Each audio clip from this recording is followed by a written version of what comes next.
XFM 104.9. Lovely, that one. Now, again, I broke the rules in the week. I met up with Karl. I had lunch with him. And we were chatting and having a cup of tea. And it got onto one of Karl's favourite programmes was the Tales of the Unexpected. Ah, of course. And all I can think is that he's probably the only person in Britain where they were unexpected. I mean, to him, when that twist came in, he'd go, gee, I can't... Yeah.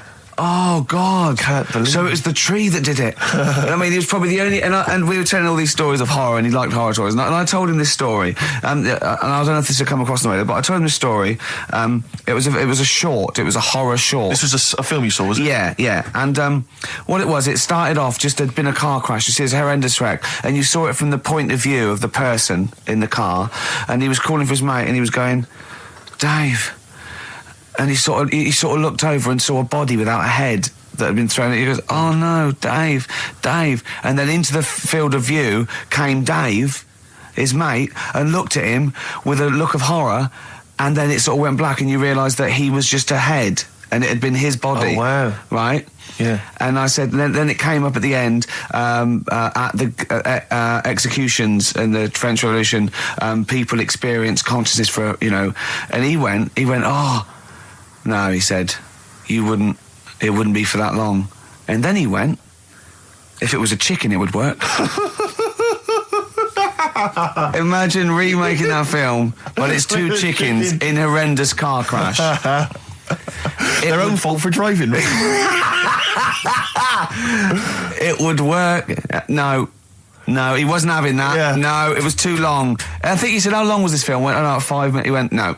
It would work if it was a chicken. I like the way that Carl is something like when you relate an incident like that, he's appalled and offended and annoyed by the people that made it, even though he's never seen it. Oh, he's annoyed. Yeah. Do you have a favourite Tales of the Unexpected, one that you remember particularly that shook you up? Yeah, we were talking about the one on where there's some woman in prison. Have you seen that one?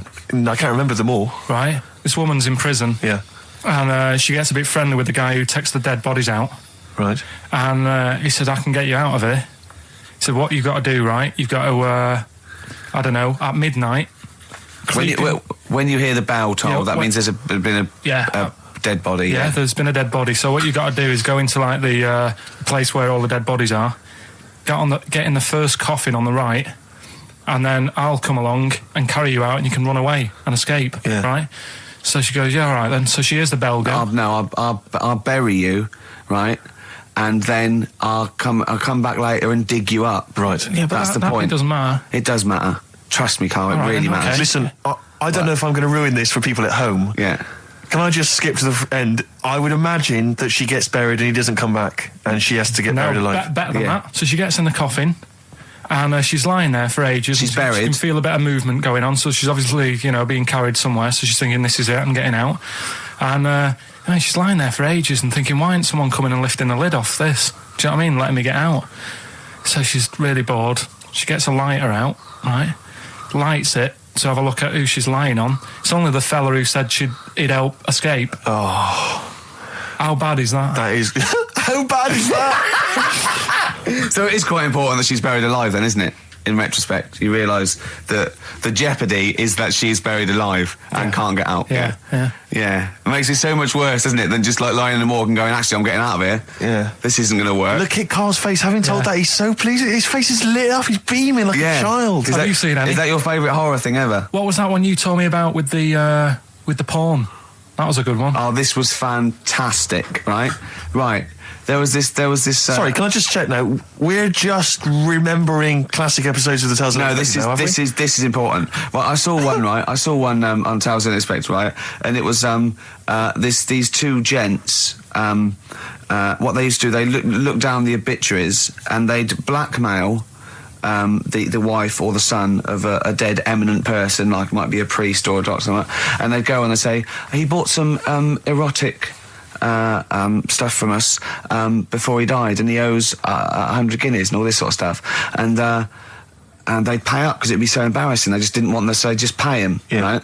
And this one bloke said, who are these people? I'll meet with them. And he goes round there, and he goes round, and they go, your father, he goes, my father could not have bought any erotic material from you. They did, he goes, he couldn't have, he's blind. Right, and that was the twist. And Karl went, So it was magazines, not videos, then?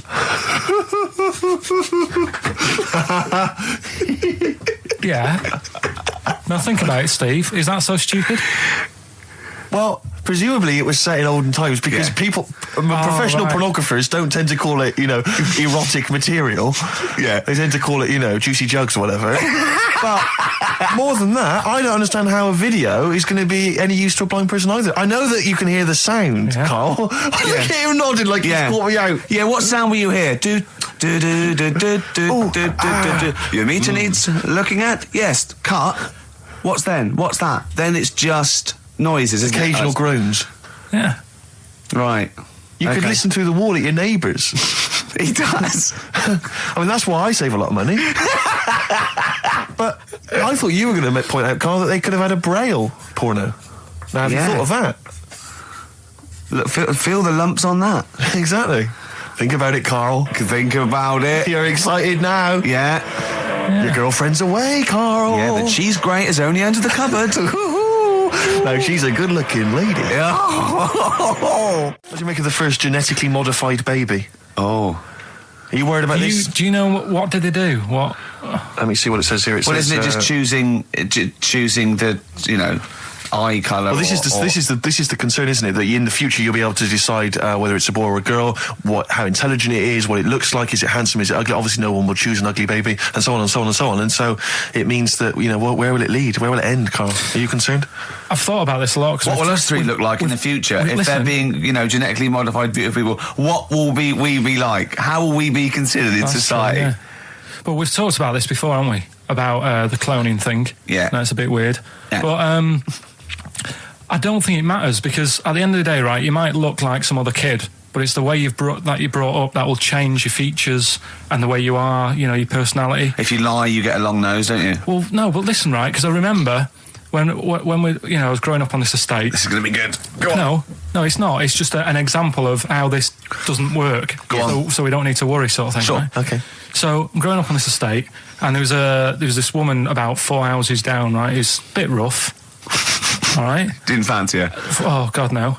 Right, but she had a baby. Well, tell me about her first. I'm interested in this woman. Why was she? It was a very. Was it like a man in a dress? I mean, I didn't grow up in a posh house or anything. I'm not saying that if you live in a bit of a rough house, you're a bad person. What did she look like? But anyone can tattoos, clean up. Look like Tony Green with a fag on. They didn't clean up much, right? Oh. Which, even if you've not got a lot of money, you can still try and make a place look nice. Yeah. Right. But she didn't, and a kid used to take a horse into the house. Sorry. Whoa, Neddy. What do you mean a kid used to take a horse into the house? Where did they get a horse? Must have nicked it from somewhere. Must have done. You've seen a horse in it? No. What, is that from outside the saloon round the corner? Yeah, was it just tied up with a bit of leather? Right. And, that's great. Big Jake, I'm looking for it. I'd been out. So let me get this. This was before the lynching stopped or after. Where did he get a horse from? What do you mean he must have nicked it? His mum said, where'd you get that from? I bought it. All right then, but keep it out of the kitchen. I don't want you going cattling rustling. Where did he get a horse from, Carl? And how long did he have it for? Was he leading it or riding it? Mum, open the door, I can't stop. I can't stop it. Open the patio door as well. Looks like we got us a runaway. What do you mean? I don't know, but the thing is they couldn't afford to buy one because they're not cheap. So I'm just guessing. Maybe that's wrong of me.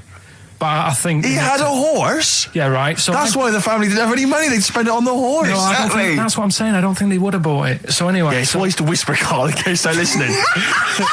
Yeah. And they could be in the room next door. It's not buying it, it's keeping it as well. Oh. So I was like in the car with my dad coming into the avenue, and you used to have to drive down it to turn round. And, and sort of go back to our house. You had the traditional method of transport. Yeah. And the horse was in the lounge. Reading a paper. Just like walking around. Oh, God! What? And when I was doing, I tried to earn myself some money once by flogging little flowers in plastic cups. What? This is genius. It just keeps coming. What do you mean you're trying to flog little flowers? What do you mean? Wait. Let's play a record. Let's play a record and come back to this. Because the story's going to just unravel and unravel. It's going to go on for hours. Let's play a track, deeper and deeper. It's like an onion, isn't it? We've created a whole world here where there's a man living with a horse. Just walking around the lounge. I come from the West Country. I've never heard anything like that. I just think of a big sort of like orange carpet and a rediffusion telly and this horse going, I'm fed up in here. Exactly. This is really... I am not taking the rubbish out again. Yeah. Right, play a record. Let's have Velvet Underground. We've got that lined up. Oh, yeah, the classic from the first album. I'm Waiting for the Man. Let's come back to the horse in a second. Little flowers in pots. What do you mean?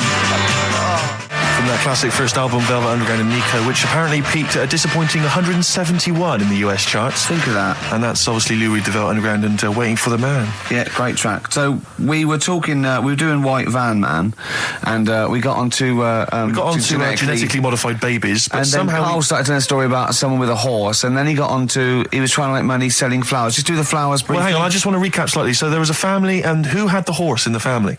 It was... Because you lived on an estate in Manchester. So the mother was a right pig, apparently. Well, I don't know if that's relevant. You don't need to go that far. But what I'm trying to do is like make a picture for you so you understand. What did she look like? Who did she look like?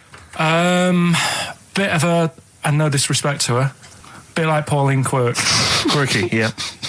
Right? Okay, I knew you were going to say that. Yeah. I knew it was going to be Pauline. Did she have any tats? I've never got that close to it. Okay, all right. So who had the horse? Was this her son or her husband? No, her daughter. Her daughter had stolen a horse. Yeah, from I don't know where. There was I think there was some stables down the road or something. And they kept the horse in the house with them. They kept it in the house. Did they didn't get have caught? it for long. No. Sorry, and you said you were in the house one day and you saw the horse. No, what happened was I was. They did this thing at school about raising money for charity, right? For some local charity. And they said you can do anything to raise money, and they came out with all these ideas, and I thought that's good. What was the charity? Well, I don't know. I thought forget the charity. Yeah, that's just a good money making idea. So you're a charity. So I asked my mum for some because she used to have a lot of flowers around the house. Sure. I said, can I just take some snippings off them, and I'll go and buy some plastic cups, and got some soil out of the garden, planted the bits of plants in them. Yeah. Got a tray. Yeah. Had about 25 plants on it, selling them for 25 pence each. Excellent. Did you sell any? Yeah, so loads. Did you just cut? You didn't just cut them and stick them in the soil? Yeah, they wouldn't have survived. Oh. But I think people sort of thought, well, good on him for trying. But anyway, so I went round to theirs because I thought their house could do with a bit of colour and stuff. Yeah. Because it's a bit rough. So as I went... The horse went, thank God for that breakfast. They've been feeding me kitty cat. So I got up to the door and they opened the door and it was one of them houses where no carpet. Yeah, a horse in the living room. You know. We've all been there. And the horse was walking around the living room. Oh. I looked quite happy and everything because... I always say that about animals. Black Beauty was on. Yeah. Well, think about it, right? If you were a horse, where would you rather be? In a little wooden hut with a load of hay, or in like a house with a central heating, 3-piece suite, and a telly and that? Telly and that? No, but I was saying this the other day. And an Atari, right? I was walking through London. Commodore 64, rubbish. Exactly. Walking through London with Suzanne, right? Yeah. And you know, like homeless people always have dogs. And she said, "Oh, I hope she looks after it." And I said, "They've got that dog is happier than most dogs, right? Because people always walk past and give it a pat on the head. Yeah. It's with its owner all the time. Yeah. It's out in the open. It's not locked up in a house. Yeah, it doesn't eat, but other than that, no, it does eat though. They're always all right. So that's what I was saying. I think this horse was doing all right for itself. Do you know what I mean? Well, not many horses have got their own house. Exactly. For a start. Yeah. But anyway, that's by the by. Yeah. So anyway, this family. It was a bit. What we were talking about? It was about cloning, genetically modified kids and all that stuff. Yeah. Right now, what I'm saying is, you could say, you know, right, Steve, you could have a baby, right, and Ricky could see it and say, "God, I want one that looks like that." Yeah. Right. It could happen, Rick. So come on, work with him. So you take it to the doctors, and I don't know what they do. They inject it with something or whatever. Yep, that's how it's done. Yeah, and get a little baby, and there it is. It looks the same. Now the thing is, you separate. You both go off and do your own things. Yep. Right. Now, you look at Stephen. You look after your baby. Yeah. You treat it well. You give it good food and I'm a good dad. All the vitamins and stuff. Yeah. Ricky just gives it cheese. Right. So then it changes its looks. It goes a bit fat. You know, it gets tired easily and that sort of thing. Now, when this family, Why am I just feeding a baby cheese? right? This family who had a horse in their house. Yeah. They had a little baby, and my mum went round and said, "You're not going to believe this, but it's a beautiful looking baby, right?" Yeah. And I was like, "Well, you know." And the weird thing is, it was a good-looking kid, but as time went on, they didn't really look after it. And I'm not saying like abusing it, but it used to run around. It used to play out till like 10 at night. Yeah. It used to chase cars. Right. It was a bit. Did it have hooves? No. Chase cars. Right. What sort of kid chases cars? Oh God! No. Was it called Rover? The weird Did it catch sticks? It's Liam, it was called, right? Right. Now, the weird thing is, it was a good-looking kid, but as time went on, and all that, like, not eating properly and its hair was all patchy. It's not Liam Gallagher, is it? And chasing cars and that, and it became an ugly kid. It's definitely Liam Gallagher. And that's what I'm saying, right? You can clone all you like, but at the end of the day, it's how you brought up. Brilliant. Wow. Life. Wow. That was a hell of a point. Oh God. But am I right? Oh, you're always right, Carl. Finally, White Van Man, what do you make of the fact that Sainsbury's are bringing in square tins? Is that a concern for you? Is that true? Apparently so. Why? Don't know. Like it's easy to stack. This is what the guy in the Sun has said. That should be interesting. That should be his comment on Sainsbury's are bringing in square tins. Is that should be interesting for meatballs.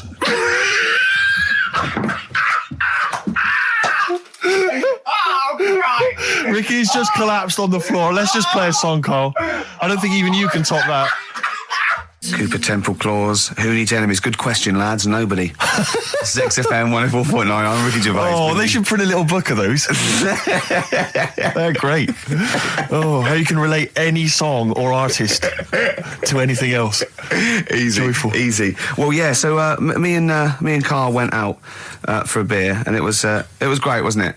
Yeah, We started yeah, off, good. and you met my mate Robin, didn't you? Yeah. And some of the stories. Do you want to tell Steve some things about Robin that you've Robin, done? do you know him well? Yes. Well, do you know about his worm problem as a kid? Go on. Right. What I can remember is he had worms as a kid. Not sure how you get him. He never answered me. He was getting a bit touchy about it. Right. This is like the second time I met him. I think he was a bit annoyed that Ricky told me about his problem. What Yes. now? Straight away, you not being there, instinctively, what do you think went on with this story about worms? My suspicion is rather like when you told a group of people that Robin had once suckled milk from a cow's udder. Yeah. I told you that. Yeah. Did he mention that as well? Yeah. Yeah. My suspicion is that, like the cow story, the worm story is not true. But And why would he get so sort of uppity about it? Well, Because it's not true. Imagine if that wasn't the first time he'd done it. Imagine if he did that every single time he was with somebody for the first time and Robin was just met them. He will tell that story to anyone. But they do say there's no smoke without fire. Oh, Robin! I also told him that the way Robin cured these worms was because the doctor told his mother, right, to hold a piece of ham or cheese near Robin's anus so the worms would come out for the food, and he believed it. I'll tell you why, though. I said to Robin used to sit on spam to try and get the worms out, and he believed it. But Steve, right, do you remember that story about 3 or 4 years ago where there was some bloke in the army? He went away to somewhere, Vietnam or whatever. He was messing about in the woods. Messing about in the woods? Shouldn't he have been fighting? Whatever. Yeah. Right, and he walked through some lake, and I think he'd cut his toe or something on something, and some worm of some sort crawled in the gash. Yeah. And it was in his body, and the doctor said, we've got to get this out of your body. So what they did was, they said, right, the thinnest part or something of your body that things can crawl through is on the top of your head. So they wrapped Where the skull is. So they wrapped some bacon. No, they didn't! They did. Because that's Oh, that right. thing. So he's gone in via the toe. So what we do is, I'll tell you what, that worm's probably heading straight for the head. We'll put a bit of bacon on it. The thinnest part of the body is the skull. Of course it's not the thinnest part of the body. It's where your brain case is, isn't it? It's the skull. There was a reason for it. And it was like they stuck some bacon on his head. And As ever, the vital piece of information, i.e. the reason, Carl seems to have forgotten. Because the worm was in his body, and they said everyone likes the smell of bacon. Including worms.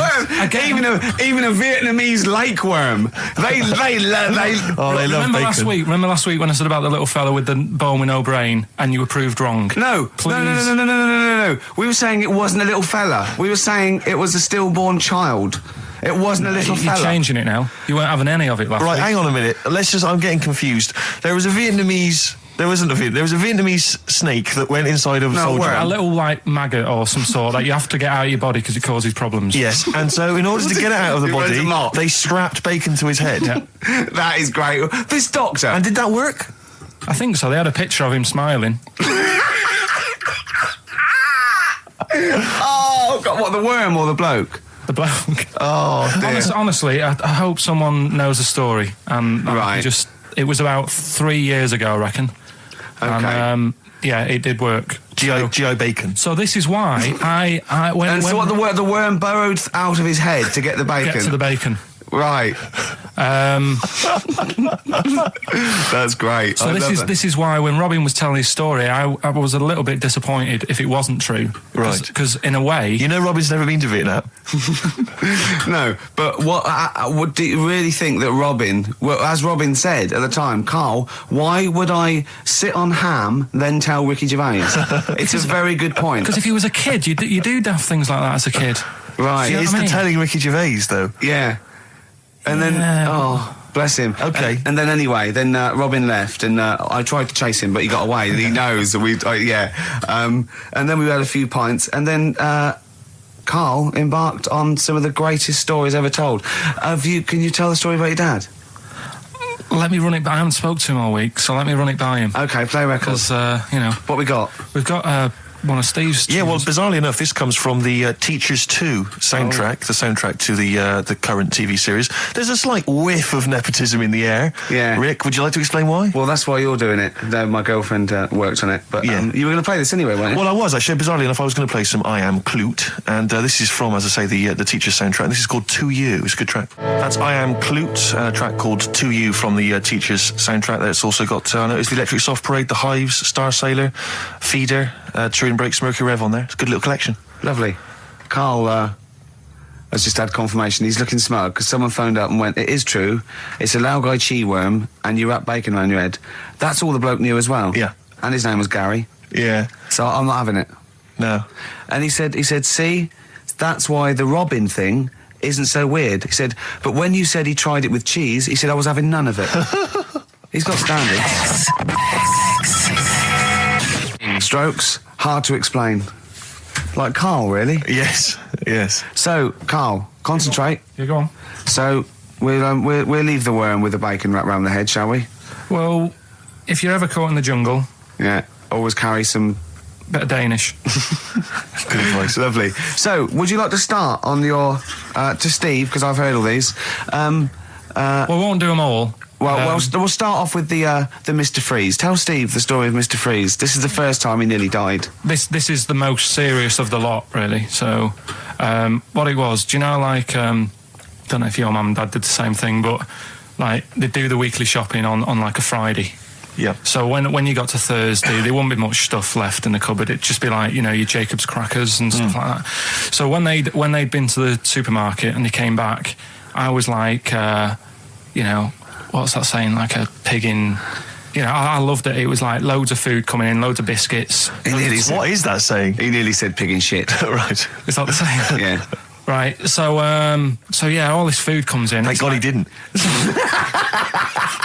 Otherwise he'd have been in trouble. That's true enough. Because he's culpable for our actions because Exactly. he's the producer. So technically, that twat's in charge. Go on. Right. So anyway, there's loads of food, and I'm like, oh yeah, look at this, and chocolate biscuits, and penguins and stuff. Bacon. And bacon. Just in case, you never know. So anyway, my mum and dad's putting the food away. Me and our kid are like, he's already grabbed something, gone back upstairs.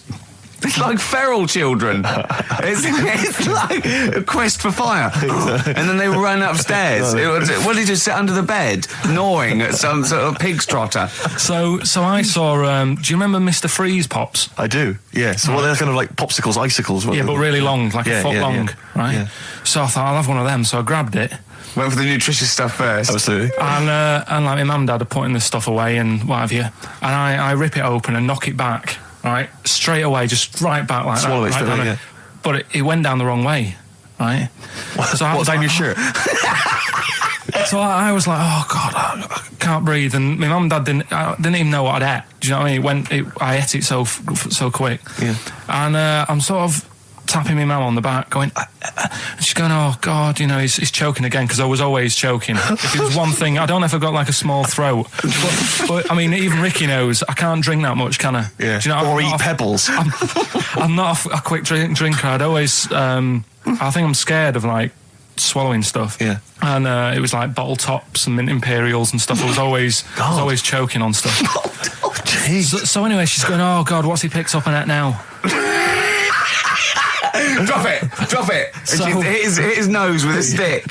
So I was going, I'm choking. At this point, my dad had I think he'd put his share away, you know, his food away, and he'd gone. His share. I love it. Yeah. He'd gone to watch like Winner Takes All or whatever in a lounge, and I was in the kitchen, and I was starting to I didn't care anymore. Do you know what I mean?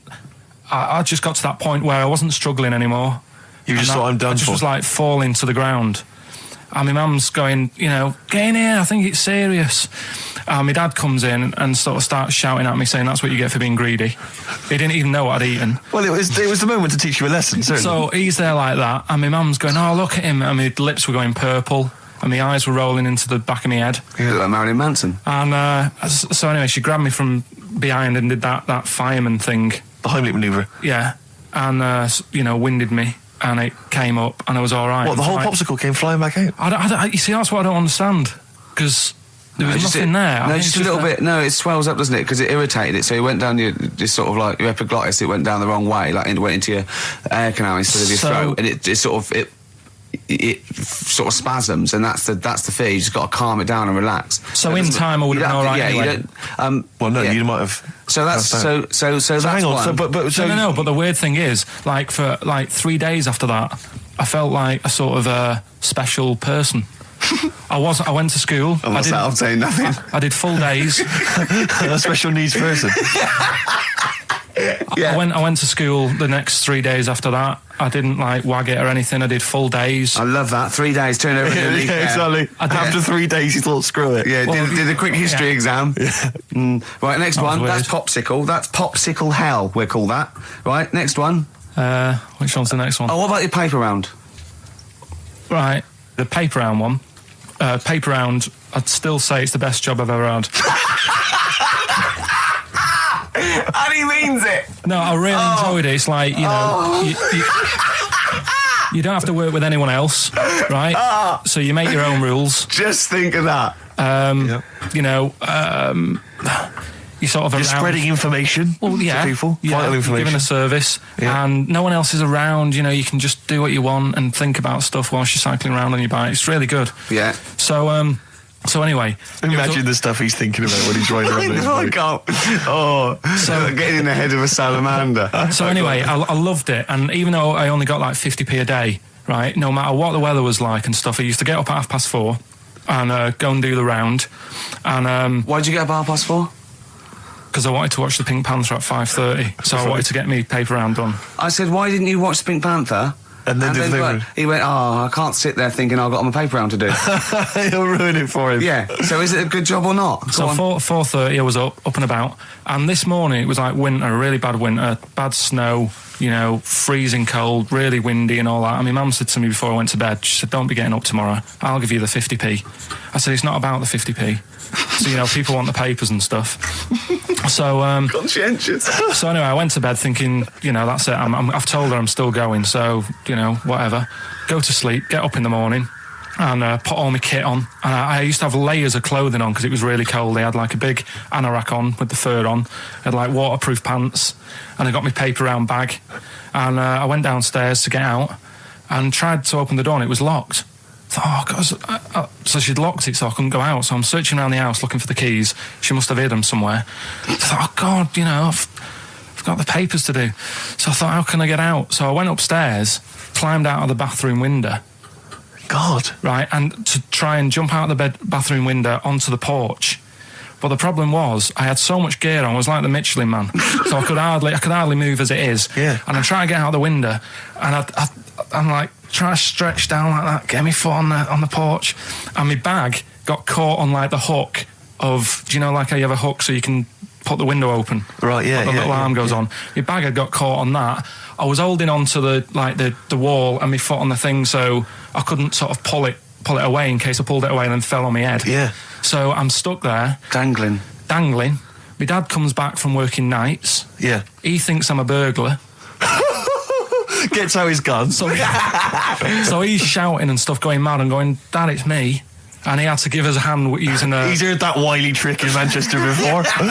He had to help me using a washing prop thing, a big stick. What did he do? Well, he said, just hold on for your dear life and I'll sort of push the paper bag off the hook. Why didn't he go upstairs and sort it out? It was at that point where I was in the middle. There was nothing you could do. Do you know what I mean? It's at that point where you've just got to make a decision. Yeah. And by the time you go upstairs, who knows what might have happened? Sure. Do you know what I mean? You've got to act there and then, not messing around. Yeah. So And you could hear downstairs, now here he is, the Pink Panther. Yeah. Dad! Pink Panther. Hurry up. Pink Panther. Ever so pink. Oh. So that was close to death because I must have been about 30 foot in the air. So, to cut a long story short, he gave me about 4 or 5 near-death experiences, and he went, and the whole point of this, he went, so that's why I think I'm going to die of something horrible, like cancer.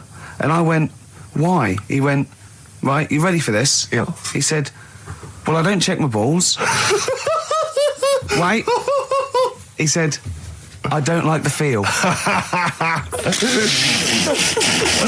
Carl, always check your balls. Do you I check don't like the yours? feel. Why don't you like the feel of your own balls? They just... I mean, you know that I don't like bodies anyway. Right. Do you know what I mean? It worries me a bit that you've got all that going on in your body, right? And your skin's keeping it all in place. Stop. We're going down a whole other avenue of discussion. Let's play a track, let's come back to it. And now it's Carl's bit. It's the re-education of Carl. He's like Liza Doolittle. And now he's coming to... Or Lawnmower Man, if you've seen that film. More like Lawnmower Man, if you've seen the film. You know what I mean. And his homework was to just study quotes, really, on happiness and stuff and general well-being. He's not a big happiness quote fan, are you, Carl? Not really. So what have you done? You've come up with something, haven't you? Right, yeah, I told you, right? Because a lot of these are just things you say every day. They're nothing special. So what I'm doing... Well, you say them every day. Well, the sort of things you come out with and you don't even think about it, do you know what I mean? Yeah. They're on the TV all the time. People on the radio are saying these sort of little quotes. Sure. And what I've done is, remember that programme on Channel 4, Faking It? Yeah. Where they got some, like, posh kid to be on a door and all that. What I've done, I've... Imagine if that was the pitch for the show. Dear Channel 4, just going to get a posh kid on a door or something? Yeah, Yours sincerely, Carl. Come in. Yeah. TV producer. Yeah, go on. So, what I've done, this little book of quotes, happiness quotes, I've picked 2 that are real. Okay. And I've made one up. Right? And we've got a guess. And you've got to guess. Okay, then, go on. Well, I'll tell you what, Rick, why don't we, when we've heard them, we won't confer. No. You'll write down yours, A, B or C, and I'll write down mine and we'll see how it Okay, works. Carl, off you go. Right, and just because I'm looking at this book, it doesn't mean I'm actually reading. No, I know. Don't worry, we're clever. No, we know. We can't see yet. Like, call my bluff. Yeah, go on then. Nothing is worth more than this day. Okay. Yeah. Yeah? All right. Yeah. The way I see it...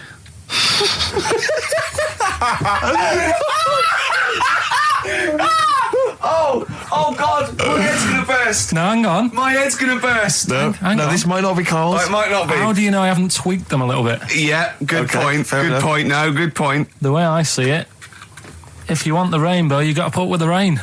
Yeah, okay. All right? All right, yeah. Okay, hang on. It's not here. Come on. Cat food, Cat food, come on. it stinks a bit. But if you don't put up with the smell, the little kitten will die. Steve! Steve, I don't know what to say. I don't know what to say. Imagine this in faking it. Imagine their faces when he says that, and they're going, "Oh my God, Carl, play a song, mate." We'll have to confer on this one. Right, Blair. Well, that's just amazing, Carl. Just read them again. Two were real, one was fake. Go on in. Right. First one. Nothing is worth more than this day. Excellent. Next one. What does that mean? Well, cherish now, cherish your time. Okay. Because you can't get it back, and you know that's the way I saw it. Carpe diem, whatever it is, seize the day and all that. Okay. If you want the rainbow, you've got to put up with the rain. Yeah, of course. Yeah, rough with the smooth. You know, it's not all plain sailing, but you know, rainbow's beautiful, but it comes because of the rain, which you might not like. So make the most of everything, and good. Cat food doesn't smell good, but if you don't put up with it, then the little kitten will die. Right, now, Carl, that is a good effort. Now, that one's yours. I mean, obviously, right?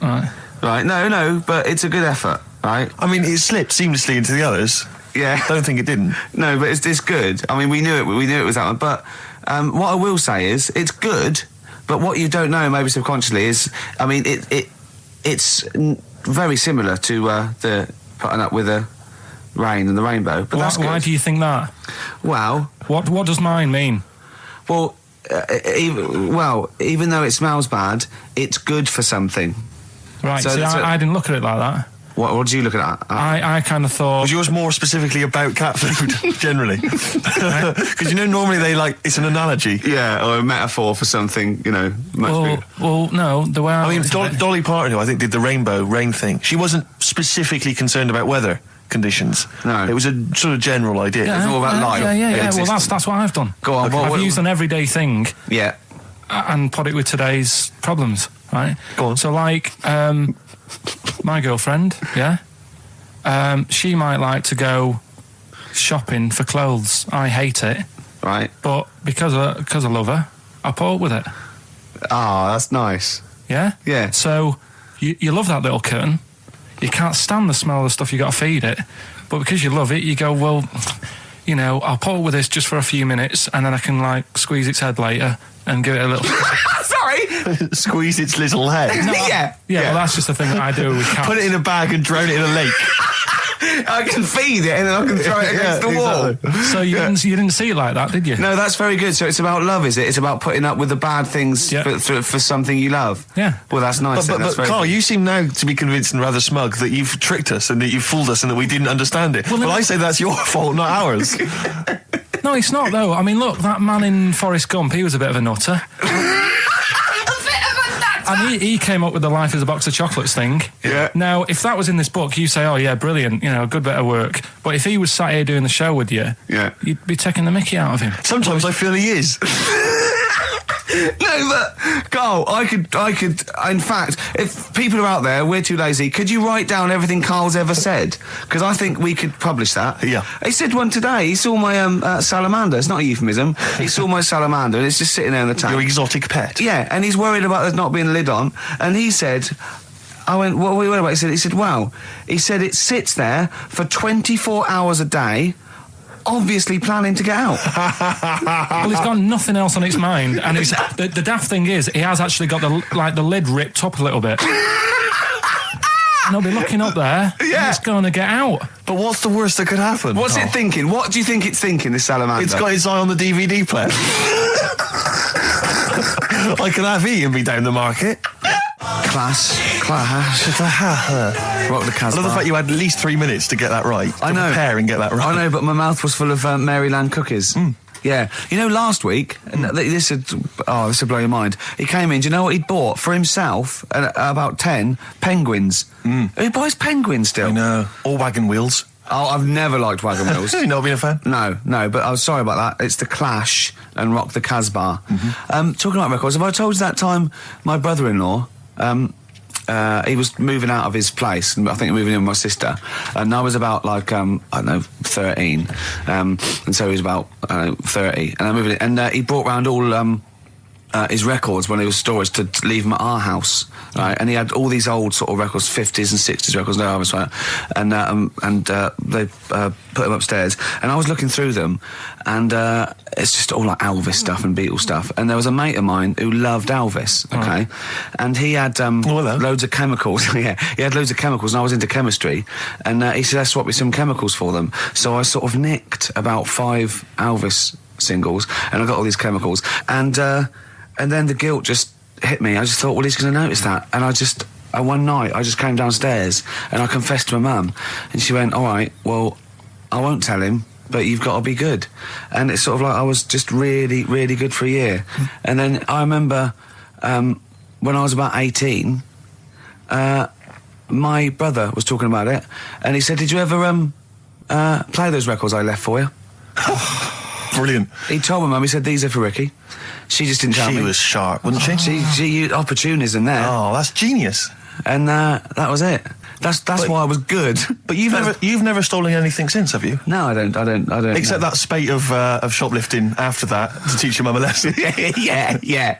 Well, I went round and arson. No, I did. I just couldn't believe it. It was terrible. I remember. I think all kids go through a phase of shoplifting.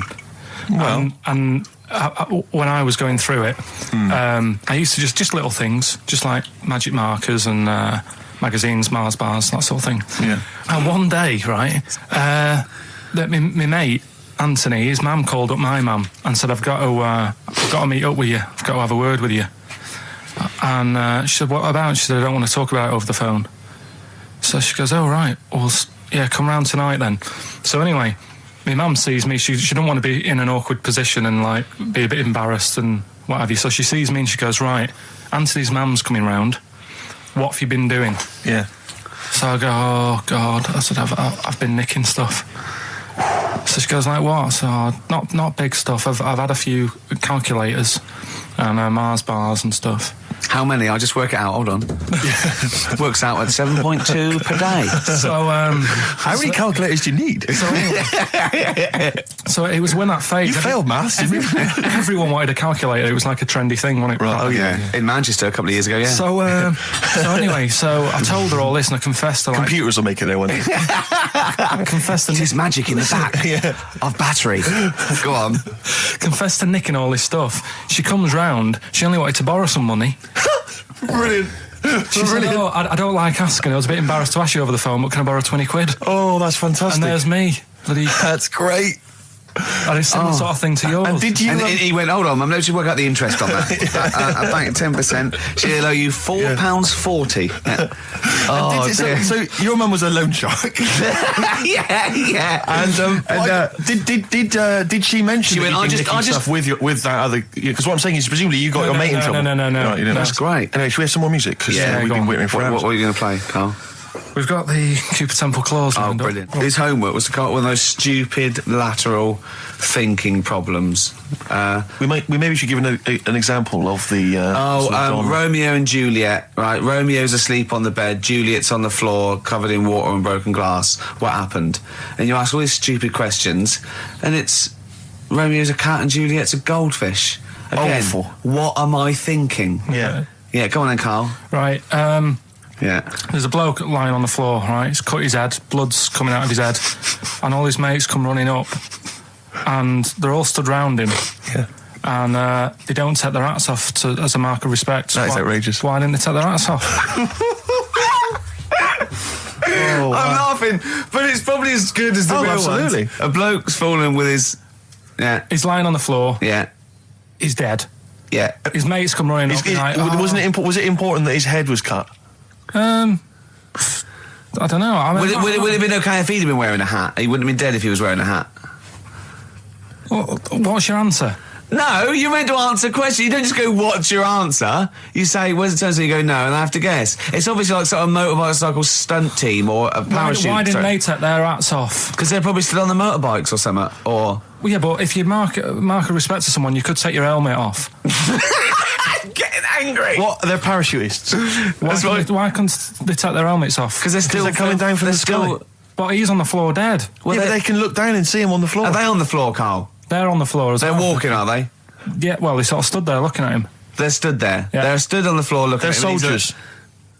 Why? But why? If Because it might be in a battle zone. They might have their helmets on, and he's been shot in the head. No. Well, that does work. You see, this is my point. That one works. That one works. Unless you give us a piece of information where that doesn't work. What's the difference? Why is yours different to he's been shot in the head in the trenches, and they're looking at him and they keep their helmets on?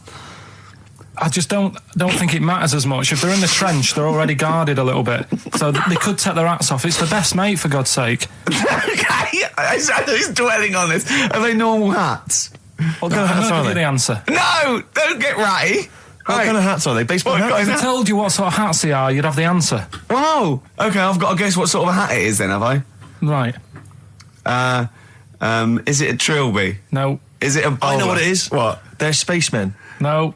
Oh, that's a good That one. one works as well. This is my point. I like that one a lot. It works. He's fallen on the moon, and not that the moon happened. It was set up, wasn't it, in the studio? We know that. Yeah. Okay, Carl. What's your answer? Builders on a building site. Why is that different to soldiers? Because bricks don't fall in wars. But bullets fly. Right. Let's play a record and we'll come back to it, Carl, while you think about what you've done. Oh yeah, you've embarrassed. Let's play some yourself. classic Suede. Yeah, and this is for David and Kieran. I think you wanted a bit of Butler. This is a bit easier, but I still think it's a good one. So this is, we should explain what this is if you just tuned in. It's one of those stupid lateral thinking problems That Carl himself has created. Yeah, that was his homework. Right, this one. It's a fella. He has a normal day doing stuff. Nothing wrong with him. Right. And It's the twist in the tale. It's just like Tales of the Unexpected. Yeah. Just a normal day, nothing wrong with him. Hold on, though, he's got the legs of a fish. Go on. So, that's why he's been hiding his legs. So Go on. He does his The normal, legs of a fish. Sorry, Carl, carry on. He has his working day and that, Yeah. and then he gets a bit tired. Goes to bed. He puts the light on, leaves it on, goes to bed. Oh. That's crazy. That's mental. I can't think what's happened. Anyway, here's Radiohead. Right, okay. What? The question is, why does he put the light on when So he's a going man, to bed? he's had a normal day, he's come home from work. Is that right? He's come home from work, or he's not been working? Yeah, he's just been out? no, it's been working and stuff, I think. You think? You've made it up, Carl. You can decide. So is the question is, why has he put the light on when he's asleep? There's a reason that he's put the light on when he's asleep. Has he gone to sleep? No, Carl, don't shrug. You're meant to answer these questions. He put the light on before he went to bed. Yeah, and the question you're asking me is why? What's the scenario? And the light's on and that, but he's gone to sleep. Yeah. He started reading and then he fell asleep. No. Did he intentionally, for some reason, put the light on? Every night. It's mad. Sounds mad. That's Carl, doesn't it? Every night he does it. Yeah. He puts the light on. So, when he goes to on sleep. it, goes to bed. Carl, is the point of this, he puts the light on for a very good reason. Not for us, but for some people. He's blind and it's always been on, and he thinks he's turning it off, but it was on in the day, and he thinks he's turning it off, but he's turning it on because he's blind. That'd be stupid. That works. No, that works great, Rick. Yeah. Thank you, Carl. So you've got to come up with... Hang on. If What? you're blind, why would you put a light on? No, he thinks it's off. Yeah. But why would he turn it on anyway? Just think so he doesn't get burgled, so people know he's in because he can't see him. So he just he puts the light on when he's there, then he turns the light off when he goes to bed, so people think it's fine. But he's got it out of kilter, and actually he's walking around in the dark all day. I don't believe that if you're blind, you turn your light on. I don't think you'd be living on your own, would you? I'm not having that for a Do second. blind people live on their own? For a second. Well, some people do. Lonely blind people live on their own. No, if you got bad eyes. What, any of them women? Are there any blind women who are living on their own, Rick? No, I mean, if you know of some blind women. 08700 800 1234. We've gone through this. If you are a blind woman with no standards and you don't care annoying voices and smell, yeah, then get in touch with you. yeah, I mean, you've got to be within the ages of, say, 25 to 65. You know, Right. well, call it 75. You fussy all of a sudden. Yeah, go on. If you were blind, would you live in London? Because someone said yesterday there was one struggling outside in Leicester Square, and I don't understand. If you were, I mean, you know, That might have been a tourist. but why come to London if you're blind? It's the worst place in the world to come if you're blind. To hear the sights. To hear the sights. It's a bit mad, isn't it? Well, they have. They do the same job. They have tourist needs like anyone else. Yeah. No, but it sort of stinks, and you'd go away going, "Oh, it's not that good." I just thought that I thought it was a bit weird. Well, never mind your concern for the partially sighted or sight impaired people coming to London. Get on with this. Yeah. So there he is. Yeah. It's like, oh, a bit tired. Yeah. Just put the light on. Get to bed. Yeah. So he turns the light on and he goes to bed. Yeah. Oh. Should we play a track? He's not sleeping on the job. He's a lighthouse keeper. Well done. Is he a lighthouse That's keeper? not it, Carl. He's a lighthouse keeper. Right. Why wasn't the light on all the time? Because it's light in the day. You idiot. Play a record. What? Play a record. You're a buffoon. No, actually, the light isn't on in the day, is it? No, it's not. I think you're the buffoon. Oh, yeah. Carl has won! You don't talk to anyone, do you, in the week? You just hide in your little sound booth thing and you really don't talk to anyone, do you? Much? Not really. No. I mean, you might call up. Yeah. But no, I keep myself to myself. Yeah. Then you don't get bogged down in the office politics and stuff. Yeah. Is there a lot of office politics here? I don't know. I don't get involved in it. Oh, yeah. Proved your point. So when we're away and we're like out of action, who, other than Suzanne, who will you talk to of the day? How will you get a sort of feedback from the world? How will you get sort of like input and... I always, if ever I've got like a question on anything, the internet's sat there and I can just go online and find out. The internet is good. It's brilliant. But it's not all verified. It's not all necessarily factually accurate. Anyone can put things onto the internet. It's it's freaks and things that put on things one, right? like... Here's one that I read in the week, right? Go on. About this woman. Yeah. She was a bit of a punk. And to get her hair done like she wanted it. Super glue? Right, no. She got lard. Apparently it's a popular thing, you might know. Put lard on your head. Yeah. And you put it in the oven. Now, apparently the heat that you get from the oven is different from the sort of heat you get from an hairdryer. Right? And she had to do that to get the style that she wanted. But anyway, she comes into some money or whatever, treats herself to a microwave. Right? It's not true. Opens the door, jams the things, like the little catch. So the microwave works. She jams it with a screwdriver or a knife or something. Yeah. Puts the microwave on, sticks her head in, boils her brain. Don't be ridiculous. Right? Well, why is that ridiculous? Boils her brain. She boiled her brain. She boiled her brain. And this is what's good about the internet. I went straight from that, and there was a subject about brains. And do you know that Russell Crowe, when he dies, he's given his brain to charity or something, some sort of some people who can do stuff with it. She gave hers to Pot Noodle. Vesta. Yeah. Oh, That's boiling the a sort of skull. Yeah. It's not true. No. It's not true, Carl. Just urban myths. Someone made it up. Yeah. For a laugh. They're just too convenient urban myths. Everyone said you can tell an urban myth's not true because it's always this happened to a mate of mine, and when you say what happened then, they go, don't know, that was it. Was it? Was that it? Was it? Someone boiled a brain and that was it. There was no more story. Well, were there any dates, locations, times? I think it was in Belgium. There's that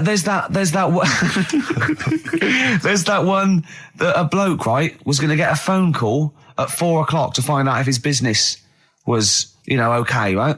And if he didn't get the phone call, he knew he was broke, destitute. So dead on 4:00, the phone didn't ring. So he went up to the roof, his office, and he jumped off to commit suicide. And as he was passing his window, the phone was ringing. Oh no. Carl, it didn't happen. Didn't happen. Think it through. Who told that story? Who told that story? As he hit the pavement at 120 miles an hour. He's the only person who could have known that series of incidents. Also, why didn't he wait? As his life's at stake, why didn't he wait till 5:00? I said I'm going to give it 5 minutes just in case. Just in case the lines are busy. Yeah. And what sort of bloke goes, I'll call you at 4, okay, if you're busy. Well, call me anyway. No. If I don't call exactly 4, then, no, you commit suicide. Commit suicide. I would, because if I don't call at 4, that's the end of it. Well, call me anyway. No, that's not the way I work. Why can't you just call me and tell me the other way? Well, I'm telling you how I do it. If you're bust, I don't call. Can't you just call to verify in case something goes wrong? What if it's engaged? It won't be engaged. Just commit suicide at 4, please. It didn't happen, Carl. The other one, right? A bloke, right? He's on a train station, and I'll tell you how I heard it. He's waiting for a cruise station, whatever, and he shits himself. As you do. And so he goes, oh, my train's in 5 minutes. So he runs across to Millets and goes, quick, Levi's 36. The bloke just puts it in a bag. He runs onto the train. He goes into the toilet, takes his trousers and pants off. He's soiled. Yes. Throws them out of the window. I won't be needing those again. Cleans himself off. Open the bags. It's a jacket. Oh. No, it didn't happen, Carl. At what point did he go into it and go, quick, Levi's 36? And the bloke went, sorry, Levi's 36, what, a pair? No. Shall I wrap them? Them? It. Shall I wrap? Just wrap whatever it is. Do you want to look? No. I'm not looking when you're putting it in the bag, please. Right? 36 waist stories. Don't say anything. I've told you 36 Levi's. I put it in a bag and charged me for it. Yeah. I don't want to discuss it further. Yeah. There was one... There we go. There was one about a woman whose husband died, and she had him cremated. Yeah. And made like a little egg timer out of him. Right. And she said, I did that so it can still help around the kitchen. Well, that might be true. That might be a joke. That's quite sweet. That might be true. It's a true story, again. It was all... No, not again, because the ones I just told weren't. Nor is the boiling the brains in a bag curry microwave. Head story, true. Yeah. That's all. That's nearly it, Carl. Right, what's your last room 101? Oh, God. It was holidays. Holidays. Well, You want to put holidays in room 101? people who are sort of annoying on holiday. Oh, yeah. Do you know when you go away? Oh, yeah. It's sort of touched on this before. Is this going to be the Scouse guy? Yeah. Go on. Oh, it's so long though. I mean, it was a holiday when we went to Tunisia. And the Scouser pissed you off. Surprise, surprise.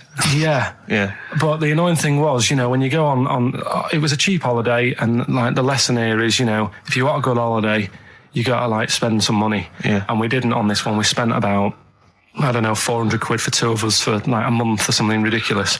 And we got there and, you get to the hotel and you go, we have made a mistake. It's a ropey hotel.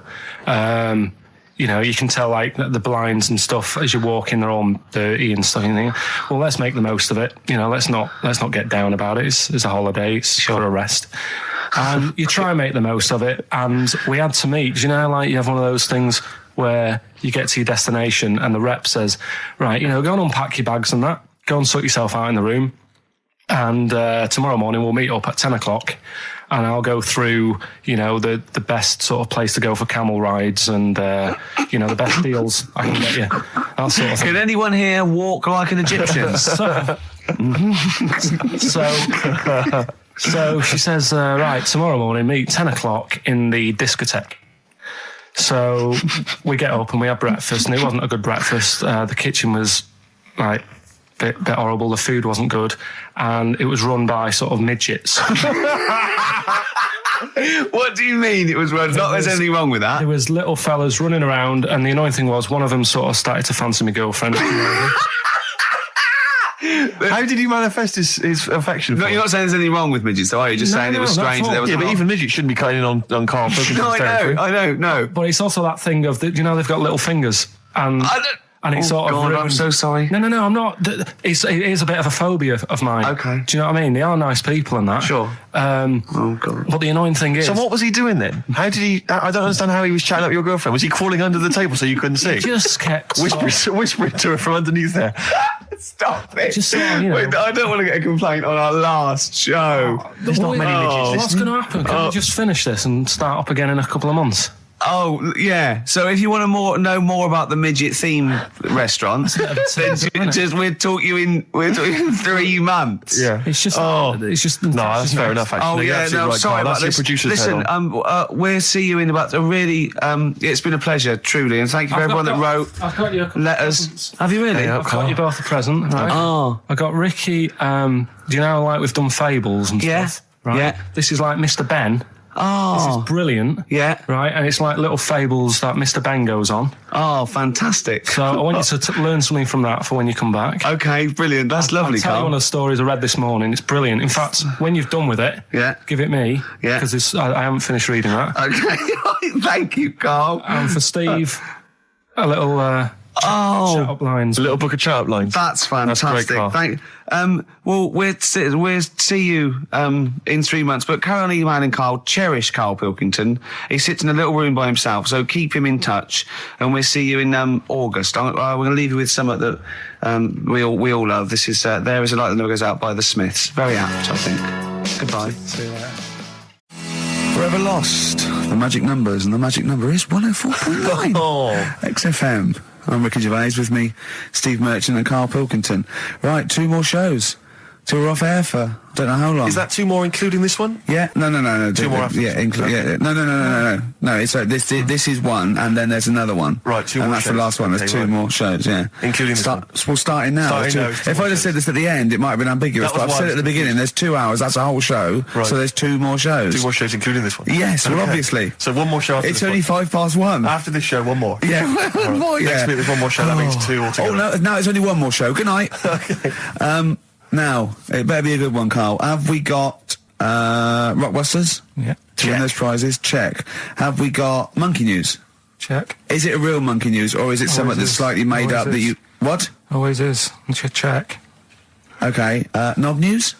Yeah, we've got a bit of knob news, yeah. I'm worried that Knob News, because it's only about penises, is a little bit sexist. Have we got any fanny facts? Can we sort that out for next week? I don't want to alienate our female audience. Welcome to Minge London. Good, I'm glad that's that. Well, brilliant. We've got a song with a story. Yeah, doing that. What is it? I don't want to sort of tell you what it is yet, because Right. the song isn't that great. Do you know what I mean? good. It's not a song Good. that's like an XFM song, but every time I hear it on, say, like Magic or whatever, Yeah. I have an argument. 105.4. Yeah, I have an argument with Suzanne that, you know, what I think it's about, and she says, don't be stupid, it's not about that, and I'll say, no, it is. And so we're going to decide who's right. Yeah. Well, I don't know what song you're talking about, and I don't know what the argument is, but Suzanne's right. Definitely. No doubt about it. We'll have a listen, but I'm hoping that once people sort of listen to it again with my thoughts, every time Well, they'll this hear it, song sums up what people should think of you. It's don't believe a word. All right? That's the sort of links I'm capable of. If that doesn't bag us as Sony, then nothing will. Thin Lizzy, don't believe a word on XFM 104.9. I'm going to miss this show. It's been good. You want to be the only one? No, well, you know, so we'll come back again. We've got a lot to do over the next few months, but maybe for Christmas or just after. But I still call Carl every day anyway. Oh, sure. I called him a couple of days ago. Of course you did. And I went, it was the weekend, I went, what are you doing? He went, oh, just in Regent's Park and that. I went, what are you doing? He said, just going for... Went, oh, Jesus. I went, what? He went, a caterpillar just fell out of the sky. I went, what? He went, a caterpillar just fell out of the sky. God, it's there, it's wriggling around. I went, sure a bird didn't just drop it? He looked up and went, oh yeah. It was a bird. Of course he did. Yeah. For a moment, he thought caterpillars were raining from the sky. I thought I was in Chicken Licking. Yeah. Unbelievable. Why did you think a caterpillar had fallen out of the I sky? don't know, it just startled me a bit. I love Carl being I startled. like the idea of him straight on the phone to Trevor McDonald. Look, Trevor, there's caterpillars, insects falling out of the sky. They're falling out of the sky now. Put it on the news, quick. Are you sure there wasn't a bird? Oh, there was a bird. Yeah, sorry, Trev. Bye. But it was after, like, I hung up the phone and that from you, I sort of sat there for a bit watching it. I imagine him cross-legged, just in front of it. But do you know on the what? grass. Because of his shape, the shape of his head, and his sort of IQ, I bet the caterpillar was thinking, Mama. Yeah. Do you know what I mean? Yeah. It's unbelievable. Go on. And it was sort of running about all over the place, right, Steve? So the caterpillars have loads of feet and that, don't they? Wow! Well, they have 6 legs. They're actually a larva within 6. They have 6 legs, but they have little sucker things to hold on to the back of cabbages and that. No, they've got more than that. I'll tell you, they have got 6 true legs. Trust me. Trust me, I'm a scientist. And you were thinking what, Carl? Well, but they've got little pods. They've got little pseudo pod legs and little suckers. Yeah. But it was running about like everywhere, right? Mental, but sort of running off to the left, and then it sort of went back to where it was. Then back, went right and what have you. I'm just thinking, whoever gave them the legs, right? What's the point if they don't know where they're going and that? Do you know what I mean? If you can get Imagine that sentence. Did you hear that? Did you hear that sentence? Can we play that sentence back? No, I don't think we can. Imagine who gave him that legs.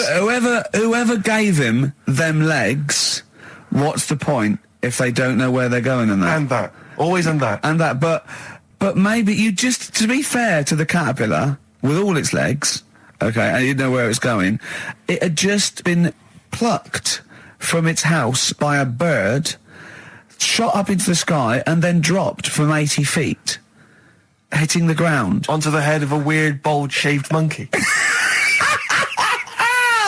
It was probably concussed. Yeah, it's one of them things again, though. But it still knew more about the world than you. How does that make you feel? I just think it's a waste of time having all them feet. It's the same thing as the... Now it's got feet now! It has a nightmare buying shoes, doesn't it, Carl? All the, what was it you were saying about leeches and that? Because we were talking about insects. Well, they're not insects. They're not insects. What are they? Well, I think they're probably, probably platyhelminths. Probably sort of like a flatworm type thing. That's what you were thinking, wasn't it, Carl? Yeah, I'm not sure about that. I don't know what the phylum is, but they'd be, What was the leech? What was an interesting? Well, there's an experiment where you get a maze for a leech, and there's a bit of blood thing, and it eventually finds its way to the blood. Okay, and then it knows. Okay. And if you put it back to where it starts, it knows where it goes straight towards it because it's learnt it. If you liquidise that leech and feed it to some leeches who have never done the maze, because of a thing called chemical memory, they find their way straight to the blood. That is extraordinary. It's extraordinary. Yeah. I mean, it's incredible. We should try that at Hampton Court one weekend. but maybe with some tourists. We'll just blend up some tourists. Or the people on them, I'll tell you who would do it, those people who go on Celebrity Love Island. Any of them. They will do anything to get out. They will be liquidised. People have enemas. They will do they wank off pigs. They will do anything to get on telly. What about that? Be liquidised and fed to another. Get one D-celebrity slapper, liquidise her and feed her to another slut. So we blend and see up if she can find her way. And see if she can find her way to Channel 5. Yeah. What a brilliant show. Hosted by Jimmy Carr. Of course. That'd be amazing. The Kinks, Better Things on XFM 104.9. Steve Merchant, Ricky Gervais, Karl Pilkington. But do you know this, we're talking about the leech thing. Sure. Right. You're saying put them in a blender. I'm not saying that. Well, someone did. Yeah. Why were they doing that in the first place? Do you know what I mean? How did they find out that if you put leeches in a blender? I don't know. They probably kept notes. I don't know. No. But what made them? Were they just having a laugh? What made them go? Was it a party? It was a couple of 40-year-olds. They were at a party. It was a couple of research scientists. They'd been given £1 million, and the boss was coming around to say what you're doing, and they were just making a smoothie, and they went, "Quick, Mr. Yakamoto's come round, throw in some leeches." What are you doing? Just leeching. Just feeding these leeches to some other leeches. All right, well, that looks like science. I'm off. Well, that's what they Here's another £1 million for next year. Bye. Yeah. That's how they work, though, isn't it? A lot of these scientists. That's exactly how they work. I'm just saying they're getting away with murder. Go on. Well, just the way they do sort of spend loads of time. And he can't say anything in front of him because everything's got a point with him. You can't have a conversation with Carl because he always sort of puts in a curveball. You tell him something, and the question comes back that you never could have expected. When I told him that story about the monkey who'd run away because he had an argument with his father, he said, "What was it about?" No one in the world thinks that. No one in the world would ask that question. The leech thing. Do you know how you said? Show the leech the way to its better food, whatever it's eating or whatever, in the maze, right? Yeah. It makes its way, right? It eats the cheese or whatever. Right? Blood, right? And then you give it... Everything's a cartoon with Carl as well, isn't it? Everything is a cartoon. It's a leech with a little hat and a little baby bell at one end. But what happens if you got another one and move the bit of blood, right? So feed those 2 leeches to one, then what? So is it going to get confused, or do you know what I mean? Which way will it go if it's eaten two leeches? Yeah. That have done 2 different ways. Yeah. Is it sort of stressed out? I don't know. It probably knows both routes. It probably goes, well, there's one over here. Oh, there's one over here as well. I'm happy. I've had 2 for the price of 1. Right, and okay. I'm full of leeches. Then what's the best that can happen for? Like, What are you talking about? What do you want out because of me? I'm just saying, if by doing that they can go, right, we can do this with humans. I'd say, Oh, what do you mean? What do you mean in the name of Christ? do it with What do you humans. mean? all I'm saying is, what's the point in doing it? Think what do you mean? If you could do it with humans, I'd say. But well, what right, Carl, think about what you're saying, man.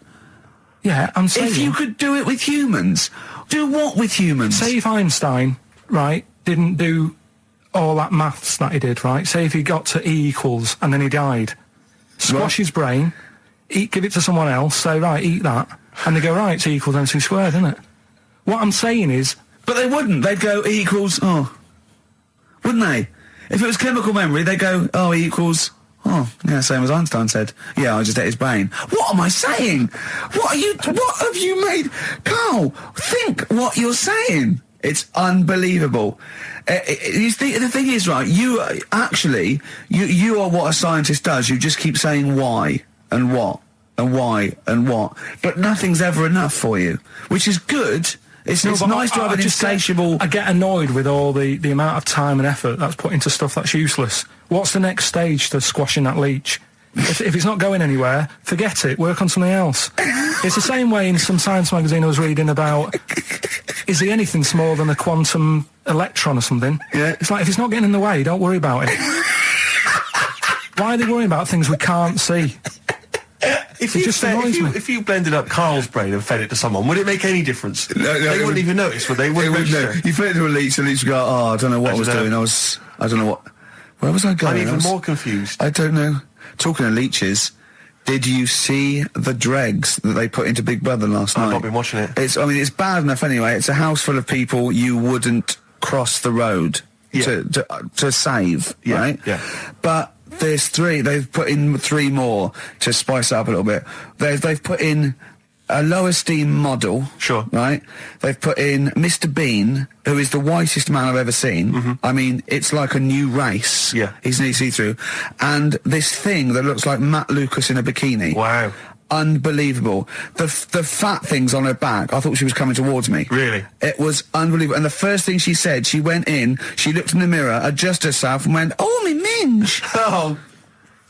That's the level. Do these people have relatives? Is there anyone in the world who knows them, claims to be a friend of theirs? Families. Do they have family there, or the family just moved away? No. They're probably their family. Their family are probably quite proud of them because they're on the telly. Oh. It's probably like saw your daughter last night saying "all me minge" on the telly. Yeah, she was on the telly, wasn't she? Yeah, she was on the telly. What about the bit about "all me minge"? She got one out immediately. Went, got it out, lobbed it out. It's unbelievable. It looks like an experiment. I can't watch it anymore. It's just too much now. Because I can't relate to those people in the first series. I always remember it seemed like a genuine social experiment. Yeah, exactly. There was intrigue, there was drama. Yeah. It was genuinely great hypnotic television. Now it's like putting ants in a jar and shaking it. I don't know what's... But even now, I couldn't watch that once a night every week. No, I know. It's just... It is unbelievable that what people are willing to do now and the title, because they've just put in people. It's unbelievable. It really is. You don't care about anyone. But I suppose what's good is that I think you watch it now because you want one of them to fall over and hurt themselves. Yeah, or just choke on a chicken bone. And no one else in the house knows the Heimlich manoeuvre. That's a good idea, isn't it? Yeah, feed him more chicken. Send in more roast chicken. So we got a wonderful celebration for you. Pushing the Senses by Feeder on XFM. Ricky Gervais, Steve Merchant, Karl Pilkington. Right. All right. How you doing, Karl? Yeah, all right, yeah. Another holiday? Well, it wasn't holiday. Well, it was. You had 5 days off work. Why isn't it holiday? You had 5 days not working for a living. You know how many days holiday gets a year now? 29. Oh, that's more than teachers, isn't it? It makes me sick. It makes me sick. Well, I know the kind of hours you work, Rick. It's mad. I mean, if you're not in work by midday, you're furious. No, but I mean, I'm always... 29's normal for the normal working person. Yeah, but, you know... And anyway, it wasn't a proper holiday. I went to see my mum and dad. It's nice to see them and everything, but it's not holiday, is it? Why? It's not going away. It's not getting on a plane, is it? Going away. Oh, is that definitely a holiday? What happened before 1950? I don't know. People used to go... Yeah, exactly. People used to go to Blackpool or Brighton. That was holiday.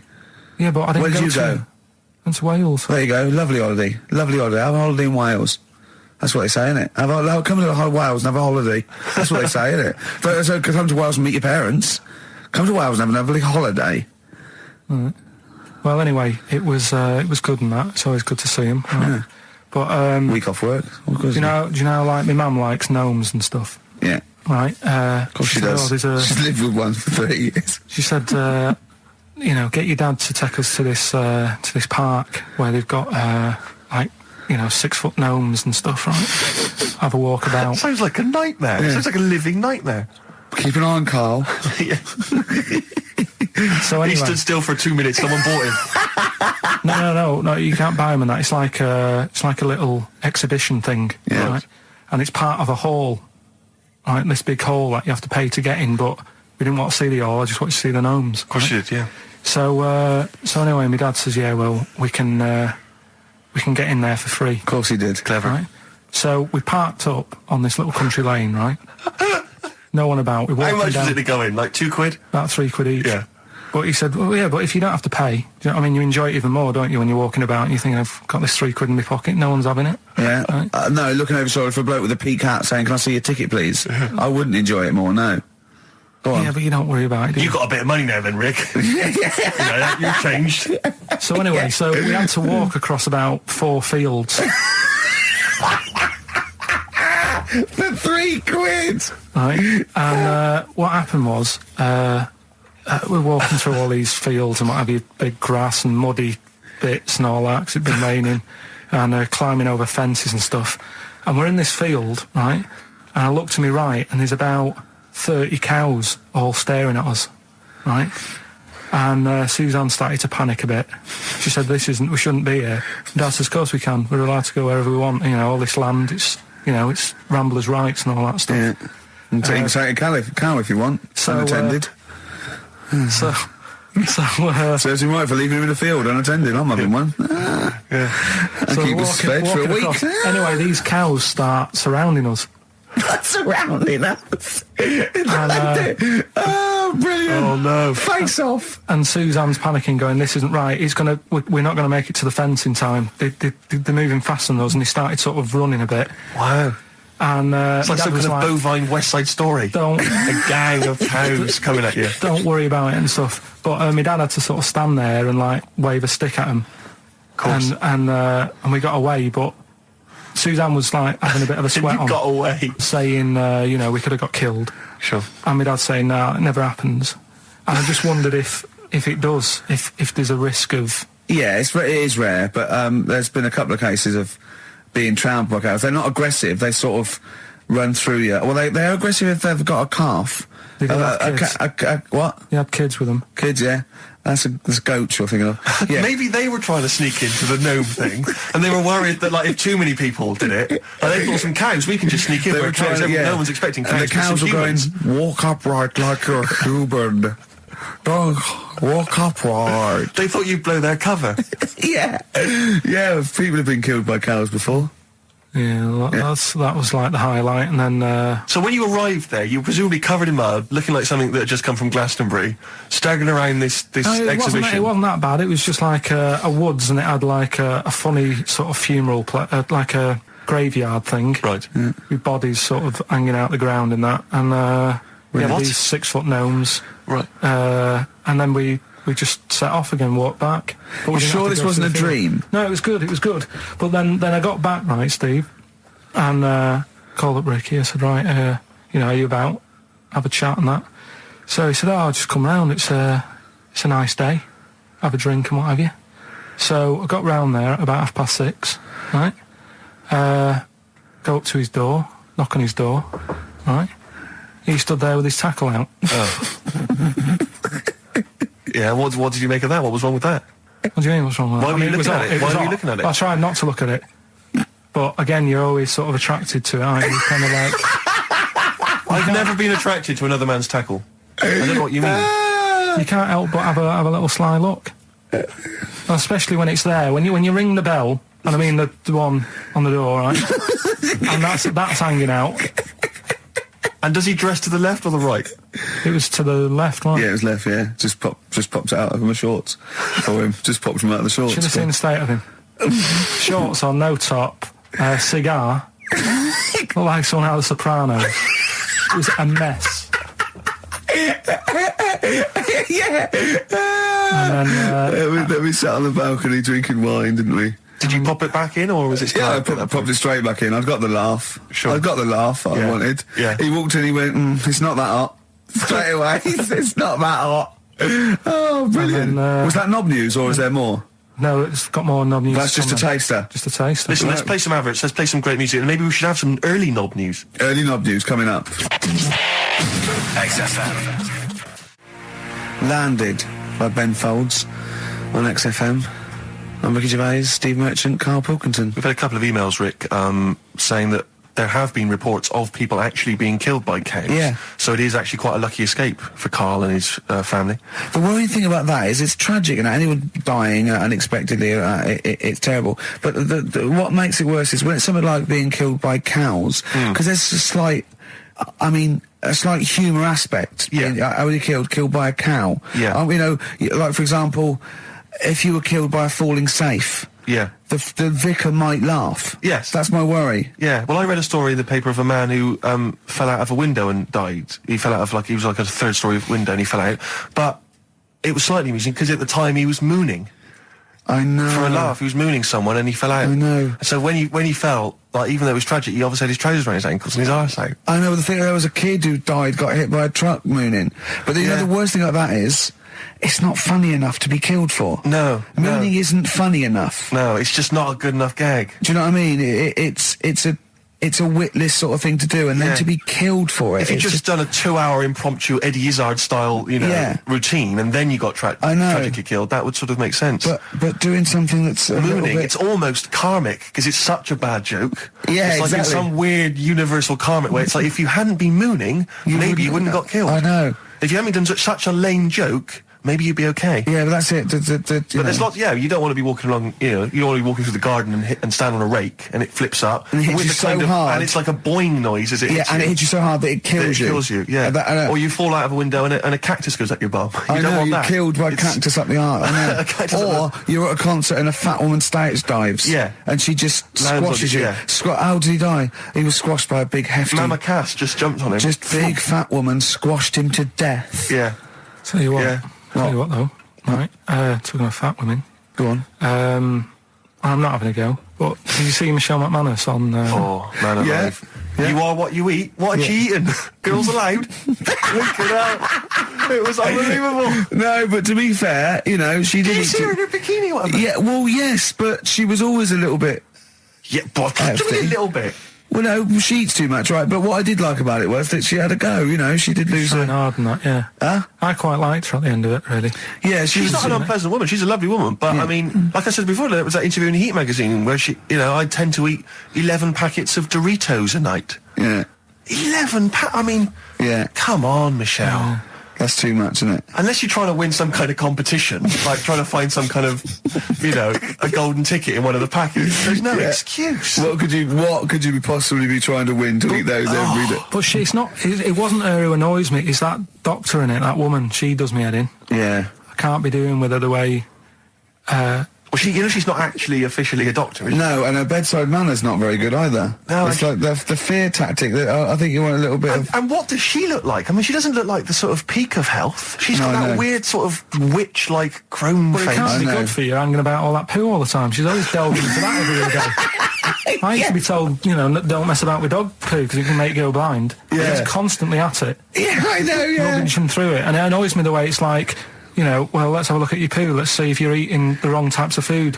The person's about 33 stone. Yeah. It's obvious. Yeah. Do you know what I mean? Yeah. Don't need to look at that. It just wind, and I'll tell you the thing that, I mean, I've never had it done anyway, right? But the colonic thing. Did Michelle have that? I didn't see it. Yeah, she had that done. And they're showing it, she sat there sort of lying down. She's like, oh. But I don't understand why people have that done anyway, unless you are sort of bunged up. Yeah, or you've got a cactus up there. Or, Yeah. But the other thing is like the way, like it's a clear tube. Why do you need to, you know what I mean? Why do you need to see what's whizzing past? You know what I mean? Yeah. Like, it's some sort of generation game. You've got to remember what's going past. Everything, then you win a prize. Why can't they just look at it in the bucket after and go, right, yeah? Well, why look at it at all? Why do you need to look at it? Well, it's... Out of interest, isn't it? See what's come out, I don't know. So yeah, that's where that went. Oh, that's what I've been looking for, that. Remote control. How does it work? I don't want to go into graphic detail, but they just send water up there, don't they? No, caffeine. Caffeine? Yeah, so it's like it's like a gallon of coffee. Wow. It goes up there, and it wants to come out immediately, obviously. And then it percolates. But when did that happen? How did someone sort of go, tell you what you want to do? I think it was first invented on distraction to win a car. I don't know, do I? I suppose they thought there's stuff up there that's not coming out. It's for... they find things up there, though, isn't it? They did that thing that they find things up there that they swallowed when they were 5 and that, don't they? Lego bricks and stuff. Exactly, yeah, marbles. But I mean, meats and things can stay in there. It gets caught in a little recess in your 30-foot of tubing, and it doesn't come out. Talking of meats, I saw an advert on the way in today. Question to both of you: who eats pepperoni? I don't know. Have you ever eaten a pepperoni? It's disgusting. I've never seen anyone eating a pepperoni, buying one.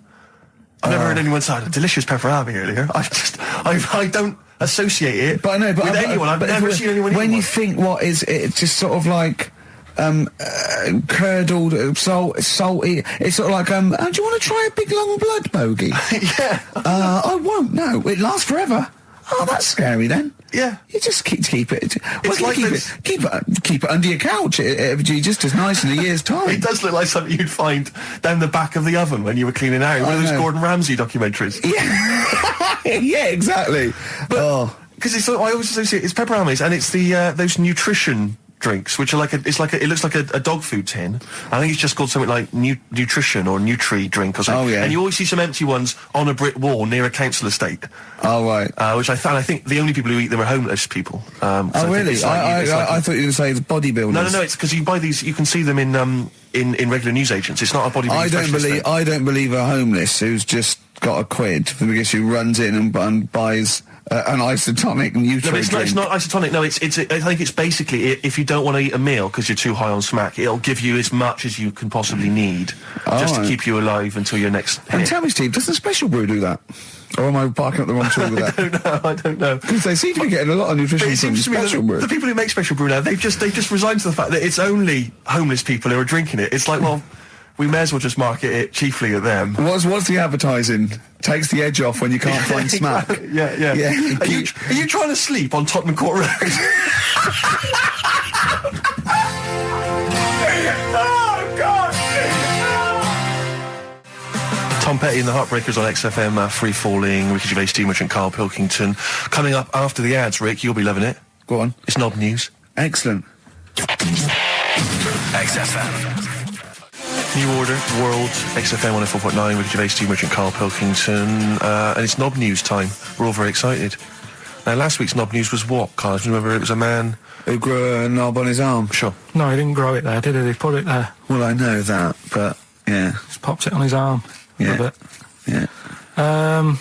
Just a recap of the week's news. Right now, it's the headlines. Well, we talked about it before. Do you know the little mouse that had an ear on its back? Yeah. Sure. Right. Well, you thought he had a bad time, right? Listen to this one. Mouse walking about with us, sort of wearing a monkey's testicle. They're just having a laugh. This is what I mean about a lot of scientists. What are they doing? When's that going to come in handy? I don't know what you mean. Well, they were seeing if, say if a fella loses one, right? Yeah. Hitler or whatever. And they go, well, don't worry about it. We can sort you out. I don't know what the monkey's going to do. I don't know if they keep passing them on or whatever, but the actual monkey testicle was put on the mouse, and it worked. It worked for the mouse. But isn't it?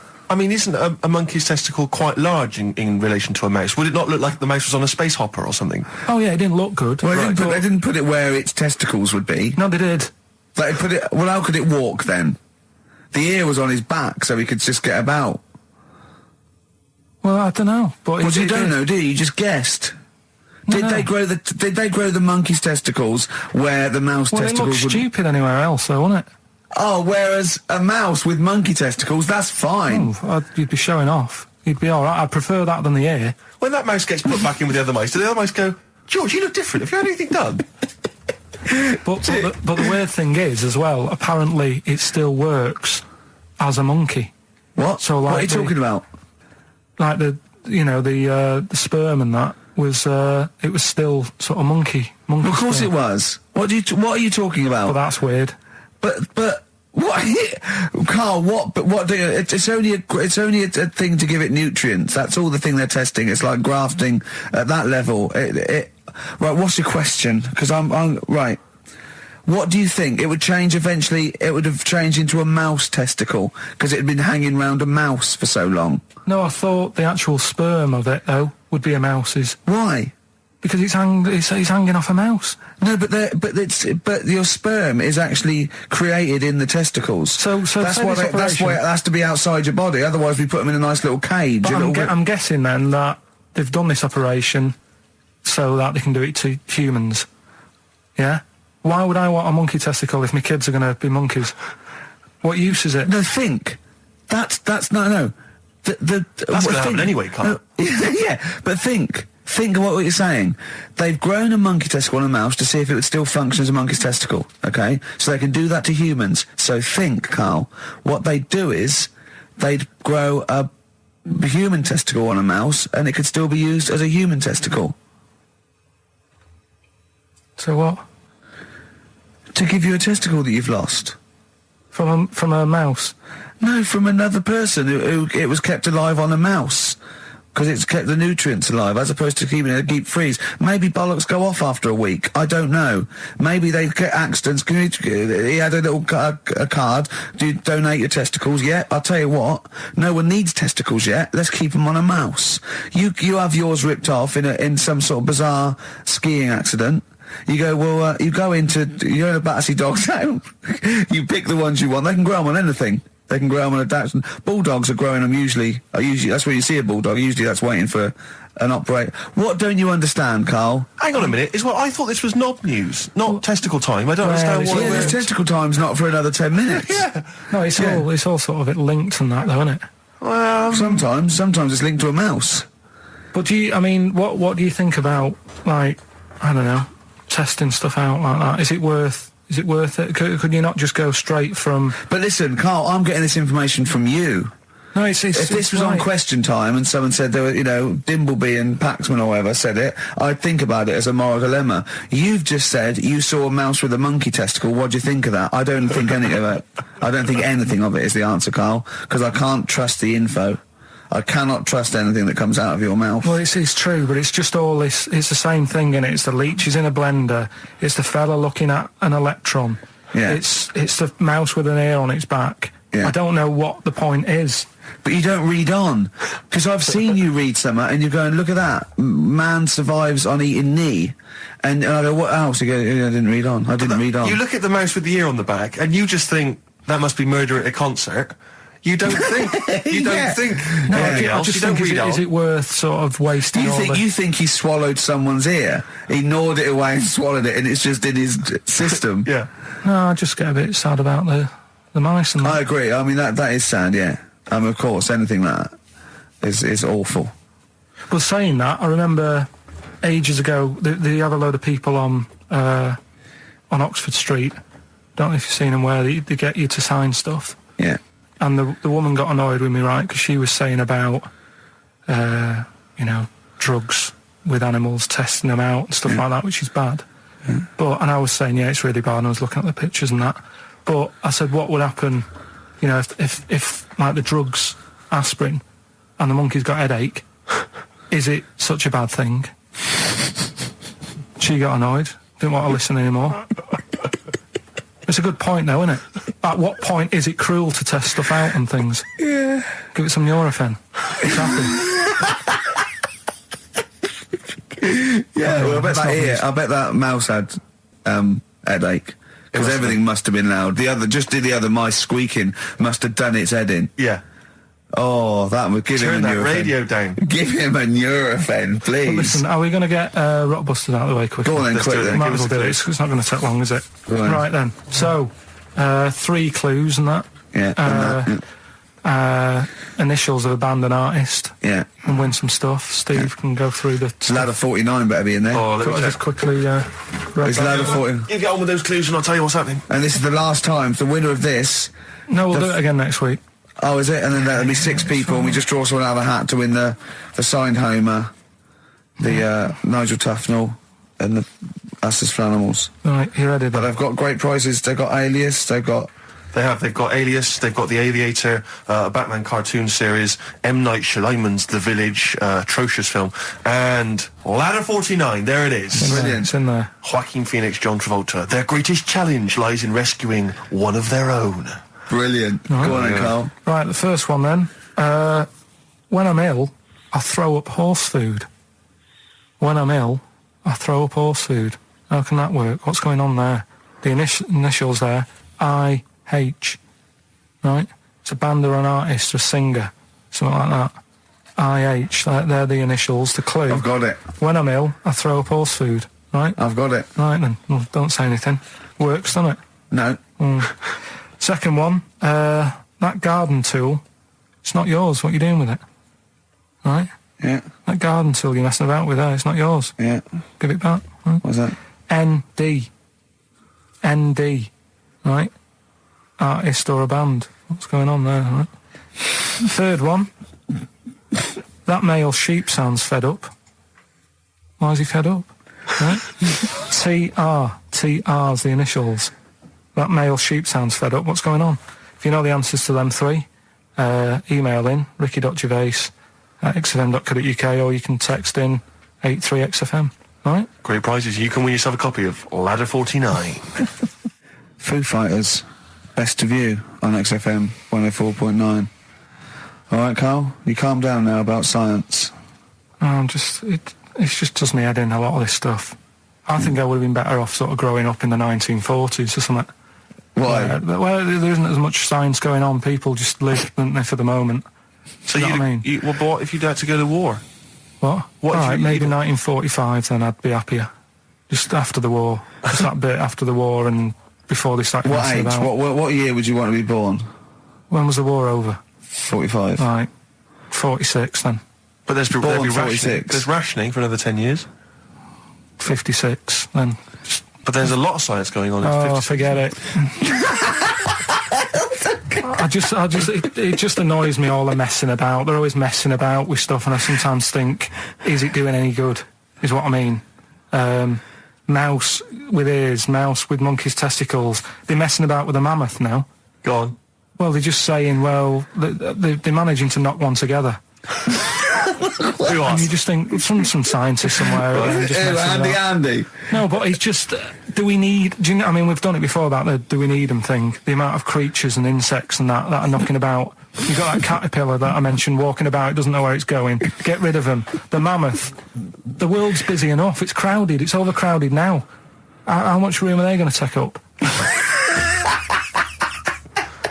Do you know what I mean? Why are they doing it, Carl? Do you know? All you know is that they're trying to muck around with them. Because they can. Because that's all it is, isn't it? Because they can. They're messing about. Someone's Yeah. being paid to do stuff. What else are we here for? If not to try stuff out. What else are we here for? What do you mean? Well, what are we here for? Just to enjoy life, isn't it? Well, some scientists enjoy knocking a mammoth together. No, but don't worry about the mammoth. It died out. Maybe it died out for a reason. Why didn't Noah save it if it was important? Because Noah, what do you mean? Noah's not true, is it? Oh, I don't know, there might have been some truth in it. What truth in it? That he put 2 of every animal that existed into an ark. How big was this then? Why didn't they eat each other? Yeah, I know, I'm not saying... Imagine the noise, Carl. Yeah. No, Trying to get a bit of kit there. There's points to that where I go, that didn't happen, because where could he have been where there was a hamster and an elephant and a crocodile? Where was he? Do you know what I mean? But none of I'm it's saying, true. What bit do you believe? What do you mean? It got a bit wet. What are we talking about? The mammoth or the... No. What is up with you? No, it's just that we had a lot... seriously, have you got brain damage? No, it's just that we had a lot of topics going on there. I just don't know which... We were talking about Noah. And then you suddenly go, I know where did we... What? The mammoth or Noah? What? What you did, none of it's true. What? Think of it. Oh, God. Think of the first thing. Build an ark. All right. Can I just clarify, what's an ark? It's a big boat thing. Right. I've never had any experience of carpentry. Just build a big boat thing. But I don't make... Just have a go. Don't worry, you'll be all right. I'll make sure it's all right. But once I've built that, how big should I build it? What am I... Very big. It needs every animal. 2 of every animal. Go on. Every animal. In the boat building, fair enough. I told you to make it big. Right.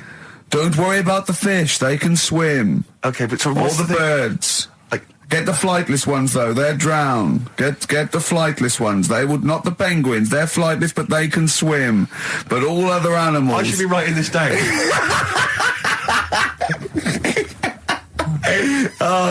Why? I mean, wouldn't you have took that opportunity to go, right, forget the, whatever. Man, the jellyfish didn't need to get in it, did it? But there's other animals where you can... We don't need to be here. No. Because Carl is actually having a little argument with his own head. It's like, you remember that comic strip, The Numbskulls? Yeah. Where there's loads of people in there doing different stuff, that he can hear them. Yeah. And sometimes his own mind puts him off. Yeah. Like just then, he has an argument with himself and it puts him off. Right, what's your question? I'm just saying, don't mess about with a mammoth. Whoa. Good. Okay. Well, what a platform. It's good. We've got a radio show, got our own radio show. People are spending money to advertise it. People are actually bothering to listen. And the words of wisdom coming out of your mouth is don't mess around with a mammoth. Brilliant. Great. No, but just going back to... You sound just like Bob Geldof. I can't be bothered with this. He's trying to say... What can't you be bothered with? Just because I think I've got a good point. What? Don't mess around with a mammoth? That's not a point. Don't put your daughter on the stage, missing word. What are you talking about? It's just that I think there's too many animals knocking about. I mean, I know you love your cat and what have you. Waste of time, though. What do they do? Well, they frighten you. Well, yours is mental, though, isn't it? He's sitting there, and the cat right behind him, and he nearly shut himself. Well, your cat is crazy. It does go for it. It loves... It's got claws, big old claws. Of course they have. It's a cat. Yeah, but no, most cats don't come leaping at your ghoulies every time you sit down with a lovely warm hot cup of tea. Aren't they pointless, though, Steve? Well, I've always had a problem with pets, generally, the idea of But pets. cats the most. I was saying to Ricky about, I don't know why, out of all the animals that Dick Whittington could have took with him on his journey. Again? Forget the cat. Forget it. What's he gonna do? Okay, you've got to walk to London because the streets are paved with gold. You can take any animal. What do you take? It wouldn't be a cat, because it keep wandering off. You do double the distance. Try to get it back. Come here. They don't listen to you. I can't be dealing with them. I agree. You don't get enough affection back from a cat. A dog, it loves you, it can't get enough of you. But cats, they're very snooty. Well, they're cool, aren't they, cats? They're cool, independent. I like dogs as well. I like all animals. What would you take with you? What, if I was Dick Whittington? Yeah. And where's he walking from? Like, I don't know. Wasn't it Bristol to London or something? I don't know. Again, it's a bit hazy. This isn't well documented. But couldn't he? I mean, why is he taking a pet and not a mate who... I'm not interested. I try and learn and you don't help. That's a track from the new Amy Mann album, The Forgotten Arm. It's called She Really Wants You. XFM 104.9, Ricky Gervais, Steve and Karl Pilkington. Brilliant. Talking about technology sometimes being a waste of time. Yeah.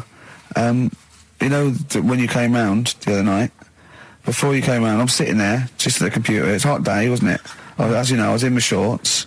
I was tucked in. I didn't get them out till you came round. Just my own business. Jane got some wax strips, and she went, "Oh, let me just do your back." I went, "No." Right? I haven't got a hairy back. I've got a couple of wispy hairs on my shoulders, probably about 20 either side. Nothing to worry about. It's not like I look one of those people that's like a gorilla on the beach. I right? assume your back looks a little bit like Carl's head. Exactly, yeah. And so I always do this. I know she put it on the back and she ripped it off. I went, forget it. She went, I've got to do the other side now. I said, forget it. Right? And, oh, God. I let her do the other side. It's ridiculous. It's so painful. And I've hardly got any hairs on the back, right? So it made me think of something that I'd heard about. There's a thing that you can do, and I don't know why, for people with really hairy backs and people who are hairy all over, okay, called back, crack and sack. They do your back, and there's some people that do look like little monkeys. Yeah. Right? Yeah. They do your back, they do your arse crack, and they do your balls. Oh. In that order? Again, always a question that doesn't matter. No, it does, because what I'm saying is it done from the top all the way down? It's not done in one. What do you think? This is huge 30-foot Band-Aid type thing that you're wrapped in and then pulled. It's done a little bit at a time, isn't it? Right, well, again, it still matters which order. Because if it hurts your back, it's definitely going to hurt the sack. That's what I'm saying. I think... What is it called? Back... Crack and sack. Or sack, crack and back? No, it's called back, crack... I don't know. It's probably a marketing person said we've got it in order. You could probably choose which order you want them in, Carl. It's back, crack and sack. It should be sack. Sack, crack, back. Definitely. It should be sold like that. Why? Because like I say, if you're lying there, look, you've had half of your back done. If you went, oh, forget it, right, there is no way you're going to have the sack done. Is it? No. I'm sorry, I wouldn't have the crack and sack done anyway. I don't know why people I'm not going to have the back done. It doesn't need doing. Where are people going where they've got to worry about the condition of the sack? At what event do you go to and you go, well, I've got to look sharp. I've got to look the part today. I don't know. The sack done. Nudists? No, because they're about being natural and that, isn't it? Normally they are airy, like that woman on holiday. Yeah, the women are, the men aren't. I don't know. Yeah, they all are sort of pretty airy. They believe in just leaving the body as it is. I think little gay fellas love it, don't they? Why are you looking at me? I don't know. I don't know. If you're a little gay fella and you've had it done, text in. Just text in. What's the text thing? 83 XFM. Just text in. Tell us what. I don't know. Is there any information that we're missing? Is it painful? I assume so. Of course it is. Why did you get it done? That's the question. Why did you get it done? Yeah. Why is it important to have a hairless arse? XFM. Touring breaks on XFM. Ricky Gervais, Steve Merchant, Karl Pilkington. Karl, are we doing your story with a song? Is that what you want to do? Yeah. Well, excited about it. Like what was it the other week? We did Babushka. Did Babushka. Yeah. Pinball Wizard. You said if he's deaf, dumb and blind, he doesn't even know he's playing pinball, which is... I just don't got to put him money in it. That's all I'm saying. Let him play pinball, but don't waste 20p or whatever. Good point. This week, right, do you know how I was saying... It is a good point, actually. It is a good point. Again, though, it wasn't a documentary. It was it's not... Didn't really happen. Yeah, well... Do you know I was saying sometimes I listen to song... I like a song to be obvious what it's saying. Pinball Wizard was a good story. You need a song to be obvious. In the ghetto, it's a kid growing up and all that rough area, gets killed for nicking cars and messing with guns and that. Living in the city, growing up in New York, rough area, how you cope with it and that, right?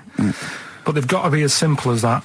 Otherwise, I'm not that I've got a brand new combine harvester. It's about like machine. It's brand new. Yeah. It's brand new. But even though it's new, he's willing to lend it out to other people.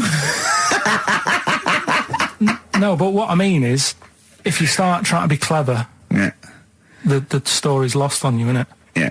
Not necessarily me or Rick, but yeah, sure. Go on. We know what you mean. Go on. On Primates, yeah. Well, this song here, right? It's not an XFM song, and you'll probably hate the song, to be honest. Go on. What is it? What's the song? Yeah. It's Wonderful Tonight. Right? Eric Clapton. Okay, it's all right. It's a sort of bluesy sort of ballad from the late 70s. Yeah, it's all right. But I'm always arguing with Suzanne, because every time I hear it, I'm getting different pictures in my head. Yeah. Of, like, what's going on, right? Okay. And I'm convinced it's about, like, this little cripple fella in a wheelchair, right? And he's knocking about with his wife. And we don't say cripple anymore, do we, Steve? Do we say cripple? I don't think we've said that since... 70s? I think it was the 70s when we stopped. All right, just a little fella in a wheelchair then. Okay. And and the story, it's all sort of, you know, how he's being pushed about by his Again, wife. that's not literally.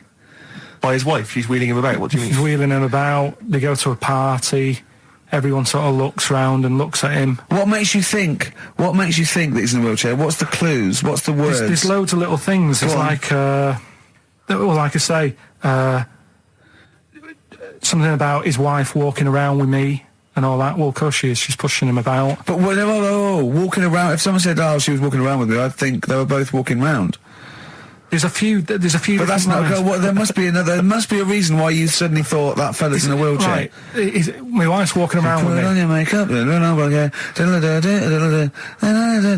I feel alright. No, and she's always saying, "Do you feel all right?" And that she's always asking him how he is. Yeah, but she's just listen. Let me play it, right?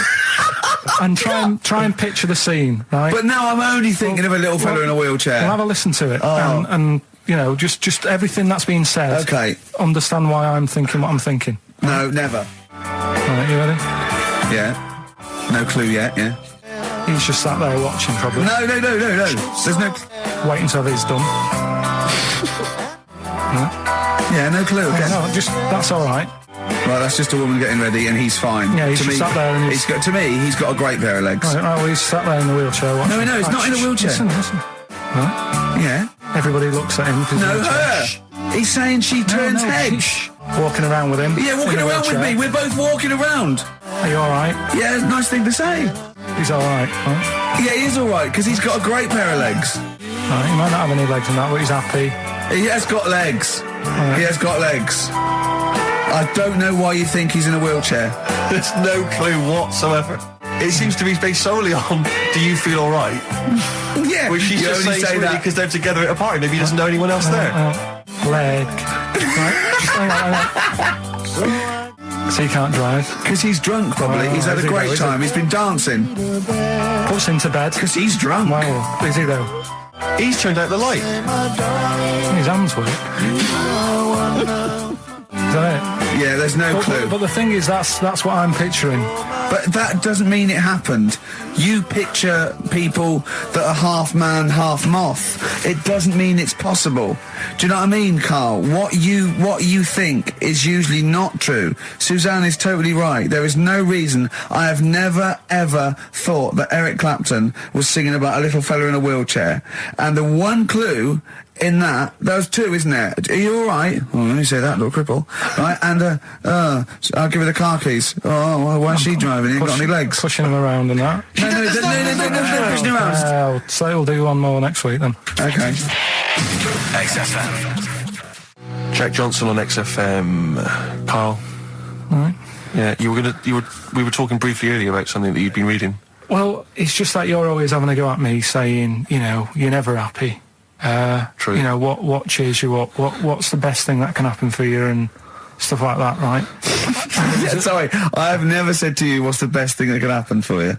No, but I'm trying to encourage you. Steve's, and you have a bit. I've started reading more and I'm doing more science stuff, even though some of it does me head in. Like I say, knowledge is almost annoying. Right, knowing about that mammoth is Think annoying. about being a quote. Yeah. Things like, if I have seen furthers cluster on the shoulder of giants, we will fight them on the beaches. E equals MC squared. Knowledge is annoying. Yeah. That's an amazing one. Karl Pilkington, 2005. No, but it can get you down, can't it? Right. Knowing stuff that's going on. Yeah, knowing stuff. But sometimes I don't want to have stuff in my head. When I read a horrible story or someone tells me, I wish I didn't know it. Yeah. Yeah, that's all I'm saying. But at the same time, there was something in the paper about things to do before you die. And it was just stuff that I sort of looked at. I thought, don't want to do that. Cross that off. Not bothering with that. At number one, you always know what's at number one. It's the same thing every time. Swim with dolphins. Yeah. Don't know why. Do you want to do that? What's going on down there that it's so good? What do we not know about? I mean, yeah, it'd be fun. I'd love to sort of encounter most animals, to be honest. I mean, there's be a few animals on the top of the list. I'd rather hang out with a bunch of chimps. I wonder if I love that. I wonder if it's you're down there with dolphins and you're swimming with them and then they click away, click.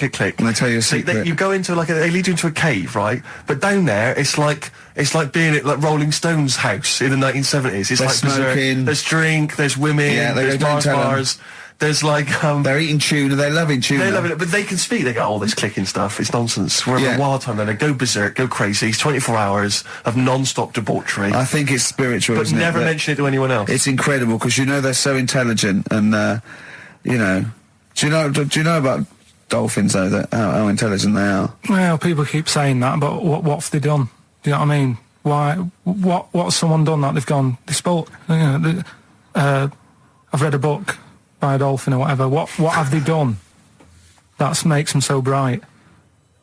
It's the same way they go, they look after you, they save you and that. There's got to be one bad un in that bunch. Of course there... Sorry, I wasn't suggesting they're all flipper. I'm not just they're constantly going around the oceans trying to save people. I mean, they're intelligent, In what way? What do you mean in what way? Well, what do you mean? Why do because why they pass people tests? Keep saying they're bright? Because of the things they can achieve and learn. Like what? Well, they can tell shapes, objects, colours. Sorry, Carl. I mean, they're no match for you. They're not as clever as you. They're way down the list. But it's all relative, isn't it? For a non-human, they're doing okay. They're up there with chimps, So what do you want to do before you die? Anything? Any achievements you want to have? Well, if I'm ill, I'd prefer to go to the doctors than to go with the dolphins. Yeah. Why are you suddenly ill? It's not, when they say things to do before you die, they don't literally mean the day before. They mean you croak that you want to experience life. You can do it over the next 20 years. Is that what you thought you meant? Like, literally Is the that 24 what you hours meant? before like you a die? priest there going, give me the list. What is it, Grandad? Dolphins. No fit state, Grandad. Get me in the water. Get me down to Brighton. What do you think that list means? Well, yeah, that, before you die. You're incredible, Carl. Amazing. You're all this time. Things to do before you die. That's why he doesn't want to do any of them. Didn't you think it was a bit extraordinary that you So had to what try and you- swim with dolphins and visit Disneyland and climb Mount Kilimanjaro That's what I all in the was same saying to you. afternoon? That's why I said to you, I would be in no mood for a dip. That's incredible! Always a new twist on things. Always a new twist on things.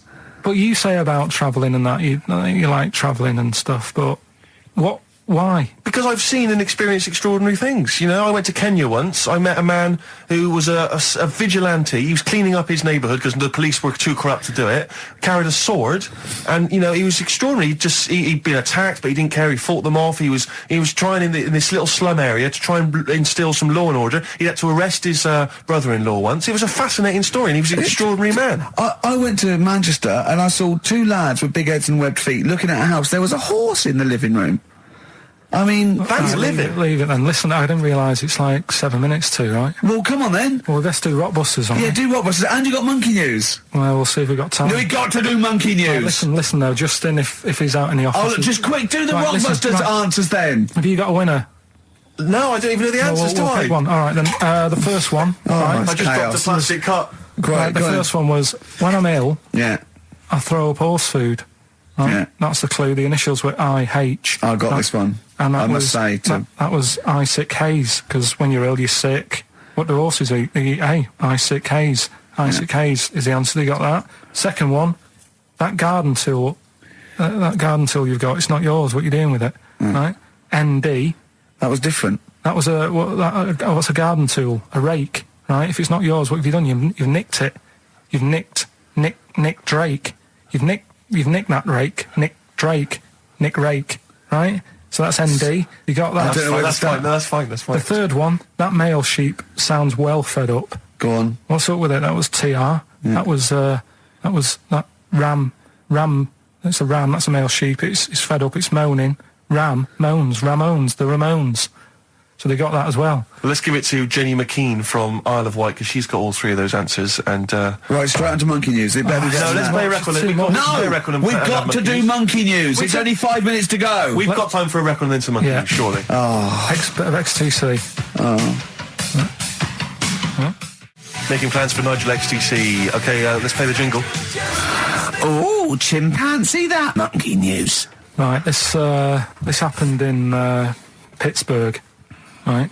There was a rock band, and they've got this studio in Pittsburgh and what have you. and they're laying down tracks and stuff like that.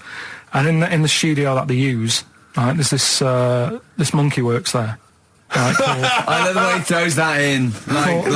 Like he throws that in. This monkey works there. No, it's just got a little gig there. He sort of he carries the equipment in, guitars, stuff like that. He doesn't. He does. No, he doesn't. He just sort of cleans up after the bands. No, he doesn't. Emptying the ashtrays. Doesn't that sort happen. of stuff. He Doesn't does. happen. That's the gig it's got. Anyway, right. Gets women out of the crowd that they want to go visit with. With one arm. Drags them back. So anyway, right. So the band's in the studio, right? And one of the band members brings some A&R fella to the studio to have a listen to the latest track. Right? Yeah. So they hit play, and they're all there going, "Yeah, brilliant, this is good." Oh no. Anyway, so the fella says, "Yeah, I like the track. I especially like the bass on it." Right. Right, this is bullshit. So this is rubbish. So And they hadn't laid down a bass track? so this is, have you heard it? So Carl, the weird please thing don't is, do right, this to so me. the A&R fella goes, and it's like the band members have stood about, and they're going, "That's good that you liked it." And they're saying, "Yeah, but what's he on about with the bass?" So they played it back. This is rubbish. This is absolute rubbish. Let's Where did you get just this hear it, from? please, 'cause we never get to the end. Let's hear it, This let's is hear it. absolute nonsense. So they played it back. Yeah, right? and it's the chimp playing bass. Definitely not. So they were like, "That's weird. We haven't got a bassist." Anyway, so they go, "Well, whatever." Right? So We they haven't leave. got a bassist. So They go, whatever, let's go home. forget it. XFM. How's your aunt? Anyway, how's your aunt? The one who farted for 5 minutes, Carl. Also got the U2 not been that well. What's up with her? The best chill out album ever. Is she alright? Yeah, she'll be alright. Yeah. Okay, guys, so that's the prizes up for grabs. Sorry, we were having two conversations there. I think we're a little bit too relaxed in this show. Sure. I mean, people tuning in will just think, do those three people know they're going out live? Or is that a conversation, like, between the records? It's... Do you know what I mean? It probably sounds like, the record is playing. We think the record's playing and we're just chatting. Oh, dear. What we got, Carl? What we got? Carl. Carl. One opportunity. Carl, come on. Oasis, Live Forever on XFM 104.9. Right, we're in the swing of things. It's mine and Steve's favourite bit of the whole show. This is what we do this show for now. Educating Ricky. Yeah. Go for it, Carl. As you said, that learning can't be fun. Yeah. Yeah. Okay, I'll go for the one. What's the one about the butcher going down the butcher shop? You've got get your kit on. We're off down the butcher's. Yeah. You going for that one? Yeah. Well, do you know the saying? Don't let the cat out of the bag. Yeah. Do you know what it means? Yeah. Don't give away a secret. Right. Well, do you know how it came about? No. Well, ages ago. Before, like, Ages ago. 17th century. Yeah. Before, like. Yeah. 17's good. Yeah. Before, like, proper butchers and Dewhursts and supermarkets and that, you used to get these blokes who sold meat. Right. Butchers, they were called then, I think. Yeah, but the difference was they didn't stay in the same place, they moved about. Right, so they'd turn up on a street corner, and he'd have like loads of carrier bags of like Carrier bags? Yeah, with meat in and that, and people would Plastic be like, carrier bags. Yeah, with whatever. mobile butcher on them. Yeah. Right, so And an email address. Yeah, go on. people went, right, yeah, I need some meat. Right, so they'd go up to this bloke and say, what have you got? And he'd say, well, I've got a you can have a bag full of pig, or you can have a bag full of chicken, whatever. Yeah. And they'd go, yeah, how much? They go, call it a fiver, whatever. Yeah. And they'd buy them, and to make more money, they didn't always fill the bag with what they said was in it. I thought that might be the case. Right? Yeah. So what Did they they used ever to do... put cats in there? Yeah. But I don't see what... Okay, so sometimes they would put a cat in the bag They'd put and a cat pretend in it the was bag. chicken or whatever else. Yeah, so... But why was a cat any cheaper than a chicken? Because cats are wandering around the streets, aren't they? Chickens aren't. So to get a chicken, they put a chicken on the top so that when they look in it, they'd go, yeah, that's all right. Got a bag full of chicken. They'd get home to make the dinner, and they'd be like, what are we having tonight? And they'd go, well, you'll never guess. And they'd have like, well, you can have a chicken leg, and... But it wouldn't be, it would be a cat. Yeah. They'd have to defrost a pizza. Yeah. Did they mind that they were eating cat then, in those days? He didn't say. He just was saying about the saying, don't let the cat out of the bag. It's like, if they see that, they're going to go mad. I'm mildly disappointed with this story. It's all right if it's true, but there's something about it. It's just... I want to know more. He always leaves it. Is it Karl doesn't quench your thirst for knowledge? He creates more. I don't know if that's a good thing or not. Well, yeah, he's like the pot noodle of information. Yeah, do you know? He never. I want to go. I'm not nourished by it. It's if for every fact he tells me, there's 10 others that spring up that I have to get clear. Well, so it was the people that were doing this. It was the dodgy butchers that coined this phrase. Were they saying to each other, "Don't let the cat out the bag"? I.e., what I mean by that, Jack, is don't let them see the cat. Yeah. What we've stuffed in there. Yeah. Dodgy butcher. There's another phrase, isn't it? So that's the first one. Is that a euphemism or is it dodgy butcher? As his meat delivered around the back. Sure. So that's that one. So let's get your kit on. What does that mean? It's a euphemism for homosexuality. Okay. And meat, presumably, in that means different things. It doesn't. It's a word that is also a male bird. Would it mean chicken or cat necessarily in that context? Or well, I suppose it could. Yeah. Karl's look at him. Karl looks at you like a cat. Yeah. Whenever we leave him behind, if we don't talk like straight at him and let him see our lips moving, and it's monosyllabic and very look, he's lost in that conversation there. He just drifted off, didn't you, Karl? No, I just was also thinking on animals and that. Something else I was going to use. Go on. Was this isn't a radio show, is it? I just suddenly caught myself. This is nothing. I told you that before. It's been bad today. No, but I mean, it's the way, this casual way that it's like we almost have no regard for our listener, and I'm not proud of that. I just don't know what to do about it. Do you know what I mean? I don't know how to do this properly. I mean, we're just chatting here. I mean, it's only Anderson who's seen through us, and that surprises me that more people haven't. I mean, what are the figures like? Do people listen to this show? I'll find out for you. You keep saying that. But, there's this parrot, and apparently it lives. I mean, Rick, it's unique, if nothing else. I mean, when you wake up with Woken tomorrow, you're not even going to hear him start a line with "there was this parrot." Go on, there was this parrot. Yeah, go on. And it can talk and that. Someone's obviously, taught it how to speak and that, and it flew away, and it's living in this church, right? And people are at the church doing hymns and that, and then Trouble's brewing. In between the hymns. That parrot was owned by an old miner who used to swear a lot. Yeah. Well, then the vicar is going to be really annoyed. That vicar, that vicar's going to go on. I just hope it stays quiet, Rick, during the vicar's sermons. Yeah, go on. Have you read it? No, go on. Have you read it? No, because that's what happens, right? Go on, tell us, Karl. During the hymns, it's sort of effing and jeffing and stuff. Effing and jeffing? Yeah. And everyone's like going, it's quite funny, really, it doesn't know what it's doing. Everyone's having a laugh. Yeah. But it's causing a havoc at funerals. When did this happen? Not years ago. John was a much-loved man. He was a wanker! Yeah. So anyway, that was another story. What can you say about Uncle John? Bollocks. Oh, Karl, I love the fact that when you look at things, you go, that's interesting. The parrot swears at funerals. That'd be a nightmare. And it stays with you. You see, for a simple man, you retain an awful lot of knowledge. It's just all rubbish. Do you know what I mean? If you just replaced all this rubbish with good stuff, you'd be an intellectual. Yeah. Really. Because, your retention is fantastic. Yeah. So Did I lose you again there, did I? So was it the word retention? We've still got Wash Up With You. Yeah. Should we play a record and do Wash Up With You? Yeah, we'll play a bit of Aqualung then. Aqualung! Right, that's Aqualung. Good time's gonna come, innit? Right, Karl, come on in, educating Ricky. So, don't let the cat out of the bag, that's where that comes from. Comes from a crafty butcher. Right, go on then. So the next little headline is Wash Up With You. Wash Up With You, go on. You want to know about that? Yes.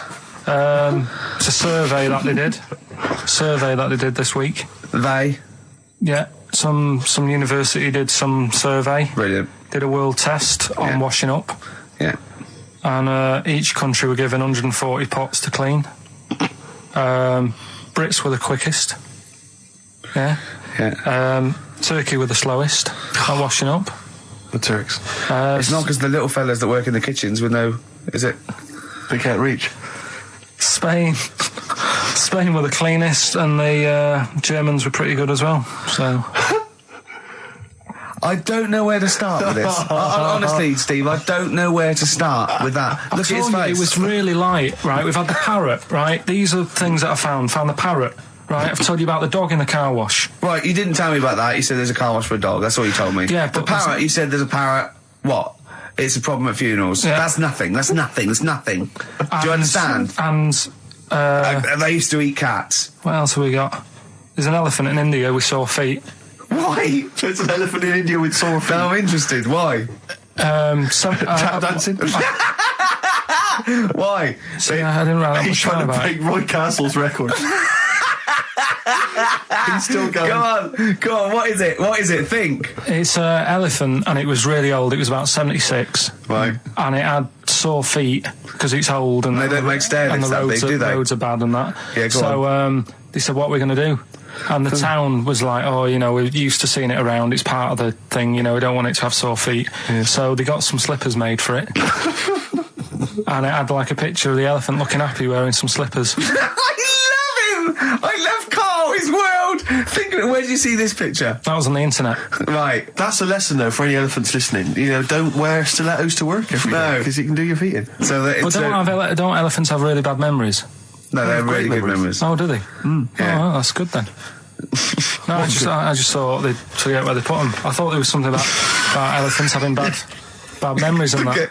It goes on. Where's my slippers? Yeah. I'm sure I left them by the taxi. So, sorry, there's an elephant walking around wearing slippers. Yeah. That's in What India. kind of slippers? Those sort of old man ones with the sort of checkered well, round design. ones, I imagine. Yeah. Big round ones. There was that going on. And is it happening? Is it happier? I mean, does it feel No, more it satisfying? looked it. Did it look? How can you tell? How can you tell for elephants, please?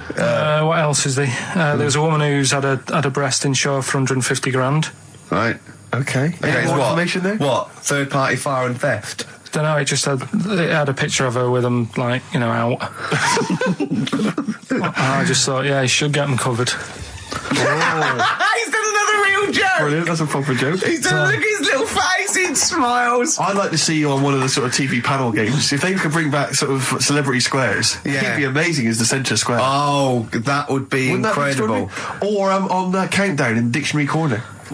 I imagine him in Dictionary Well, Corner. I've come up with cat. If that helps at all. Yeah. Memblent. Yeah, what does that mean, Carl? Just anything you want it to mean. What I've got, there's a dog that's got a cough in Singapore because it smokes 20 a day. Right, okay, another one. No, it's the last one in it, so Yeah. we'll save it. The last one we've got is why don't they just Sorry, get- what was that? Wash up with you? That was it. But was that it? Surveyor washing pots and I pans. didn't understand. You said Italy were the cleanest. No, Spain. No, Brits were the quickest. Yeah. We were the quickest, but Italy was the Spain was cleanest. the cleanest. Turkey were the slowest. Yeah. Spain were the cleanest. But why weren't we cleaner? Because we were washing up. Why were we not paying attention to the We bits did it of dirt rubbish. We whistle? did it quick. We did it quickly, but I don't understand why it was being rated on. Who was doing it? Was it Annette Newman or Ainsley Harriott? She's quick. Both of them are quick. Yeah. Well, they've got like kind of loads of slaves that do it for them. Did we use fairy liquid? Don't know. It didn't have. Did we use a whole bunch of Boy Didn't Scouts? say that. It just Like said, it just said, you know, that. Who had the softest volunteered hands? for that? Who had the softest hands? So it didn't say. I didn't. Why is it we don't get notified that this is taking place? I don't know. When I was a kid, no one ever said, you know, we need recruits because we're doing a survey on who can wash up Yeah. the quickest. Are you disappointed in yourself with that one, Carl? It is pretty dull, to be fair, and that is why we've got to bring in either con merchant Okay. or a wine merchant. Or shut up at your face. Yeah. Would you be able to, if I put you on the spot in the next, sort of after the next record, would you be able to give an example of how con merchant would work? I mean, is there something you could do just to sort of Should we experiment? play a there? record? Should we play a record? Play a I've tune. got a What do you cough. reckon, I can do better than that. What? Ads. Go on. Travis on XFM 104.9 on Ricky Gervais with me, Steve Merchant and Karl Pilkington. We're doing Educating Ricky. Right, final one. Come on, Carl. Right, what was it? It was, why don't they just get a diary or some paper or something to write on? Yeah. Yeah. Because Snappy. I couldn't think of a heading for it. It's basically Go on. people who have tattoos. I've never understood it. Right, that they have something put on their arm. Right, sorry. Have we started the educate? Is this part of it? Are you educating me? This is something that will be useful in my life that I didn't know about. Yeah. Go on then. No, it's just that they've got a machine out, right, that does tattoos. Tattoos. You come up with a design you want, and you this machine scans it, and you put your arm in this thing, and you press print or whatever, and then it does the tattoo on your hand or on your arm. Like loads of little needles that follow a pattern? Yeah, the computer, basically, yeah. Is it a real tattoo? It's a proper proper one. The fella said... well, as long as it goes out, it pierces the skin with a I just wondered if it's one of those kind of, those kind of... No, it must be lots of little needles or a moving needle that can go Sorry, along but it. how is this cleaned, like, in between each person? Don't know, probably... I don't know. Well, no, it's only that if it's one needle, it's just the head, isn't it? If it's one needle that moves, and does it like like loads of little... What are we gaining from a machine doing it? Just because they're not going to sort of mess it up. But hold on, how do you keep your arm still? Because your skin moves slightly. So the machine it's won't... sort of strapped to your arm. Right, and so it's spread... the fella said that the tricky thing was in all this... It was the fact that, nobody would let him test it out on anyone else, so he had to do it himself. But did it work? Because the thing is with a tattoo artist, they can see when your skin's moved and they can see what they've done and they keep wiping it and looking, whereas a machine's just got to trust itself. Yeah. So I think one needle could go wrong. If it was a lot of needles, that it just came down, like, 1,000 needles that was an imprint. Yeah. But obviously I'm asking someone who hasn't delved any further than there's a machine that can give you a tattoo. That's all you've got at the moment, isn't it? Well, basically... That's all you've got? I mean, that's what I've got, because I'm not a fan of tattoos. I don't... But where did you read this again? This was... Internet? This was on the internet, yeah, it was, yeah. Okay. And I just don't understand why people do it. That's what got me attention. Because me... Sorry, what have I learned from this? That if you wanted to get one... you can get one done by a machine now. People say machines are sort of taking over and that, and there's another one. But it's just the fact. I mean, I don't know. So give us the snappy title of this education again. Why don't they just get a diary or some paper or something to write it on? That's why I always think when I see people with loads of tattoos, like there's that fella who we were talking about the other week in Scotland who was covered 99% in tattoos. It's just like, what have you done that for? Yeah. Do you know what I mean? You can't get rid of it now. You've done it now. Yeah. One of my uncles, like Tattoo Stan, he's just caked in them. Tattoos. Right. I don't think he's my proper uncle, but it's just like my dad's got Tattoo Stan. No, my dad's that's a province in Russia, isn't it? My dad's got loads of mates who. When you say he's not your proper uncle, do you know, like when someone comes around, you're all right, Uncle Stan. Yeah. Do you know what I mean? And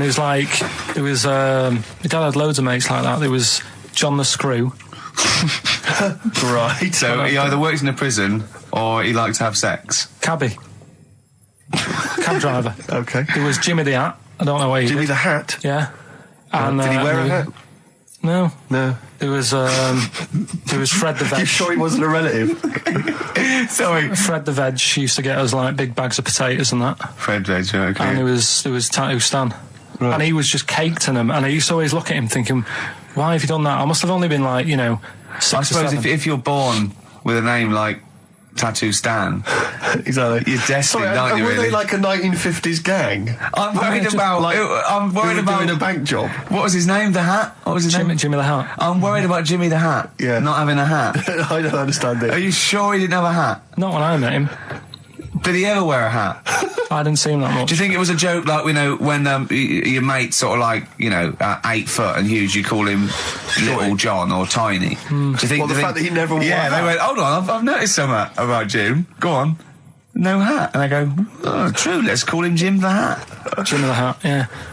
But my Uncle Stan, he had like loads of them. He did them himself. Oh dear! And it was always that thing. God. What was it? Things like he had like the cross cut here, made in Britain. And if you're going to do them yourself, I'd say at least make sure you're sort of a good drawer. Yeah, and don't do it in a mirror so it comes out backwards. Well, that was the other thing. But like, I remember he did. Names are all right. He had like all his kids' names down his arm. And, what are they called? Yeah. Oh, God, it's Tattoo Stan Jr. Yeah. And Paul shits the bed. I'm trying to. Wabbai Kate. Yeah. But he had Frankie never amounts to anything. Oh God! So he had like Johnny, I don't think he's mine. So he did all this. I don't even know why I'm telling you about tattoos. No, nor do I, Carl. I was watching. Did you watch The Mammals in the week? No, David Attenborough. No. I was thinking actually, right, all this MTV stuff. If there's one reason why I'd like to do it, is I was watching Attenborough, the Mammals programme. I reckon I could do something like that. Right. And just have like me instead of Attenborough, like a young sort of fresh person. Yeah. Watching like certain animals and saying, "Do we need these?" Do you know what I mean? Yeah. Oh, God! What's going to be Death on Earth? Well, That's amazing! Do we need these? And, No, 'cause there's loads of and the stuff. audience at home would vote. Would there be some kind of telephone like a vote? vote out system. Oh, But the thing is like, it's something interesting that Attenborough was saying the other night on Do we need these? on Jonathan Ross's show, on his telly show, right? He was saying, he said you could take all the humans off the earth and it would carry on, but take like some animals off it, mammals and that, you got problems on your hands. I thought that was quite interesting. Yeah. So it's like the question is, do we need these? Is that part of the big thing? Right. Like jellyfish. Yeah. We've talked about jellyfish. Yeah. Yeah. So which mammals in particular were You talked about watching our that Zoe you Ball thought- show, haven't you? Hey? Which mammals were you thinking we don't need when you watched the show the other night?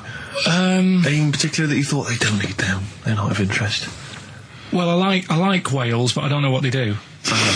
And they're taking up quite a lot of room. Sure. But stuff like, Yeah. but like jellyfish, I looked into because Yeah, I well, was they talking don't about have them, and they were saying they've got no eyes, no heart. There's something like 97% water. Yeah. Uh, They're blind, and they do about 33 miles a day. Right. So it's like, do we need them? Could we clear them out? Yeah. Well, the big net. That would be the programme. What? Right, we'll get rid of them. Next week we'll be looking at Rhinos. I think it's genius. Honestly, I think it's genius. And like going along sort of like picking up sea anemones and going and just lobbing them into the sea. Well, what do you think about MTV doing that? And then I just, in between the bits, Play music I videos? play music related relate to to it. fish, so I could play like Fish, Yeah. that rock guy, or the animals, Rock lobster. yeah, or what else could This I get could in run and there? run. What other songs have got animals in them? The Well, monkeys, could play the monkeys. Yeah, there's about 1 million, so let's not start this. No, but do you know what I mean? So do we need this? So MTV flies you around the world And to you- the most incredible exotic locations. You sort of climb up a tree or whatever, and next to, I don't know what lives up a tree, some kind of rare parrot. You say, look at Sloth. that, it's colourful, Sloth. it's Oh, interesting. you like sloths, don't you? No, they just live up trees, but I'd say, do we need them? Why? Well, what do they do? What do you mean? What do they do? What do you want from an animal? Carpentry. What Well, do you like, want? I don't like scorpions, right? Right. But then I found out they look after those monkey things. They're not monkeys, they're Whatever. lizards. Well, all right, yeah, then lizards. They look after the lizards. So there's a reason. But do you need the lizard?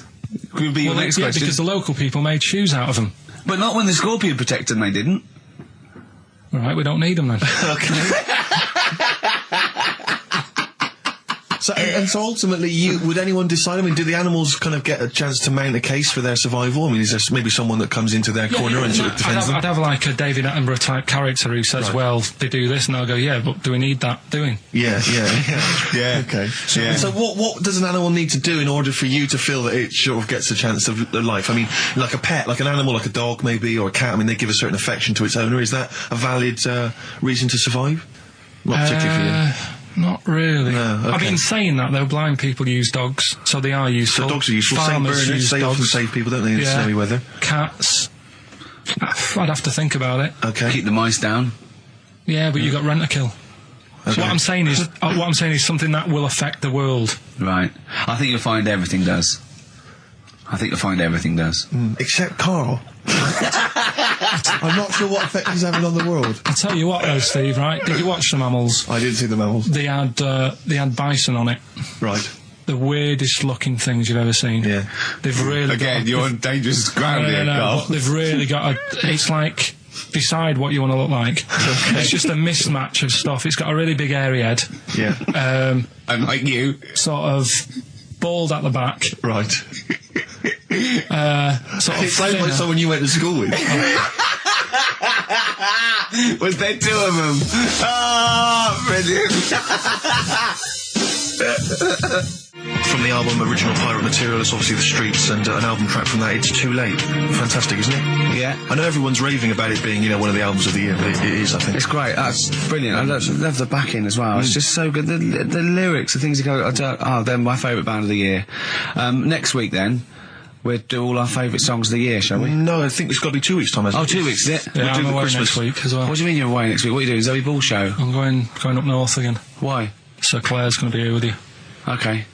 Yeah, at least What are you doing up north? she does her job. Just Suzanne's dad's birthday. So I bet he's a party animal. I've read that they really kick off, don't they? Is it? Yeah. so Are you gonna be raving? can't concentrate now. Oh, well, he's all stressed because the lady from MTV's here. She's going to film his little face. So the what- things he said in the week, he was so worried. He's got worried about the spot on his head. That won't come out. Just you got your best side. He's on that side. That's all right. Oh, yeah, the camera's out. Look, he's getting nervous now. Okay, Carl, ignore the camera. Okay, just ignore the camera. Okay. Now, me and Steve have done our research for you, and we've got 2 amazing things to tell you. What should I tell them first, about the baby or the... Well, they're both equally fascinating, so you choose. I'll tell you the crab thing first, right? Steve actually saw this thing in The Guardian in the week about our research thing, and then we looked it up, we looked into it on Friday, and it is incredible. Right, listen to this. There's a thing in a bay in New England, right, where it's like the biggest, they make silicon chips and stuff for computers, right? And because of the data protection thing, after they've done them, because they have to destroy the plates, right, well, the information's sort of put onto them, but there's still flakes of silicon. They sort of grind it down straight away, and some of the flakes got into the bay, okay, but some of the information's still on even the slight granules of silicon. Anyway, gets in the water, and silicon is rather like a carbon derivative. They reckon if there'd been life on another planet that wasn't carbon-based, it'd be silicon-based, because like simple sugars and proteins, it's just COH and that, and it can work with silicon, right? Anyway, the crabs have been taken up, they're still in the water, and they looked out on the beach, and over years the crabs have started sort of putting themselves in formations, like geometric format, and they couldn't work out why they were doing this.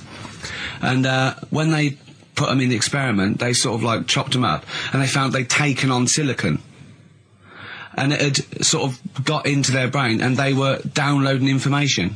They picked up little things, because it's just chemical, electrical impulses that got information off the silicon chip, and they were interfacing it. But this is the amazing thing. One bloke sort of thought of this, and he thought, well, if it's a simple computer, the brain, if it's just a simple sort of electrical thing, then maybe there's sort of, we could get it down. So what they did is they made a thing called a biointerface, and they put it into the crab's brain, just a really simple brain, so it's measured on Mongar, right?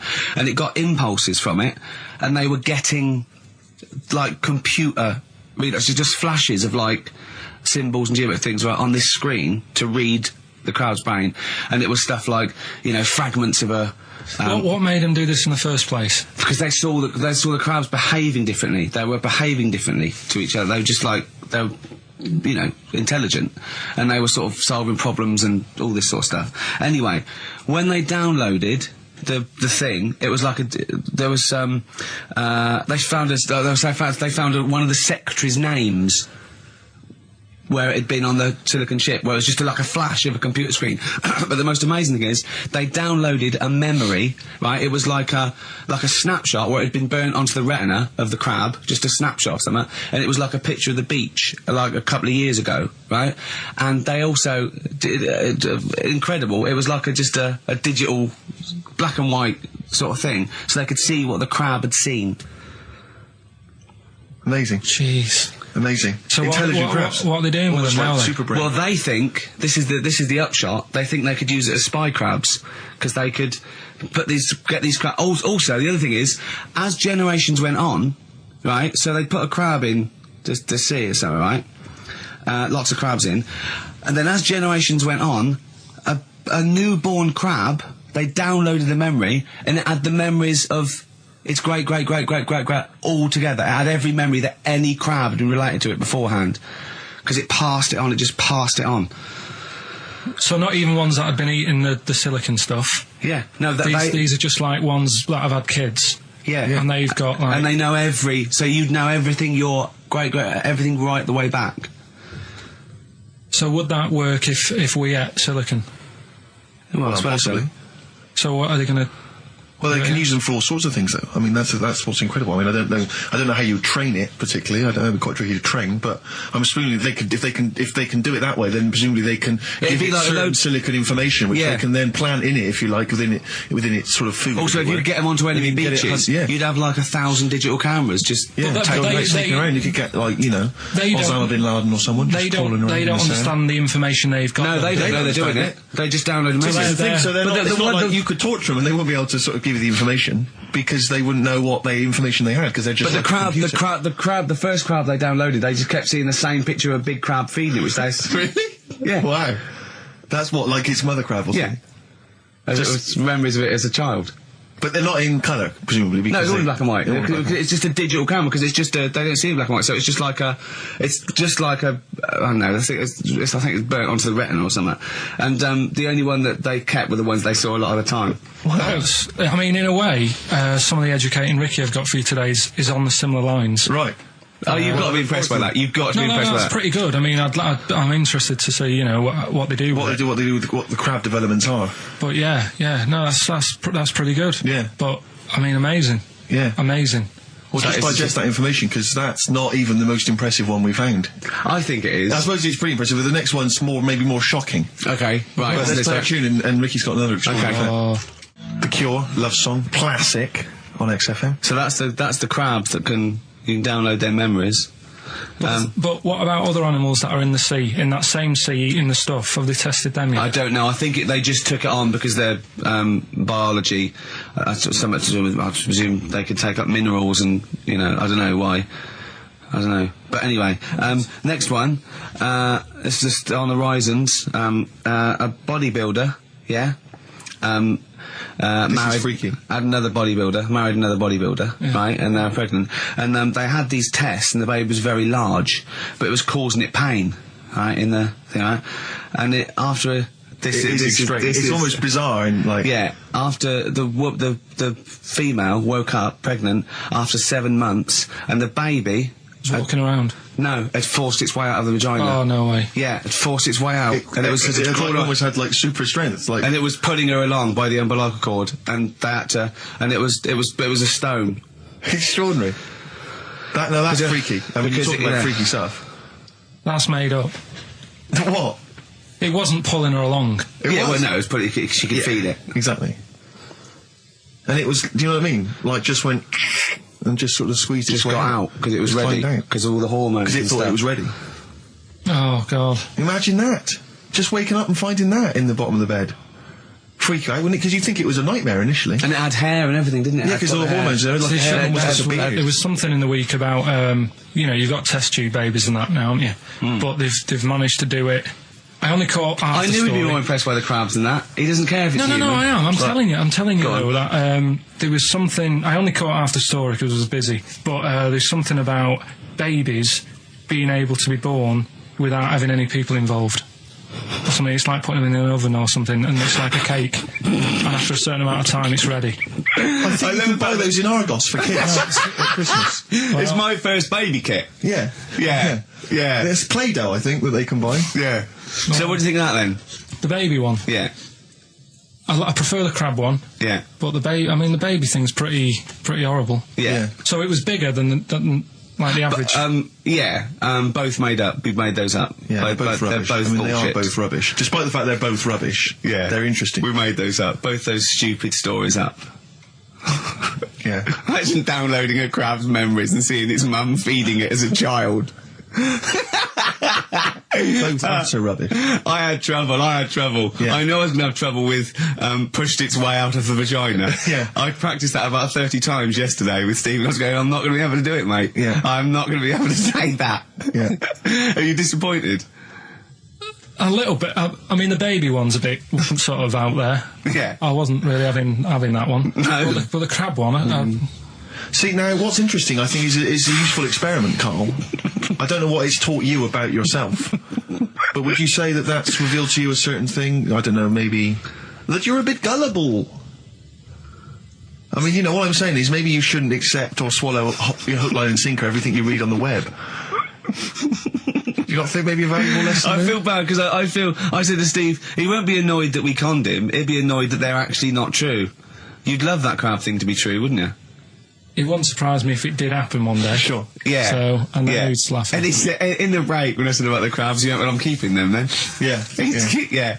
Go on then, do a film review, quickly. Right. Well, today on film review, we're doing classic films, and today we're looking at Elephant Man, John Merrick, one of his better pieces of work. It's a sad film. I've never really been able to watch it all the way through. Sorry, John Merrick's better piece of work was him being the Elephant Man, played by John Hurt. Yeah. Go on then. Sad film. When I was younger. Tell us a bit about it. What is it about? Who's John Merrick? It's about a fella who's got a funny head.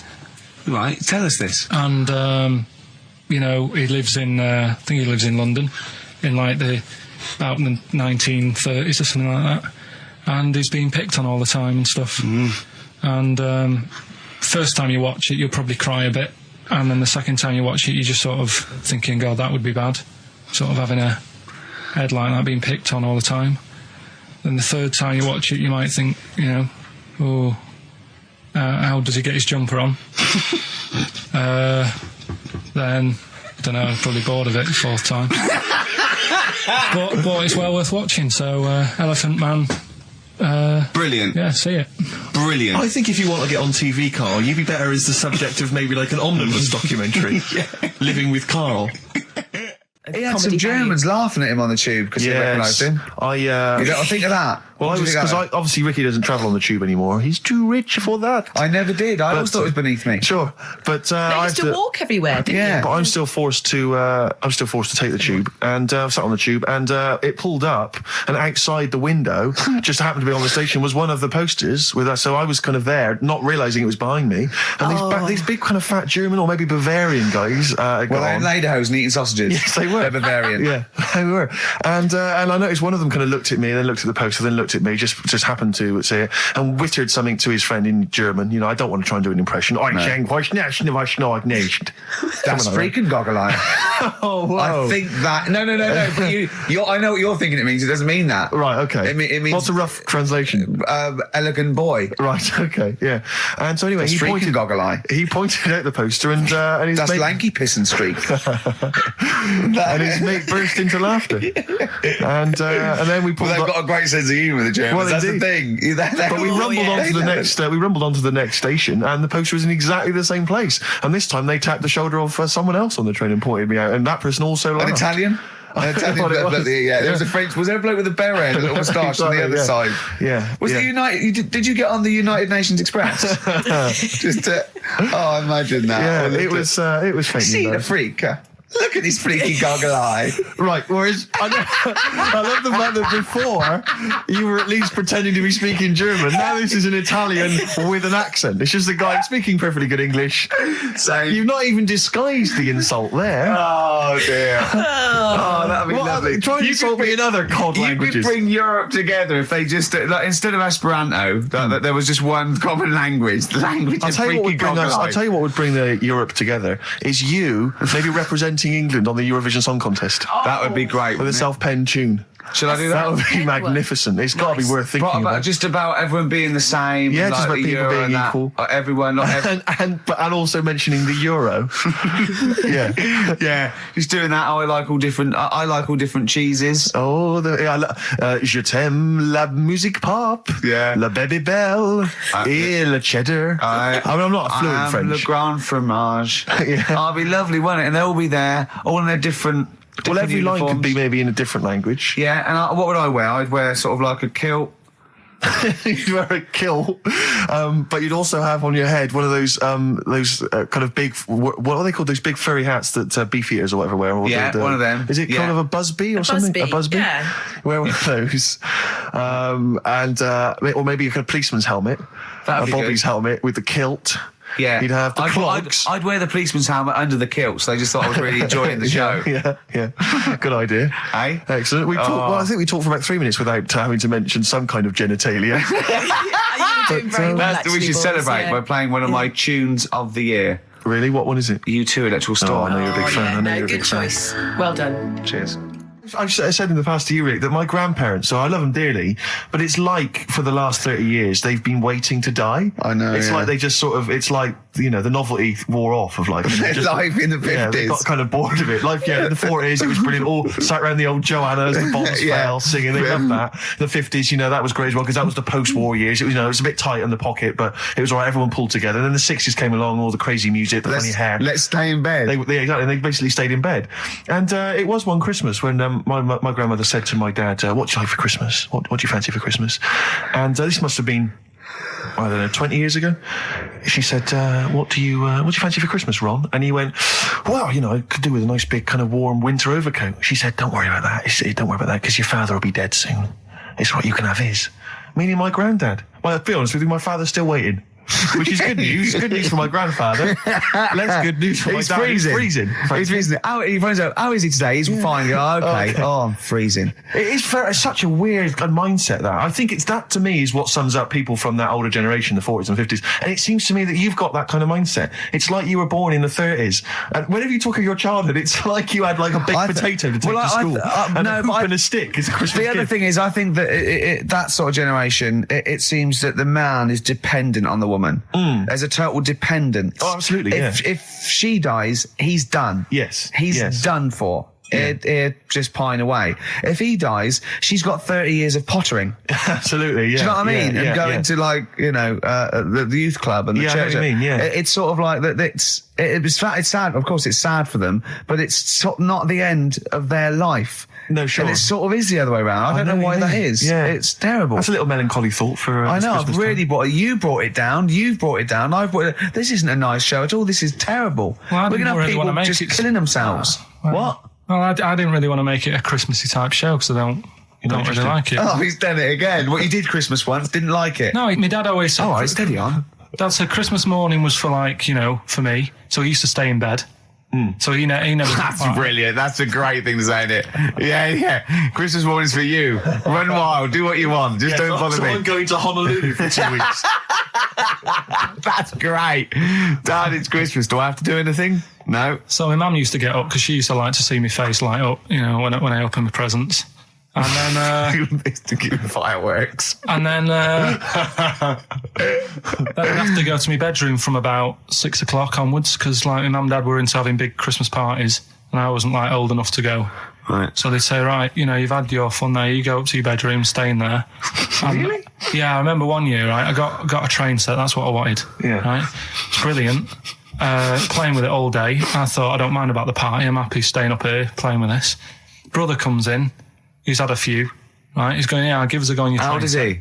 He's a bit older than me, so he might have been let's see. Well, let him be 18. Probably about 18, 19, something like that. I had a train set, so I don't know, about 14. Something like that. Yeah. Right, so I'm playing on that, loving it and stuff. And then he comes in and goes, give us a go. He turns the transformer up to 14. He went really fast for about 5 seconds, broke it, and then he went back downstairs.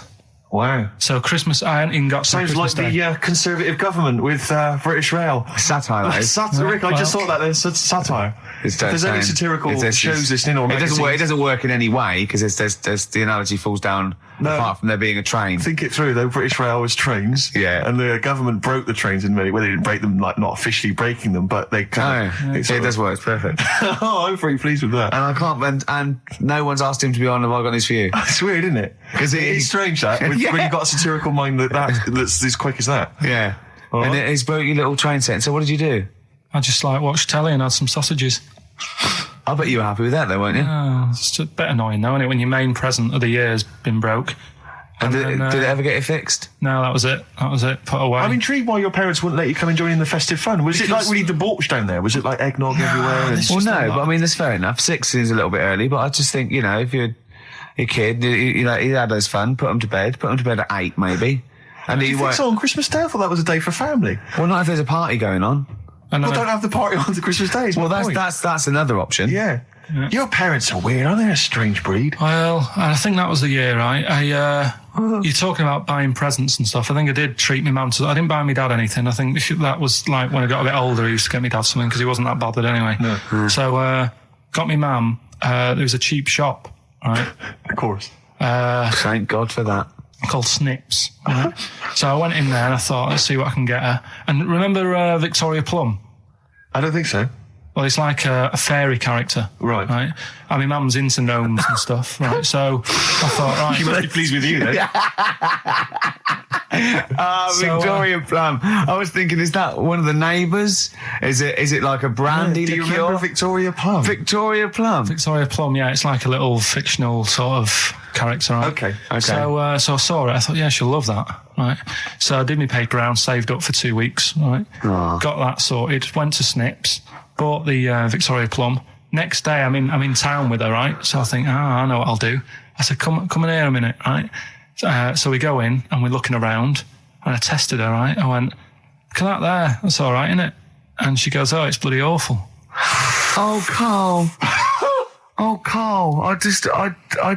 Oh, God. So then Christmas Day comes. I said, don't bother opening it. She said, no, why? I said, Oh, "Don't." no. Why did you still give it to her? So, well, it's too late. I'd already bought it. Oh, Carl. So she opened it and I was like, and she said, oh, that's nice. I said, why are you saying that? I said, the other day, she said, it's bloody awful. She said, oh, no, I thought you were pointing at something else. Oh, no. So that's why I don't get anyone anything anymore. Oh, God. Play record. Oh, God. Oh. Right, here's the last clues of the year. You had, there's a load of letters there asking for advice. Put them on Claire's desk. Go on, that was no idea. F. That was for foreigner. I don't know what you mean. Claire Rayner, she took advice, she gave people advice, so that's a foreigner. That is shit. Right. I'm sorry. It may be Christmas. That is absolute A garbage. lot of people got the right answer. I know. Well, that annoys me even more. Number The 2. second one, ask your mum. Foreigner. Yeah. Foreigner. Second one, ask your mum if you should. That was S. That was Shalimar. Shalimar. Right? No, bizarrely, what was the clue there? Ask your mum if you should. No, we got a lot of people saying Smashing Pumpkins as the answer to that. But I don't know who's saying that today, Mum. Smashing Pumpkins. Merry Christmas, Mum. Smashing Thanks Pumpkins. very much. Nice bollocks. Yeah, exactly. Oh, that's great. That's great. Right. Smashing Pumpkins. Your dad bought them for me for Christmas. Yeah. And the last one, Lovely plums. What, my Victorias? Oh, God. right, we've got to wrap it up. Come on, then. A couple of people were arguing in the supermarket at the fruit and veg counter. That was B, that was banana drama. They were like having an argument. What do you mean banana drama? What, no, wait. What group is banana drama? What group is banana drama? So, You're a fool. You're a twat. Well, you say that, but you accuse Carl of that. You're also accusing lots of the listeners, including the winner, Nicola Rogers of London, and she wins those great prizes, and she got them bang on. So Banana drama. so can we finish there now? Yeah. Yeah, What do you mean? absolutely. What do you mean? Can we finish there now? Just play the ads and go. What? no, what are you talking about? We're going to play Johnny Mitchell into the River all Play day. that then. Goodness me, Carl! Look at you. We haven't got time. Merry Christmas, Carl. Merry Yeah, Christmas. yeah. Carl. Enjoy the show. Let's give him a little kiss. Oh, a little kiss. Oh, no, with tongues, it's Christmas. Don't. Stop messing about. Get up! Can I just ask Carl how he got on over Christmas? Because the last time I spoke to him, you hadn't bought a present for your girlfriend. I had to say I was on tenterhooks all Christmas. Well, you changed it. After that show, I felt bad, even though I shouldn't have done, because... Because you hadn't bought your girlfriend a Christmas Yeah, but I present. said to you, I booked a table at a hotel in Covent Garden, had Christmas dinner there, which was nice, right? It's good food and everything. Didn't feel like enough to me. Well, then I went out and treated some stuff, and then... No. A couple of days before Christmas, he went, I took Suzanne to that hotel we're going to go to for Christmas dinner. We had tea and cakes. And I went, oh, you treated her? He went, no, she paid for it, but I was just showing her what it was going to be like. That was her extra treat. She paid for it. I love that. Brilliant. Yeah. Well, it was a dear. It was like 150 quid for a meal for two, which is pretty dear. So I'm not going to buy her cakes as well. I love that. All right, love, have anything you want. You pay for your own pudding. I'm not mental.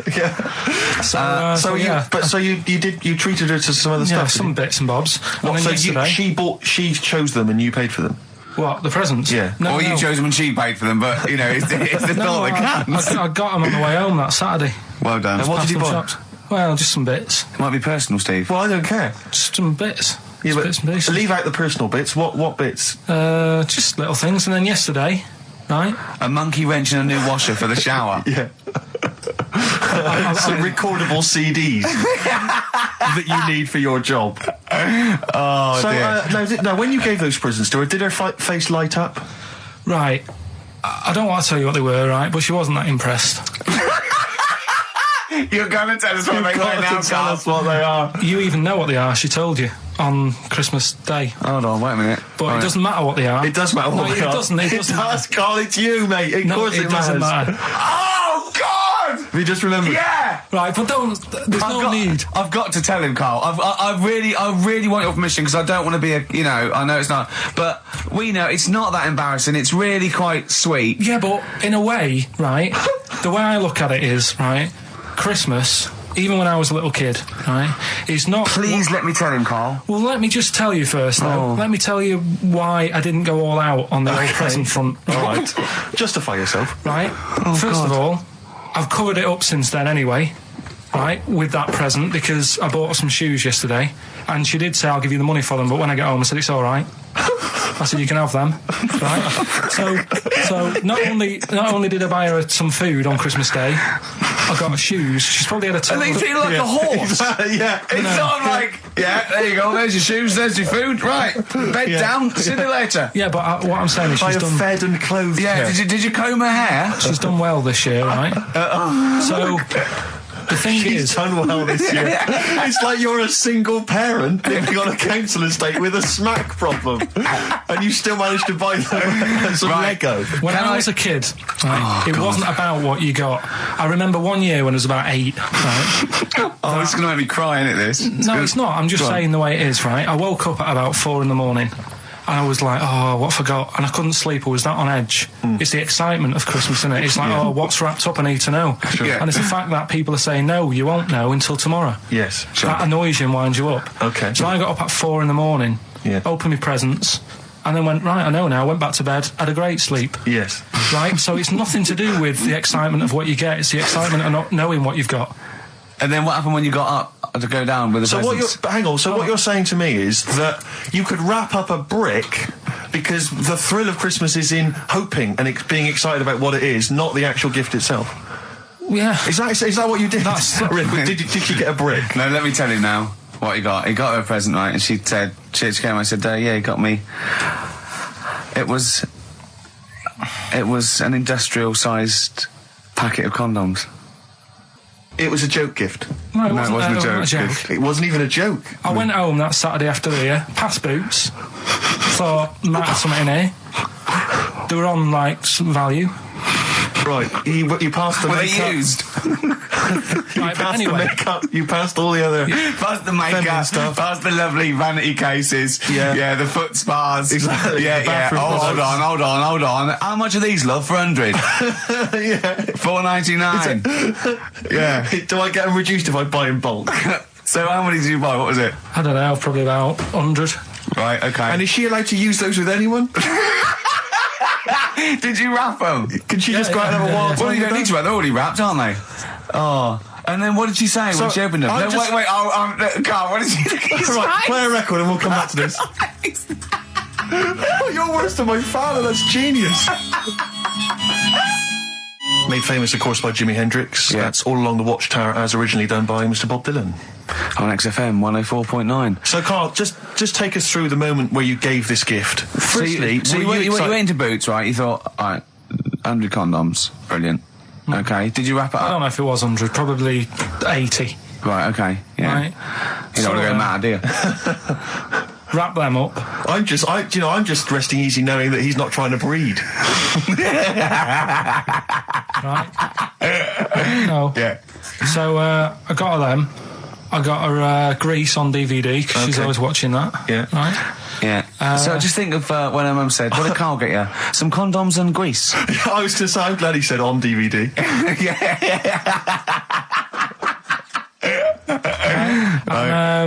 She was surprised anyway, right? Because Yeah, I bet she was. no, when she got she was thinking like jewellery. no, So right? that showed her. That surprised you, hasn't it? All right.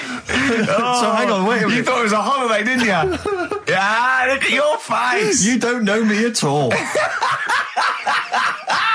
So hang on. So did you give these on Christmas Day? Right, what happened is, she got in from work that Saturday, right?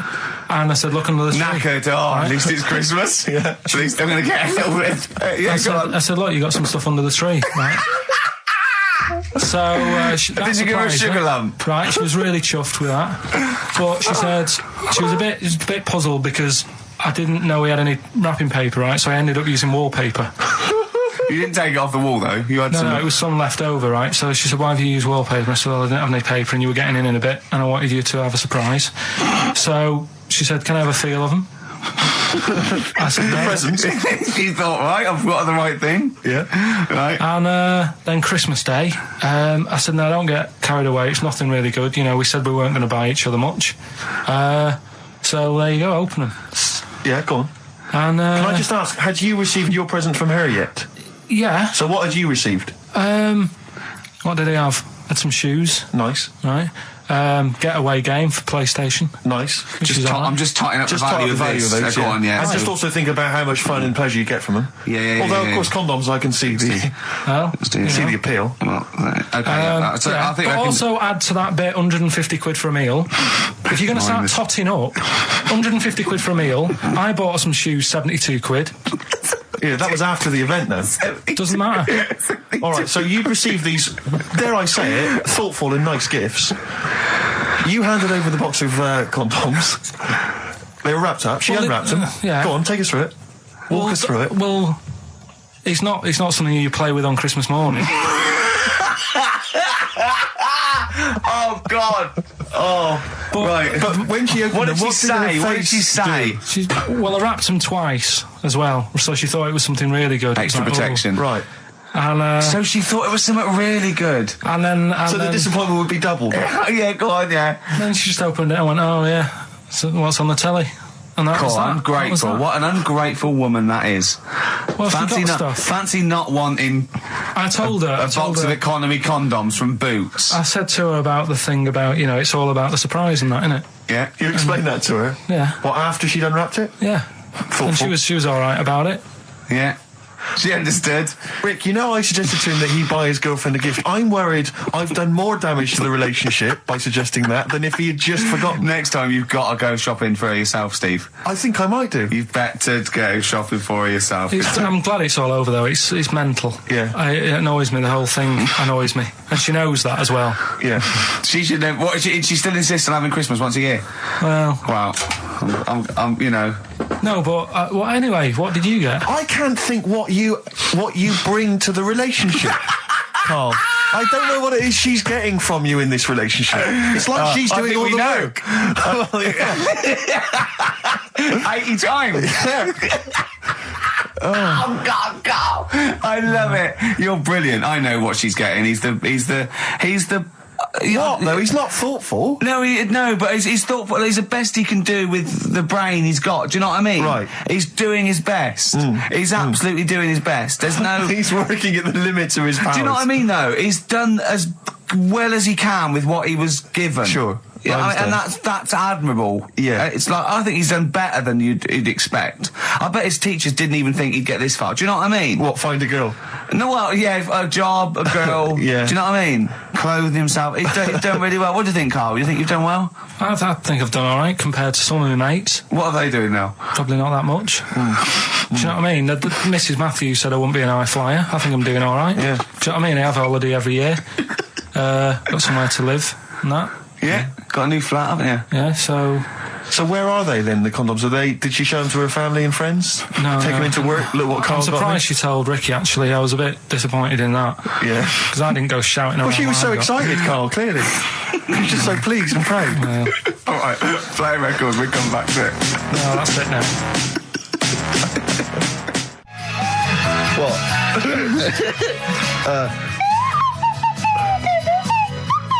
Someone's left one of those little things in here. It's brilliant, isn't it? Amazing. What are they called? Those things? I imagine just there. I was thinking of being in the front row at a Morrissey concert and going, can I just play along?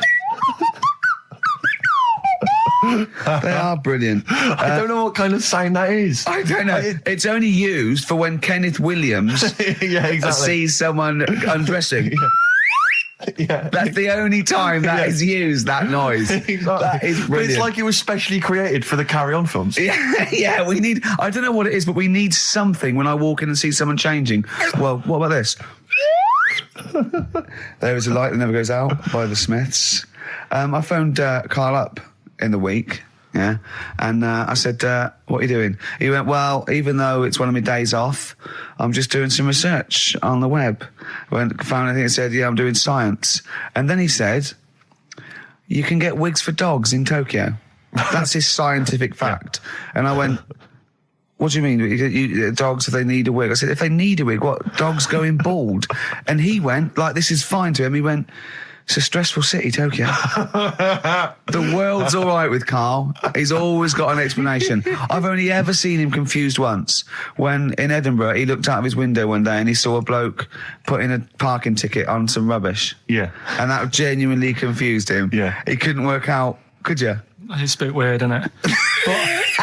And the woman breastfeeding her 8-year-old child, you didn't like, did you? I don't like that. But the what's the name? Animals with wigs. I kind of thought, after I put the phone down to you, I kind of thought about it, thought, yeah, it's a bit daft, that. You sure he's not the ageing pop group? No. The Animals? But when you think, have you ever seen like a bald pet? No. It's weird. What do you mean? Because my mum, we had a cat, we used to get through loads of cats because we lived on a... Oh, God, it started early today, innit? What do you mean? It's only 10 past Just one. because What we are lived you doing? No, we Running a lived, restaurant? we lived on... Oh, God, what do you mean? No, we lived on like a main road. Oh, yeah. Right? So Yeah. we used to get through a lot of them. My dad It was kept their saying, risk. you know, stop wasting money, you know, it's not Stop good. wasting money, not wasting cats. Right, so anyway, we had this cat that was ill all the time. And It's just bag of nerves, probably. Yeah, malingerer. Yeah, I'm terrified. I'm going to which house? Rome. Oh, God, bloody hell. Rome. Don't let me go to the Pilkingtons. and it, for some reason, it kept being sick all the time. Right? Yeah, that is nerves. That's definitely nerves. So my mum kind of thought, I've had enough of this, and she shaved it. Whoa, whoa, whoa. Whoa. Now, I know you're not vets in your family, but what correlation did your mum think there was between it being sick and shaving it? Because it kept being sick, and it was a pain to wash, because it kept getting So caught she up. wanted a dry wipe cat. So Why didn't she just varnish it? What? it's weird. It's weird. Though. So now he's cold and sick. No, but not all of it. She left sort of the back half, but sort of from its waist, sort of. I love that. Shave it because it's sick on itself. And That is it was the genius. weirdest looking thing. I mean, normally I like cats. I'm always like giving yours a stroke on the head and that. Yeah. As soon as she did that, it was like, oh, Yeah. Poor can't thing. touch it. And then So now it's sick, cold, and hated. Yeah. Carl. It must have, I mean, the other cats must have been taking the mick out of it constantly. It's just making things worse. I'm hoping that it got run over and was put out of its misery. no, I think it got all right, that one. Or is that the? Yeah, it did get run over. It did. Oh, God. Oh, dear. How many cats do you say you've got through? I'd say whilst I was living at home, I mean, it's still on the increase even though I'm not there. So whilst I was there, probably 5. God. Wow.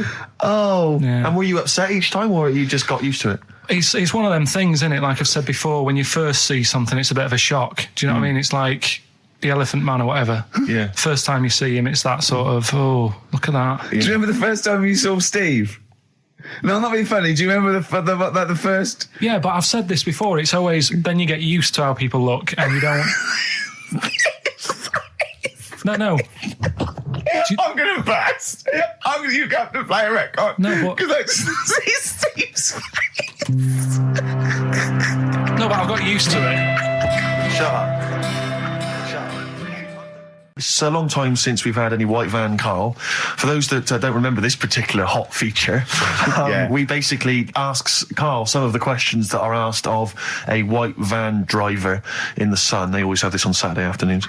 Anyway, here's the first one. They're not fascinating, Karl, but I'm just interested on your take, really. Yeah. What do you make of Cilla Black quitting Blind Date after her husband sent a message from beyond the grave? Are you familiar with this I didn't story? know that. What's that? She went to see a medium, and supposedly her husband passed on information through the medium, which was incredibly vague, but persuaded her to quit live on air. Well, it's about time, isn't it? If even dead people are saying enough's enough. But I'll tell you what, though, talking about ghosts and that, do you know how I'm into them? Yeah. Right? How weird do you think this is, right? Well, it's not true. Before you say it, play a record. No, go on. Go on. Right, it's this woman. I don't even know if it's ghost, really. It's just a bit weird. Sure. Yeah, sure. There's this woman, Yeah. and she's not a woman, she's a kid. Sure. Okay. Sure. She's walking down like a street in her area. It's a nice day and everything. Everything's normal. She's walking down, and a woman comes up cycling past, right?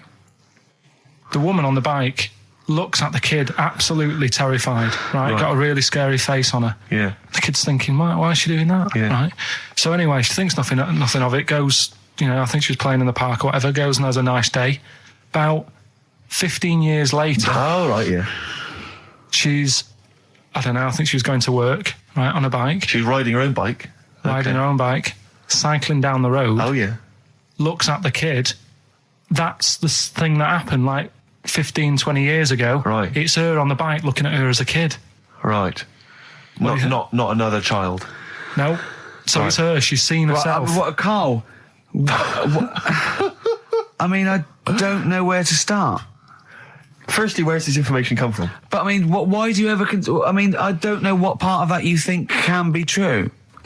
I don't. I'm honest. I'm speechless. I don't know what to say. What are you talking about? Bit weird, though, isn't it? But it's not true. It didn't happen. Nothing happened like that. She said it did. Well, Who? then she's Who? wrong. She said she saw herself. She saw herself as a kid, didn't she? Did she carry on riding And as an cars? adult when she was a kid. Did she stop and talk to herself, or did she ride on by and think that's a bit weird? There's me as an 8-year-old. I won't stop. I'll be late for work. yeah. If I'm late again, the boss said he'd be in trouble. Yeah. Oh. Well, And where is this information? Did it happen to someone you know? No, You overheard it on the bus. it was in the 14 Times. Ah, right. Well, Okay. that's the answer. Good. We've Okay. got to the bottom of that. Right, good. What should we do next? It's too much. We do we need them out of the way? Let's Get do do that. we need them out of the way? Yeah, just again, Let's explain it again. if you're new, I'm sort of on a bit of a mission to find out. We've got a lot of animals and insects in the world and stuff. Yeah. Do we need them all? It still amuses me. So we found out we've got to keep jellyfish. We've done octopus. She said we've got to keep them. This week, snails. Do we need them?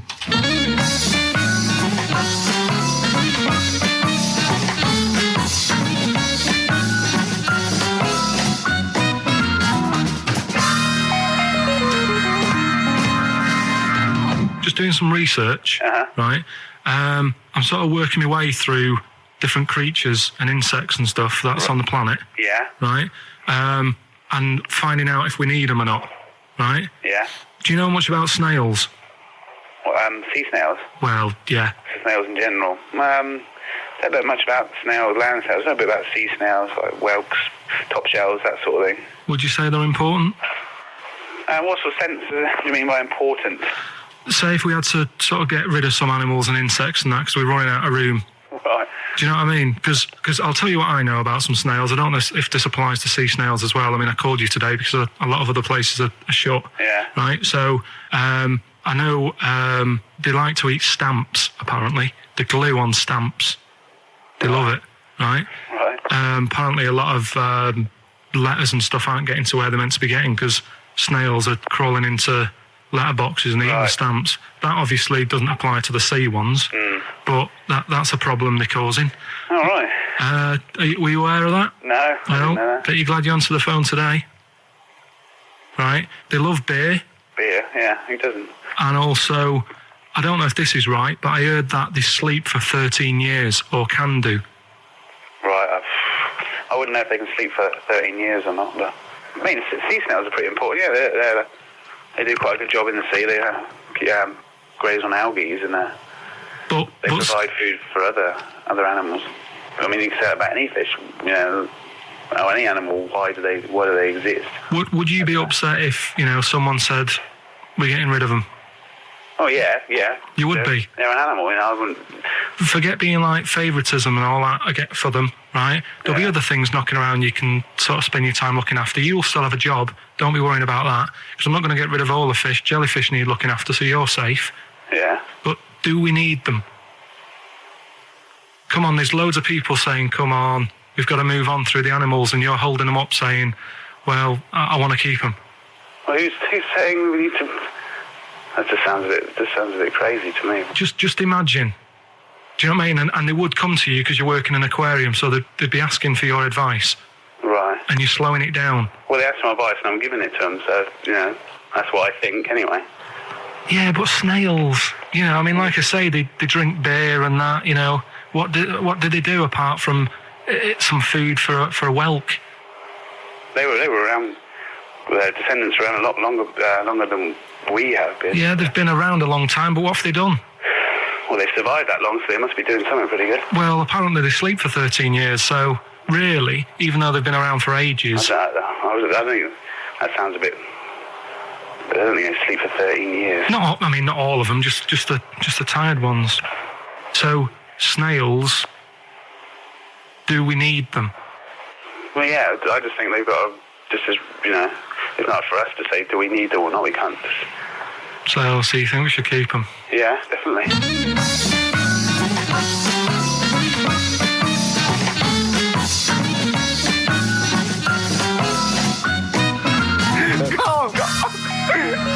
Carl, I'm proud of you. That was getting really quite annoyed. I know. What did he think he was doing? What? I don't know what you tell these people. I mean, you don't get their permission to play this out, do you? You just don't tell them. The thing is, right, I sort of told him what it was about, but we won't say who he is or where he works, because it doesn't matter. I just needed to speak to someone who knows. I know the fact that you were trying to get an answer out of him by suggesting that he would be safe, because he could look after jellyfish if he gave the okay to destroy snails. He was getting livid, you could tell. Oh, God. Brilliant. So he's been around a long time, but what have they done? That was great, Carl. Play a record. Well done. Bit of Amy Man. Oh, I'm obsessed with this song, Red Vines. It's brilliant. XFM 104.9, Ricky Gervais, Steve Merchant, Karl Pilkington. Tell us about this monkey, Carl. You're going to love this one, Steve, right? So last week we were talking about how, like, a lad left his family because there was problems at home and that. He went and lived in the wood. He got airy, right? No. Leave it there, Rick. We haven't got time to go into it. Right, so... That's what happened. And that's what happened. He lived with the monkeys. He went airy. That's what happened. Looked into some other stuff about, like, airy kids and all that. Yeah. Came across this story about a bloke, right, who worked in a zoo. Oh, dear. Right? So... Trouble's brewing. Loving his job and that, but it's quite a lonely sort of job because you don't see many people. You're just dealing with animals all the time, right? Ooh. So anyway, he gets a bit pally with a monkey because it's the closest thing to a human. Well, that ape is. Right. Yeah, but you can't really go that close to apes. It's dangerous. What do you mean? What type was it? Do you Just mean let him tell the story. Was it a chimpanzee? I reckon it was a chimp, yeah. Yeah, You don't even know, so that's an ape. It was a chimp. Yeah, but it doesn't matter, does it? So he gets pally with him? Right, so he gets pally with him. Did they go on holiday together? Well, no, I mean, it starts On the pool together? starts off just checking each other out and, probably sharing lunch and that together. Yeah. Right? Anyway, this goes on for a while. They're getting on well on that. And then after a while, right, the monkey starts sort of imitating him a bit more and sort of walking upright. Oh, God. Yeah. Right? So he thinks, oh, that's a bit weird. Anyway, they get on really better and what have you. So he thinks he could live at home with me, because we're getting on the storm. Yeah. Right? So he takes him home, and before Is this the beginning of Beneath the Planet of the Apes? I think it is. I think you've seen this on video. I'm worried, because he's already imitating him and they're moving in together. I'm thinking it's maybe a bit like Single White Female. Single White Zookeeper. Oh, brilliant. Right, so anyway, so it's moving in and it's getting used to sort of the normal human life. He's having a cup of tea in the morning. Yeah, PG tips. He finishes the day off with a... Oh, dear. Finishes the day off with what? He doesn't have to move a piano at one point, does he? He finishes the day off with a little brandy? Yeah. He pours himself one. Is he wearing a smoking jacket? Yeah, I'll tell you what, Carl, you're a maniac, mate. No, this is why it attracted me. It's amazing, right? So he's having his brandy and that, loving his life. Next thing you know, he sort of... I don't know if he loses it or he gets shaved, but the top half of his body is hairless. Right? Apart from his head. Right, so he's got a nice... So it's the opposite of the kid. Well, yeah, this is what I'm saying. That would happen. Right. Well, hang on, but so you don't know if he was shaved or if it's How did it say? Then the hairless... What? I'll bring it in for you, the story, and then you can see if I've gone wrong. Keep going. So anyway, so this is going on, and he's having a great life. Then the zookeeper starts getting a bit annoyed because he's having a better life than the zookeeper. The zookeeper's in the zoo. This is such So the rubbish. zookeeper's still got to do a day's work. The monkey's at home, he's partying, Well, he's it got gets his to a other point when he chipmates says round. there's no point you coming in to the zoo because the whole reason of you being there was because you're being kept there. Right. And he didn't want to bring the memories back, so he said, you stay at home. So You're talking such... Just let him finish. God, I don't know if I can sit here and listen to this drivel. I'm fascinated. It's nearly over anyway, right? It sounds extraordinary, Carl. So he's walking up, right? He's having a tea in the morning, finishing the day off with brandy. Gets a bit out of hand, only tries it on with the zookeeper's wife.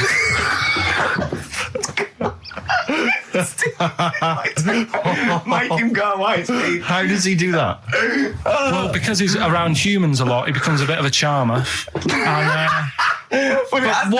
But what is it that he could do to seduce her? Pick fleas out of her? he didn't say. He was built. Yeah, he's well done. So what about that? What do you mean, what about it, Carl? It's obviously not true. I don't understand how... I love the fact he becomes a charmer. He's got better taste in brandy. Exactly. And What was it that he was doing that seduced her? I don't know. I thought maybe because he was at home more than the zookeeper was. But what would he be doing, Carl? He's not going to be talking with her. They're not going to be playing Trivia Pursuit. Maybe she liked the silent type. He didn't go into that. He just said that's when the trouble started. Carl, play a record. Right. Is that what Suzanne did when she brought you in? Bit of David Bowie. When's that ever hurt anyone, Steve? Never. Lady Stardust off Ziggy Stardust and the Spiders from Mars on XFM 104.9. I'm Ricky Gervais, Steve Merchant. Karl Pilkington is in the middle of educating me. Then, educate me. Did I tell you the time when the doctor said I was going to die? All right, keep talking. Right, ages ago. Must have been about 15, right? And at lunchtime there was this... We used to have a choice of stuff to do at lunchtime, right? Used to have like a burger place that had an arcade machine in it, right? So we used to go there and play on that and have a burger. Or there was this baker's, right, that my mum worked at, and did great cakes and stuff, right?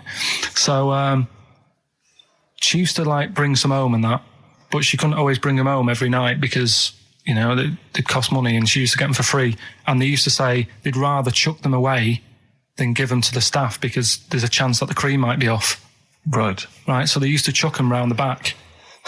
So I used to go around the back with my mate and eat a load. Brilliant. Eating out of bins. No, it wasn't out of bins. They were still in trays, but they just stacked them up near the bins, right? So this got out. I mean, it used to be chocker. Once the school found out, everybody used to go there, and it'd be like, well, have a cake. The headmaster chronicle fighting the kids off. Right, so I'd have, you just eat, 6 jam donuts or something, and then you'd spend your dinner money on the arcade machine. Brilliant. Right? So it was a good afternoon, really, right?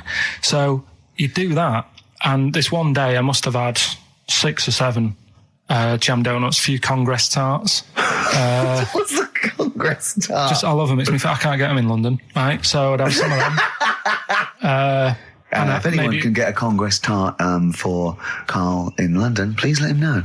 So anyway, this day, that was just a normal day. Do you know what I mean? You'd twice a week, you'd have a load of cake. In your life, yeah. So normal anyway, day you'll have. Were the frog boys there with the webbed hands and the big heads? And the horse in the settee? But the day after one of these days, I had really bad cramp in my belly. Right? Okay. I was like in agony, could hardly walk. So I said to my mum, you could hardly stagger to the free cakes. So I was in absolute agony. I said, I don't like doctors, but you'll have to get a doctor in because I don't know what it is. I can't walk. She gets the doctor round. I won't say his name, but he said, well, doesn't look like he's got long left. Blimey. So I was a bit like, hang on a minute, I've only had a few cream donuts. Yeah. My mum was panicking. Sure. He went. My dad came in from work. She said, something's really bad with Karl. I think it's serious. You know, the doctor said he ain't got long left. So he said, what? He said that and just left? So she said, yeah. He said, I'll have to call him then. So he called him up, said, what's all this about? You know, Karl hasn't got long left. How long's he got? So he goes, I was only messing. It's just had some bad cream. Can you believe that? Well, the thing is, I like the fact your mum didn't ask any questions. I know. She didn't go into detail. Can you explain more, doctor? No, I got to show off. But she doesn't. I don't want to diss you or your family, but I imagine if I was there, I'd have known the doctor was joking. Yeah. That's all I'm saying. I mean, I sound very arrogant there, but I imagine he went, what's he been doing? Yeah, I had about 6 cream cans. Oh, right. Oh, wow. He hasn't got long to live then. I'll see you later. Yeah. That's what I think the doctor did. Yeah. I just like the idea your mum just let him go. Yeah. Terrified, thinking, well, I'm not going to probe him. He's that's it then. Dad comes in. Hi, honey, I'm home. Anything happened? The doctor said Karl's going to die and then left. Did he? I'll call him. But anyway, that's why these sort of things fascinate me. So we'll move on to this next one, right, which is brilliant. Dead short story. So, right, old woman, about 70 years old. Yeah. She's normally fit and healthy and stuff. Nothing wrong with her. She's having a good life. And one day, she goes for a check to the doctor's just to check herself out because she's getting on a bit. Yeah. He says, take your clothes off and that. So she does. And checks her out. Says, yeah, you're looking good. You're looking good. Turn round. He said, oh, God. He said, you got a tumour on your buttock. Right? So she goes, oh, well, can you do anything to sort it out? So they go, yeah, we could book you in for an operation. It's best if we remove this. Books are in for an operation. Operation day comes, strip her down and that. They're all stood round, the doctors. Start to operate. It only turns out it's a pork chop that she sat on 5 years earlier and it had stuck to her buttock. Right, Karl. I can forward you. Serious. Right, okay, Karl, I'm telling you now, I'm leaving. I'm never doing this show again. No, I'm serious. Honestly, you're talking. I've never had such. What do you mean? You couldn't believe it? No, when I read it, I said I've got to tell Ricky that. This woman had a pork chop stuck to her arse for 5 years. You mental case. Of course she didn't. So 3 stories. Don't rub it too hard. You'll get a rasher. Enough is anus. And we'll have that one then. That one? Yeah. Right, well, do you believe in palm reading and stuff? No. Yes. Sorry, yes. Yep. Yeah, of course. Sorry, I forgot. Yes, of course we do. Mm-hmm. Right, well, there's a fella who, he used to do palm reading. Oh, yeah. But a lot of people, he found that when he went up to him in the street and said, do you want your palm reading? He was like, a lot of them were like, I'm a bit ashamed of my nails and stuff because they're a labourer or they're a cleaner or something like that. I know a lot of labourers are slightly embarrassed by their nails. Yeah. No, but... Yeah. So if look at my bloody hands, Reg. Well... That's that hod carrying. Did I ever tell you that? Did I ever tell you that I got picked at school to make tea and serve biscuits to old people because I've got good nails? No, go on. Is there any more to the story? Well, that's about it. I mean, we used to do like, I think the head teacher must have been getting something, maybe getting his mum in there for free or something in this old people's home. So he offered the kids at the school, he said, right, all sit at your desk and put your hands on the table. And everyone did. And he walked past me and he said, not bad. And he said, you've got the afternoon off. You can go and serve biscuits and tea to the old people. What did you say? I said, all right then.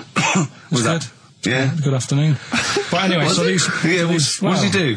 He just sort of walked around and went, you all right? Do you want bourbons or digest? I bet you get on with old people, wouldn't you? I'd love to see, maybe especially the senile ones. Yeah, no, but I'd love to see you on VH1, just in a link. They just go, they've just played Robert Palmer, right? And it comes to you in a little park, and you just sit next to an old lady, go, all right? And you go, yeah, not too bad. You go, what do you think of London? Crap, innit? And she goes, yeah, it's awful, innit? And you just have a talk, and you go, right, well, she doesn't like it, in excess. Yeah. That's what I'd like to see. I still think my idea is better, but... So what are you going for then? Oh, you've picked one, haven't you? Yeah, so this fella... So there's palmists going around the streets... Yeah, he's going round... and randomly trying to give palm readings. They're losing money, hand over fist. Yeah. Right? So, they said, He's what he's done. He's reading people's bottoms now. Sorry, whoa. You just, I didn't quite follow that. He was a palm reader. That wasn't making money. So now he's going up to people in the street and saying, "Can I see your arse?" Basically, yeah. So from being a palmist to an arsonist. Well, they just that's what he does. He said the same sort of lines and that you get on your hand, you get them on your bottom, and he can read them. Right. Yeah, he's not a pervert or anything, or making up as he goes along. No, that's it. That was that. So, if a man came up to you in the street and said, "Can I have a look at your arse?" Can I read your arse? You'd drop your trousers, would you? No. If he went up to him and he said, "Oh, I'd rather you didn't, because I'm a labourer. I've got bad fingernails." No, that's why I've seen. That's what a lot of labourers, they're showing their cleavage. You think, but actually they're having their arse read. Absolutely. That's that's what it is. And then So is that the end of the story? Yeah. But then because... That's it. Educating Ricky is there's a bloke who reads arses. No, You're a mentalist. What are you talking about? Educating Ricky, will we carry on? Yeah. Right, you've got left. Don't rub it too hard, you'll get a rasher. And will it like fellas or will it like women? Well, you said wool before. Yeah, will it. Go on then, I'll have wool it. Right, now this is similar to the one you were talking about before, right? They found out that scientists. Oh yeah. I've found out 17th century that like now 1 in 10 rams are gay. 1 in 10 rams are gay. Yeah. So that was like wool it. That's how I could get that in. They got a load of gay and straight rams. Right. They worked out which were which first. They said, right, that bunch there is a gay bunch. They looked better. They just had more pride in their appearance. And the other ones, the straight ones. And then they gave them to this scientist and said, right, go on, do what you got to do. And they took the brains out of all of them. Just to check. And they did tests on the brain, and it worked out that they've got something smaller in the brain. The gay ones have got something in the brain that makes it smaller. And they said, right, well, that's probably how it's going to work on males, on like males and females and like humans. So you took from this that gays have smaller brains than straight people? No, there's something in the brain. Right, go on. So if someone's saying, oh, I'm a gay, or they're not sure or whatever, they will now be able to find out. So you can go to the doctor and to find out if you're straight or gay. Is there any gay in my brain? Let's have a look. Do. You've got a little bit of a gay in you, yes. A little bit of gay in there. Yes, you've got the you've got a little bent cell there. Well, that's why they did it anyway. I don't understand how they could differentiate which was straight and which were gay to begin with, before they then gave it to the scientist. Wasn't that what the scientists figured out? How could they tell? There's one theory that it's genetically determined. There is one. There is a theory that's genetically determined, but I don't think it's as easy as pulling a sheep's brain apart and finding a little pink sort of like blob in there and going, right, we've taken the guy out and now he's going to go and shag some ewes. I don't think it's that straightforward. Although homosexuality does occur at a similar sort of rate in animals, I think. Yeah. Yeah. So you knew that, didn't you? So that's that one. I mean, I just like the idea of the farmer figuring out which is straight and gay. Well, that one's wearing quite a camp-looking neckerchief. So I'm thinking maybe he's gay. Is that? Yeah. I love the fact they can. That one's a big fan of Sophie Ellis-Bextor. Yeah. They would. They put on ABBA and see which ones dance. Exactly. That's how they. Which one? Yeah. Put on like Barbara Streisand and see which ones sing along. It is rubbish. What did I find? Did you just say that is rubbish? No. Then here's a good one. Go on then. Right, in Dubai, this woman went to Dubai for a holiday, and she was over there, and apparently in the markets they sell lizards. Oh, go on. Right, just like for people to buy.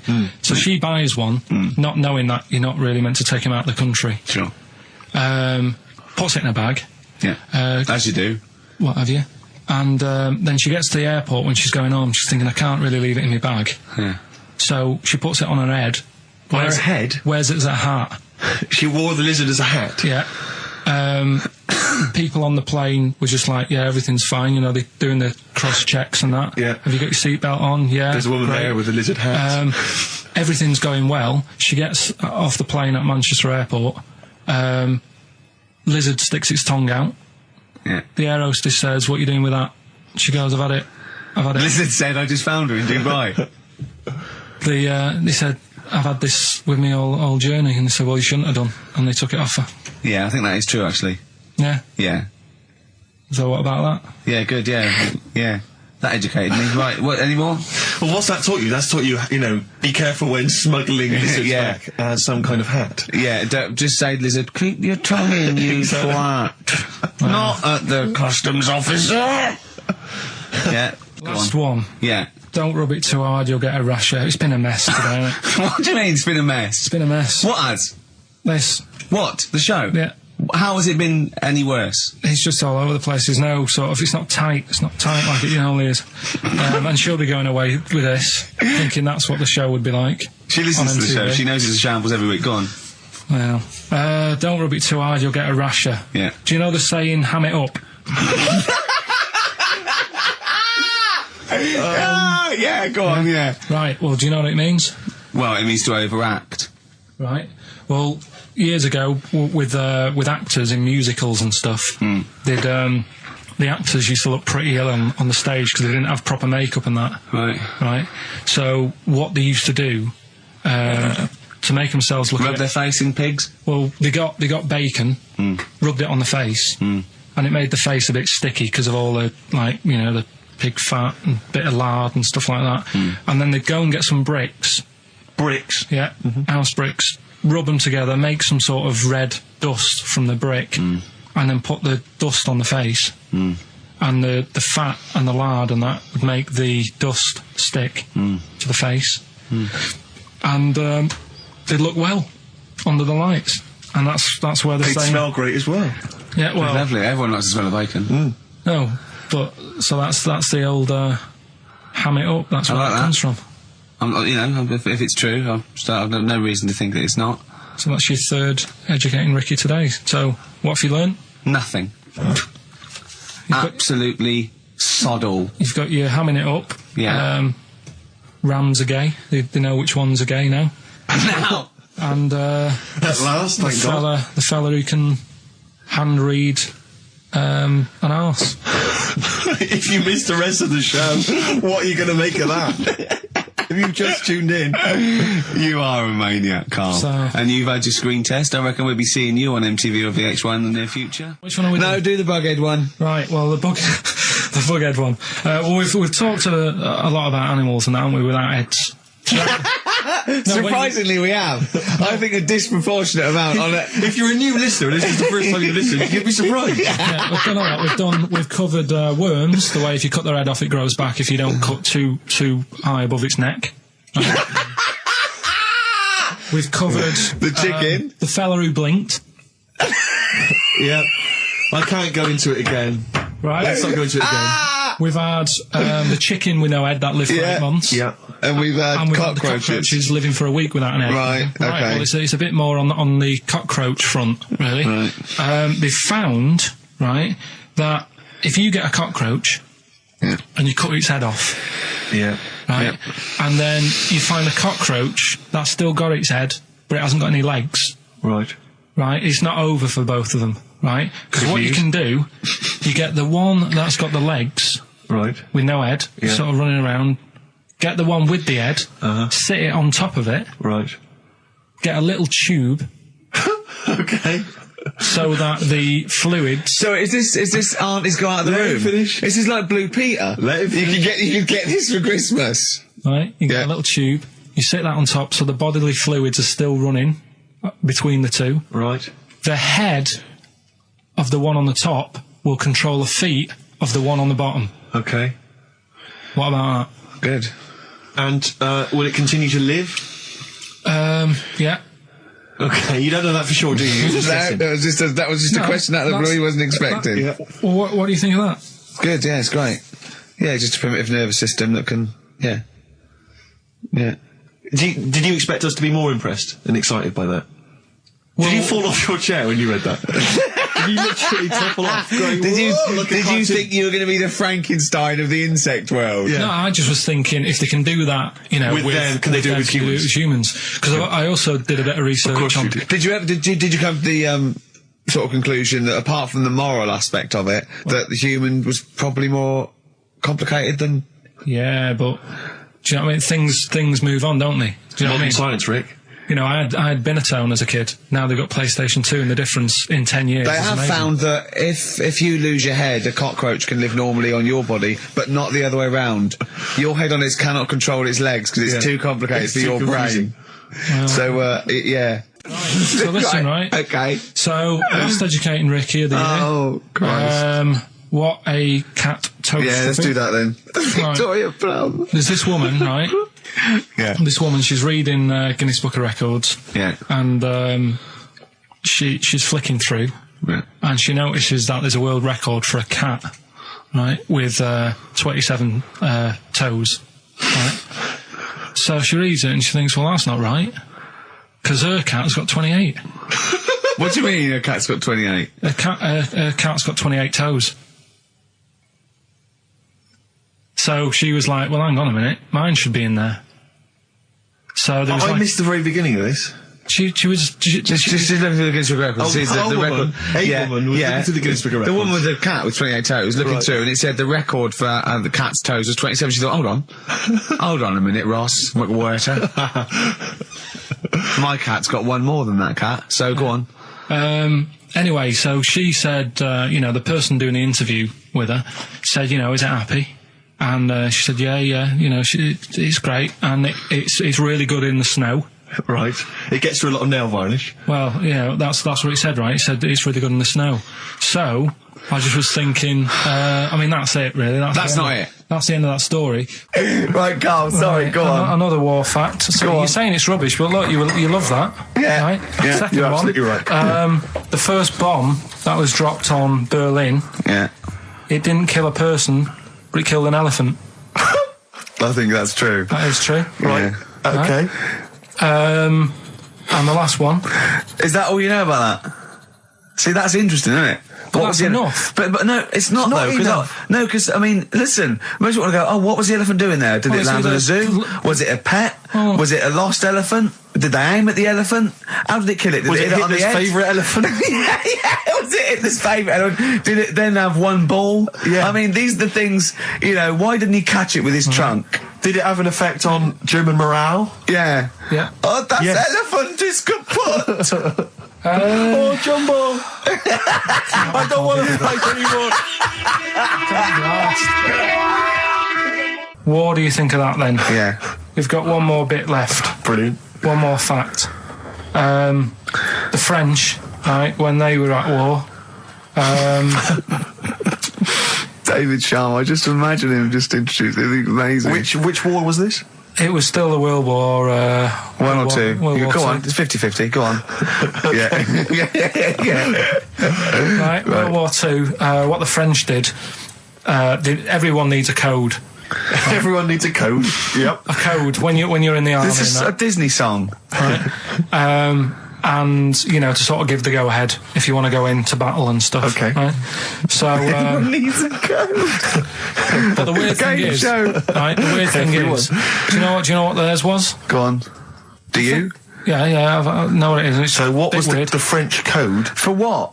To sort of say, right, yeah, go on But they had more than one. on this day. But I don't know what day it is. On All this right. day. Oh, it's like saying, what am I thinking of? What was the battle? What was the... Okay, so all right. What? Look at him, look, he's genuinely confused that I've asked this question. Right. It was No. If you ask me a question, ask me the question correctly. What was the code for battle during what battle? World War II. No, that's not a battle. That's a war. Yeah, it was in a war. Yeah. I don't know what to do. He confuses people. All right. Okay. What was it, Carl? What was the? Yeah. code? What was are the you French thinking code? of? Right. John's got a moustache. What are you talking My about? lungs are gonna burst. That was a code that the French used. I just think it's a bit daft, right? Because you could come up with that by mistake. yeah. Two French blokes talking in the trenches, and they see a major walk past, and they go, "Oh, look, John's got a moustache," and they all go and go, "No, I was just talking. What are you talking about?" Well, the way I don't think that's a good code. I'm not. I don't believe it is the code. No, it is, seriously. And what? And It's would just it, that would it no, have we've been, talked would it have about been it. said in French? Yeah. Okay. Yeah. But the weird thing- Guessing. Yeah. No, but What? you see, I can't even be bothered What are you saying, Carl? because it's not a very good code. Do you know, like we've talked in the past about, you know, things you don't see, and I said an old man eating a Twix. You have to use that. That's safe because no one is ever going to see a man having an old man having a Twix. What do you mean? Well, use that as a code. Don't use a saying, John's got a moustache, that could crop up. It's like the war's kicked off. How did that happen? Well, I said John had a moustache. Oh. Two French folks would never be saying John's got a moustache. Why would they? Because back then they were fashionable. He nearly makes sense, doesn't he? I assume it would have been Jean. Yeah. No, probably John. And how would this code have been? I mean, who would have announced I this just to read everyone? it. I read it like that, Steve. That's what was on the internet. This is a code that was used. John's got a Don't be moustache. angry with me. I know, but you're always asking questions. That's because I'm interested in history. Yeah. Go on, Carl. Got that right. Acid. I would sort you out with some science. Brilliant. I forgot the puns in mine, didn't I? I forgot the puns. Go on. Right, so, you asked to sort of be taught some science and that last week after being taught about war, so did some research. And there's a few things, I think we'll just cover one of them now. Go on. We've talked a lot about hairy kids. We have I discussed that a love lot. the fact that Simon Sharma has never started a programme like that. The Jacobites. We've talked a lot about hairy kids. Go on. It's a little bit, I mean, it's not your traditional science stuff, but it's still More left interesting and it's a little bit, it's still... Yeah, we talked about hairy kids. We have disproportionately, honestly. I think this show's talked about hairy kids more than any other radio show. Well, it's one that... Sorry, I noticed both of you there dropped the H, or the H, or however it's I had to, 'cause So it's- airy kids, means yeah. hairy. Yeah. Hairy children, not Yeah, sort of kids. airy, kind of light-headed or... Yeah. Well, there was the case of the one who lived in China. Yeah. And, Which was weird for two reasons, wasn't it? yeah. Well, go on. One was like, he was covered in hair. That's already weird. And the doctor sort of checked him over and said, well, yeah, he is hairy, but he's quite healthy apart from he had a little bit of eczema and a boil. That was the main bit of the story, wasn't it? Yeah. But this one, right, we have sort of talked about it, and you weren't having any of it at the time. What? This next bit of science I'm telling you about. Go on then. Right? Remember when I told you about a lad? He was living at home with his mum and dad, right? Everything's, normal life, go to school, that sort of thing. Yeah. Then, I think his mum and dad had an argument, and it kicked off a bit, and he thought, I'm sick of this. It's happening all the time now. They kept having arguments, so the kid ran off into the woods. Mm-hmm. Oh. Yeah. Right? God. Now, he left, he went and ran in the woods, and he ended up living with some monkeys. Right. Right? And he thought, this isn't a bad life, there's no arguments going on. Sure. He was getting on with them. And the weird loves thing bananas. is, this is where the science bit comes in. Oh, sure. He grew a load of hair on his body. That's not true. It's not true. It is true. It's an acquired characteristic. I bet someone will back me up on this. But no, you can't. You can't grow hair like that. You might get a little bit more down here. They might, the erectile tissue might, they won't fall out as much. That would, but you don't actually grow a big mane if you're cold and you're a human. Well, he did. This lad did. I know it sounds a bit strange and that, but he was living with the monkeys, and because it was cold, his body reacted to it. Listen. He was no hairier than he would have been if he was walking around naked on a cold day, with or without living with monkeys. The fact that he was living with monkeys makes no difference. No, I know, but I'm trying to get, picture it in your head what it's like. Although Mickey Dolenz was always pretty hairy. Right? So he was living with them, and he went into town or something one day Oh, yeah. to get some food, and the people there were like, hang on a minute, that isn't a monkey. Well, he went in naked. No, he was there covered in hair. Yeah, but naked, but covered in hair. So it was decent. It was. Yeah. But they that was the weird thing. They thought it was a monkey in the shop. And then So presumably he had a big long beard as well, because he couldn't shave, could he? No, he was just covered. He looked like a monkey. And they were happy to serve the monkey, were they? There's the monkey. How did he walk? How did he walk? How did he walk, Carl? Did he walk upright or whistling along? The picture that I saw on the internet, he was on all fours, but I don't know if that's when he was running away after they'd sort of, realised he was a kid. But this was a picture. So he was a kid as well. He wasn't even like an adult with the beard. No, he was a kid. Brilliant. And the beard kicked in a little bit. So listen, so the people caught him. You're an idiot. The people caught him, shaved him, right? Got it all off, didn't grow back again. Right. You're an idiot. Well, like I say, people will have heard this story or read about it. You're an idiot. And they'll email in. They don't let me down. And they'll agree that you're an idiot. No, they'll have seen the story. You're an idiot. So that's a little bit of science. You're an idiot. Libertines, Time for Heroes and XFM 104.9. Right, okay, so have you got anything that is science as opposed to nonsense? Well, Kid went off with some monkeys, grew hair, came back, shaved him, it didn't grow back. I mean, just think. Right, educate me, Carl. Right, well, educate me. Well, what we're looking at this week, we've done war, we've done, we've nailed war. We summed up war with a little French bloke whose battle cry was, John's got a moustache. Right. So, and last week we did science. What would you do on science then? Airy Kid. Brilliant. Right. Yeah. So this week we're looking at medical problems. I'm sure we do Airy Kid every week.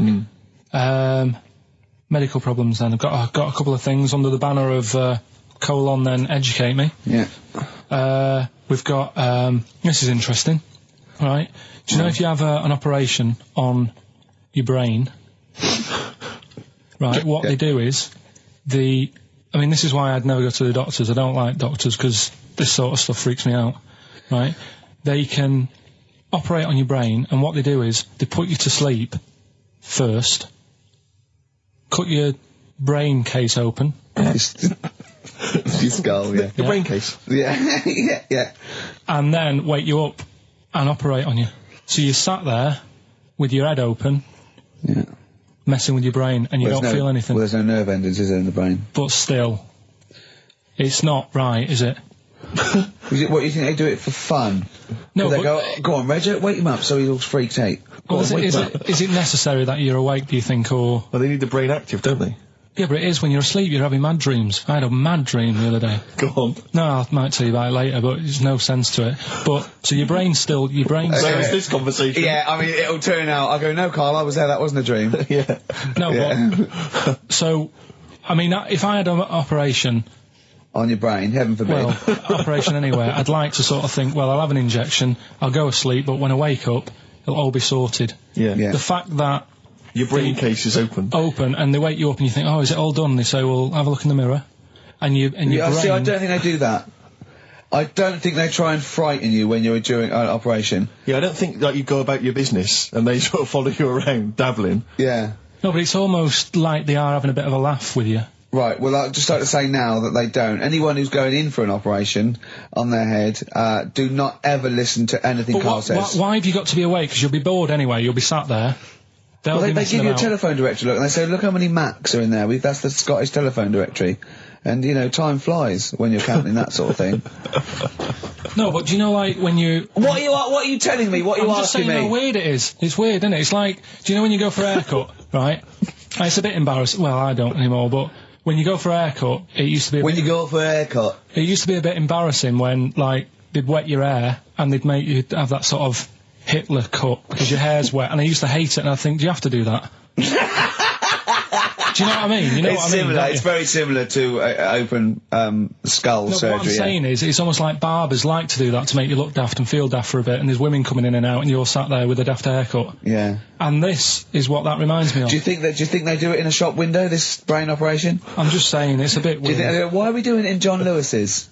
Just so more people I love the idea that that's what doctors are doing. Let's make this guy look a bit stupid. Yeah. Open his brain Look case. at the twatty look with his brain out of his head. Take a Polaroid. Reg, take a Polaroid. Look at him. Look at his face. Right, clock his face when I give him the mirror. Get this on camera. Put this fake nose and glasses Sorry, did you teach me something then? Was that educational? I taught you that your brain case can be open with your awake. And you just sat there sort of letting them get on with it. Brilliant, I've learnt that. I'll never forget that. Right, go on, anything else? You'll love... Let's play a song, because the next one is amazing. What, even more amazing than that? Yeah. Play a song? Yeah, bit of Bowie. No email still, by the way. No, I don't think it's working. It's not working today. Lady so Stardust. we'll have to do a phone-in for Rockbusters. Off the Ziggy Stardust album. Right. So we'll move on to this next one, right, which is brilliant. Go on Dead then. short story. So, right, old woman, about 70 years old. Yeah. She's normally fit and healthy and stuff. Nothing wrong with her. She's having a good life. And one day she goes for a check to the doctors, just to check herself out. 'Cause she's getting on a bit. Yeah. Says take your clothes off and that. So she does, and checks her out. Says, yeah, you're looking good. You're looking good. Turn round. He said, oh God. He said, you got a tumour on your buttock. Right. So she goes, oh.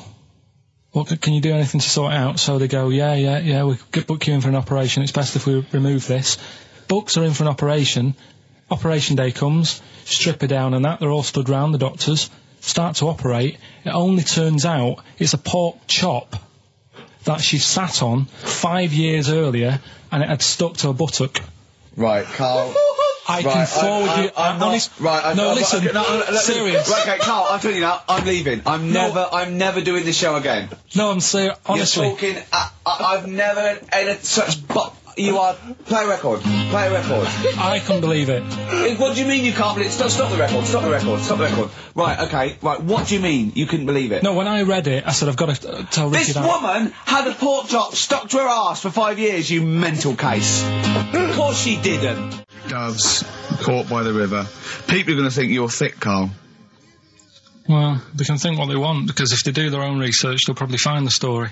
Because it won't have happened that many Carl, times. think about it. I mean, how could an old woman have a pork chop stuck to her arse for 5 years? She said she couldn't remember even making one, so she was as surprised as the doctors were. But hold on though, she presumably must have sat on it naked. Yeah. Didn't that bring back any memories? No, it's weird, but... Carl. But why would it stay there? Why wouldn't it fall off when she had a bath or a shower? Grease. What about a bath? But why didn't the doctor realise that when he first looked at it? Yeah. Was he not paying attention when he said, I think it's a tumour? Didn't he not look a bit listen, closer? think about it. A pork chop stuck to your arse for 5 years. You're naked, you sit on a pork chop, you go, nothing. Yeah, no, there's nothing weird about that. I can't feel anything. Even if you had a dead leg, the time you that pork chop, what else you got dressed? Well, she might have not done that much. She's old, she probably just sat down and didn't move for a bit, and over time it's stuck, and then... What do you mean over time it's stuck? Do you think the longer something there, the more it stays there? Look, I know that's why the I pork picked chop it. goes, well, we've been here a year, Ricky, we're not going to move now. I don't think we're going to move now. I'm quite, attached to this buttock. I think I'll stay here for another 4 years until some doctor works it out. I love the idea they got her into hospital, they gave her the bed baths, they got her ready for the operation, they laid her out. They were just right to take get the scissors or the knife, make the incision. Hang on a minute. This is a pork. Bring me a frying pan. This is a pork chop. What we have got though is Educating Ricky, haven't we? Well, another one of my little things. Oh, it's brilliant then. So how long's this going to last before you want to get ditched this? Well, we'll see. A couple of weeks. It's not like that, Carl. It's all one. It's one love, man. We're on the same team, man. Yeah, we're just one voice, man. One true voice. Like those lads. Yeah. They could play. Right, well, the Educating Ricky, They could play. Well, why don't we play a record and come back with Educating The Ricky? Wind, Cat Stevens. We need to get the jingle queued up as well. Yeah, I'll get the jingle queued up. No, yeah. I haven't got Neil Young lined up yet. No, not you, young Cat Stevens. I gave it to you. I know, we're not playing that yet. Can we just play a record? No, This is just sounding rubbish. Well, I This is told you proper. to. See, so why aren't you playing the record I told you to play? Because we've just had something chilled, right, from Tupac. Let's lift it up a bit now with a little bit of blur. Right? Come on, play it. Oh, I'm not sure. I just have. Crazy beat there on XFM 104.9. Right, we're going to do Educating Ricky instead of Rockbusters. Incidentally, on the subject of Rockbusters, we've just had an email from Phil. He says, I could do with this week's rather shoddy array of prizes, as I'm doing a car boot sale tomorrow and need a bit more tact to fill the table. Probably send it we through. might as well do it anyway. Yeah. But Educating Ricky, it was a feature. Well, actually, about a year ago, I started a feature called Educating Carl, because we found out he had 1 E at O level at history. And I'd educate him on things like Rasputin, things that I thought he'd be interested in, Winston Churchill, some of the greats, some scientific facts, and then I said, it's your turn, and he started telling me about people born without legs. Some people have got a funny eye. There's a woman whose tongue's longer than her arm. And really, you know, turning the screw on education. So I don't know what he's got for me today. Maybe a dog born a cat. Let's have a look. We've done that one. We've done that. Is there, because often we should point out there's sometimes a crossover between Educating Ricky and Cheeky Freak of the Week, just in terms of subject matter. Yeah, so we've done Cheeky Freak of the Week. We've done all the freaks. What have we done with the Freak of the Week? There's a dog. There was a woman that had the back legs of a dog. What was last week? It was the girl who was born with 4 eyes, 2 mouths, and 3 legs. Sure. You weren't that impressed, so I thought if we've got to that and it's not impressing you. We are a tough audience, I admit. Let's move on. Is there a jingle for Educating Ricky? Educating Ricky. Oh God. You've told me Educating Ricky. Very similar to some of the other jingles I've done. Well, they're made by the same people. Yeah. Right, Okay, well, it's just, I mean, Educating Ricky is just stuff that I learn in the week, and I think that's interesting. I keep it up here, and then I share it with you, right? And some interesting stuff. One of them, right? Mount Everest. Go on. I need more. Right, well, there's a problem. Yeah. Because people are leaving rubbish up there and that. And, like, people, whoever owns it is saying, he's saying, forget this. They're leaving a mess and all that. But do you know why it's called Mount Everest? What was that? That's one, is it? That's one. There's rubbish on Mount Everest. No, How many people go up there? Are we talking about people dumping old tellies and washing machines? Who's fed up? The Yeti? What are you talking about? No, I mean, that isn't what I'm educating you. I'm just telling, this is part of the story. I'm just telling you. It's just a bit of context for you. Like, they're leaving loads of rubbish up there. Well, they're not leaving loads of rubbish up there, are they? No, they are. They're apparently not like right prams and washing machines and seagulls flying everywhere. I don't know. Anyway. But anyway, do you know why it's called that? You know why it's called Mount Everest? Why it's called Mount Everest? I know the mount bit. It's because it's a large mount, and if you climb it, by the time you get to the top, you need to have a rest. And that isn't the educating bit. I'm just telling you. It's not true. Well, we'll leave that. Well, no, Carl. In the name of everything holy, do you think that anyone named it because you have to have a rest when you've climbed it? Well, we'll see. You'll see what people say on email. But it's definitely not. But anyway, that's one thing that I kind of thought, that's interesting. I'll remember that. I'll teach Ricky that, so you've learnt that. Right, now, are you familiar with this thing that they can do if you're dead, right? No, not if you're dead. It's like if you're ill and you know you're going to die, right? I don't know what this is anymore. Extraordinary. Have a rest. Himalayas. Himalaya. What? Listen, this is an interesting fact. Come on. If you're ill but you know you're going to die. Yeah, you can have this thing done in Detroit where you get put in a fridge.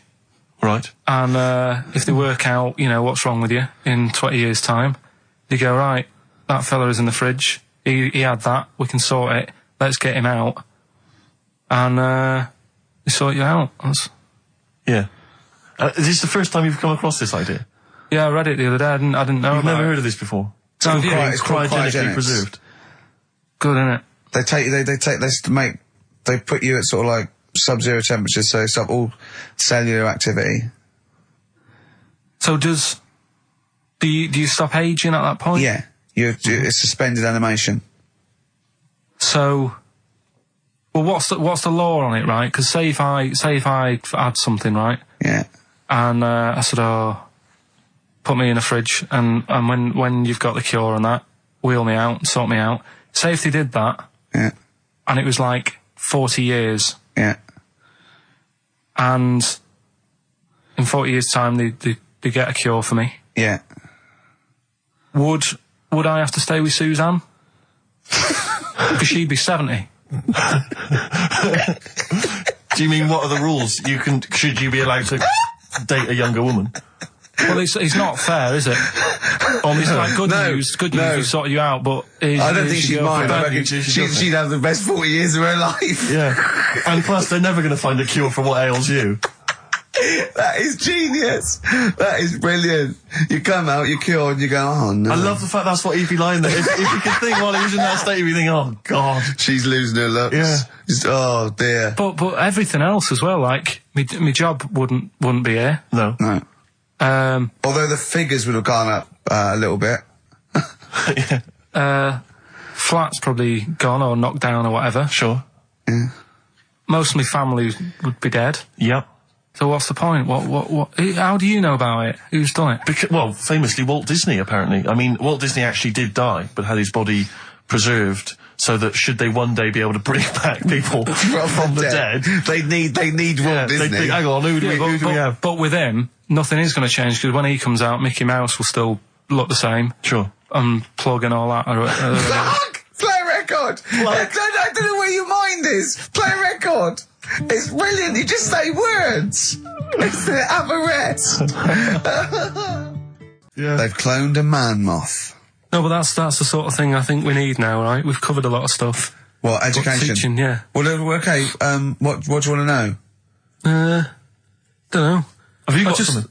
Can you educate us on anything? I've been reading bits. So could we bring back just for one night only, educating Ricky? Oh, I'm excited. Yeah? Do you think it warrants that? I don't know enough about it. Do you know what I mean? About what? It sounds perfect. Play the jingle. Educating Ricky. He's getting smarter. A couple of things happened in the week that I read about. Okay. Keeping up on what's going on in that. Sure. Yeah. One was about that Galileo fella. Okay. Was it about 1636? Was it? I think it might have been not earlier. bad. Go on. Did some stuff with light and that.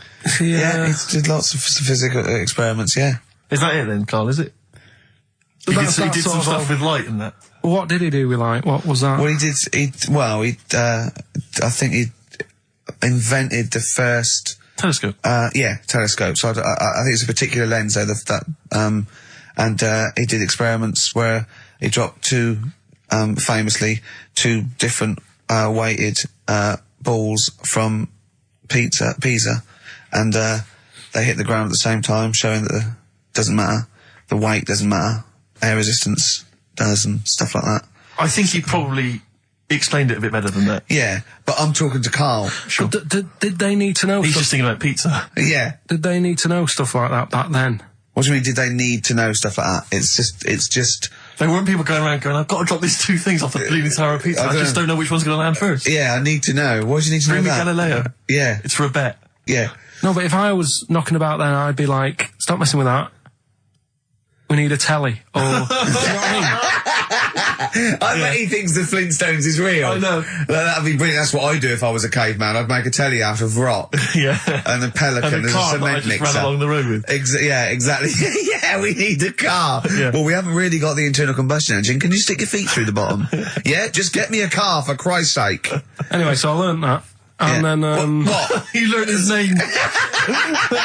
Yeah. Other people I learned the name of this week. Oh, if a chimp could watch telly. Go on, Carl, go on. And there was also a fella in the week who said that women shouldn't be wearing trousers. Why? Because they don't look good in them. Right, and who was this man, and from what era did he- French fella. Last week. Did he mean walk around naked? He just said women should wear skirts rather than trousers because no woman looks good in a pair of pants. Right. How old was he? He was probably about 67. Uh-huh. About that, 67, 68. Yeah. Wasn't happy with that. What do you think? What do you think about that? It's rubbish. Yeah. These are the only things that have caught your eye over the last couple of weeks. This is the entire news. Galileo did something with light. A French fella said women shouldn't wear trousers. See, that to me wouldn't pass as education. It's not education. I don't know where you could ever use that. I don't know when that would ever be applicable to life. I just like reading stuff that sort of reminds me of... Do you know what I mean? If I read it and it gets me thinking, I think that's a good little piece. But, I mean, but surely can't you just sort of like sit near something that vibrates to keep your brain going? Or shake your head every now and again? I mean, what does this do? You mean it makes you start using your brain? But what aspect of a Frenchman said women shouldn't wear trousers got your mind working? What questions were you Because I asking? thought that's a bit daft, isn't it? Right?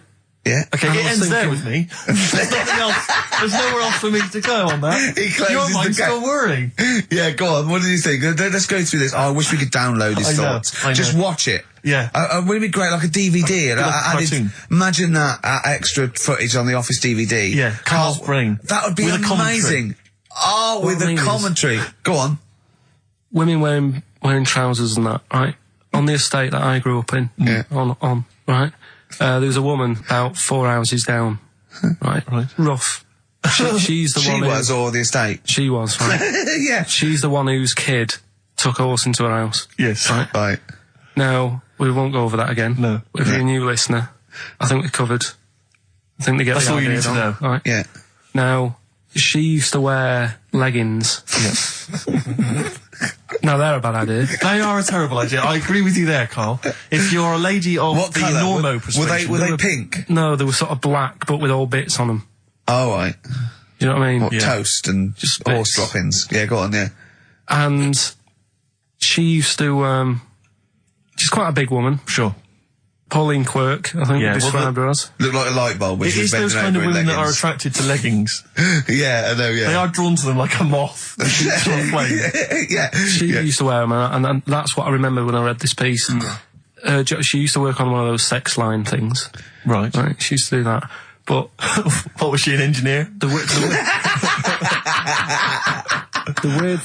weird thing with her was, she had big eyelids Right. Go on. that were too big, and this is what I was thinking. What, right? what do you mean she had big eyelids?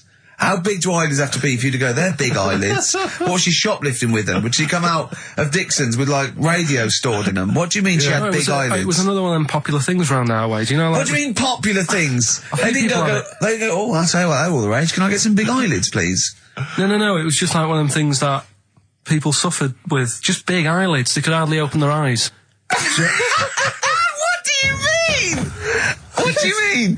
That's one of them popular things around where I grew up. People had big eyelids. They could hardly open their eyes. What does that mean? What sort of freak town were you born in? You had webbed feet people with big heads. You got women with big eyelids. What does big eyelids mean? Are you confusing her with the horse? yeah. Did she have hooves? Look, what? Just too much skin. It was like the neck of a chicken, but on the eyes. Well, what's your point? Anyway, so there's this big eyelided woman with the And leggings. that's what I'm saying to you, though. That's when I read that story with people with trousers. Yeah. I went from that. Yeah. To into a that. woman who used to have big eyelids. I still at the point. But then, and also the other bloke who had the eyelid problem was a mate of mine. Yeah. His dad had it, and same problem, massive eyelids. I don't know what that means. I don't know what that means. I used to say to my mum, I'm going round to Dave's house, Yeah. and Or she'd say, Droopy, well, as you call it. that's all right, but make sure his dad doesn't take you out in the car because he could hardly see. He had to have his head. He gets to tilt his head back to keep his eyes Make open. sure! Did he have a couple of matches with him at all times? Oh. What a load of gobbledygook. I know. But this began as educating Ricky. I know, So it's what, like he was people thinking, with eyelids. But it's like you're supposed to make that leap as well. Yeah. If I mentioned the trousers, Ricky will probably be thinking about people with big eyelids and women wearing leggings. Play a record, Carl. Got nonsense. Adverts. No. Oh, all right. Before we move on, was the Sharks article interesting? Did you learn anything? It's pretty good. Was it? Go on, Yeah, what I'll was teach it? you something about that later. Oh, okay. Is this educating Ricky? Wasn't, but I can teach you a bit. Yeah. All right. That's good. Play some ads and that. Play some ads on a tune, and then have we got maybe a competition? Yeah. What have we got? We're all looking forward to that. All right. Fortune Faded. Red Hot Chili Peppers on XFM 104.9. I'm Ricky Gervais, with me Steve Merchant and Karl Pilkington. Back for 2 hours a day, then a Monday off. Conning the management, baby, and sending this station spiraling down into the depths for his greed and selfishness. Yes. Okay. Tell you what I read about. on the Sharks, way. monkeys, or jellyfish? It's 10 past, isn't it? We haven't done a little bit of knob news. No, we haven't done no news, no. But It's been 3 months. It's been 3 months coming. There's this thing. I don't know the full story. I don't know how it happened, right? But little Russian fella. Yeah. he was sort of having sort of emptying his bladder, right, and somehow electrocuted himself, right. And sort of did a bit of damage. How did he smashed onto some live wires or something? Something like that. So Did anyway, it damage to himself or to an electric fire or something? no, to himself. To himself. Yeah. And so the doctor Didn't slip and took curling tongs went up his arse when he was pissed, because that's happened a lot in Yeah, we've all been hospitals. We've all shoved the old curling tongs up the arse when having a piss. right. So I can't even be bothered. No, go on, no, we're interested. Come on, we're interested. Don't You give up. can't be bothered. You get Mondays off. Do some work. Right. So anyway, so the doctor says, "Oh, it's not looking good. We'll have to take that off." What? I was like, Novectomy? Yeah. Really? But the funny thing is, right? Nothing funny about that. They've done. You're doing me head in. Just tell the story. Just doing me head in. Oh, you can chill out on Monday. I've only got 15 minutes, but I'm going to talk to you every Saturday. I'm going to get the money's worth out of this, because you get Mondays off, and I can't bear the fact someone getting away with something like that, because it's terrible. So you're going to stick this out, or you're going to have to work Mondays. So take it on the chin, right? Okay. Just finish the story. Yes. I command you. Just do it. Anyway, so they said, he said, you know, will you be able to sort me a little knob out? A prosthetic No, cock, yeah. Yeah. But they put him out for the operation. Yeah. He woke up. Yeah. Right, and he's thinking, oh, thank God that's over and done with. Yeah. They've only grown it on his arm. What are you talking about? You twat. Shut the you're an idiot. What do you mean they've grown it on his arm? Apparently, like, that's the way they do it. Oh, yeah, but to then put it on, that wasn't a mistake. It wasn't doctor going, did it go there? Some bloke I didn't do a degree. Are you a real doctor? Yeah, yeah. But why put it there? Because it's got to grow, it's got a graft there, so they can control it. To skin tissue. But on your arm. Well, But they're going to your remove it back or- from the arm itself. What do you mean on the back? on your back. Somewhere, well, we can't wear a t-shirt. Yeah, but you could have a ridiculous. He's in hospital. But this way you can still have a little tug, can't he? But they'll leave it there for quite a bit. It's not... Do you know what I mean? It's not going to be like, oh, it's just there for a few days. Yeah. It's there for a bit. That's not good, is it? So he's got a cock on his arm. Yeah, what's up with that? What do you mean, what's up with that? Well, I mean, you could say it's a thumb or something, couldn't he? Yeah. But they remove it. Be good And for attach hitching. it down below later. If you had a knob instead of a thumb and you went hitchhiking, just tickle it. And they can see it like a mile down the road, couldn't they? Posting. Yeah. If I'd lost my knob, I'd go, oh, I'm not going to have all that stuff. Just whack a pair of tits on me. Do you know what I mean? I think, oh, just forget it. But why not just put it where it should be straight away instead of messing about? Where should it be straight away? You know. On the forehead. Listen, are we doing a competition? Let's play a tune. Come on, Carl, you can't be bothered. Right, Alright, okay, bit of we're rainbow, going to bit of scrap rainbow, this yeah? and you're going to work Mondays again. Well, let's see if this is enough. Let's see Alright, okay. if Trevor McDonald just read this on the news at 10, it'd be short and you get back to the football, whatever. Yeah, all the Here we go. And here is the news at 2:15 with Karl Pilkington.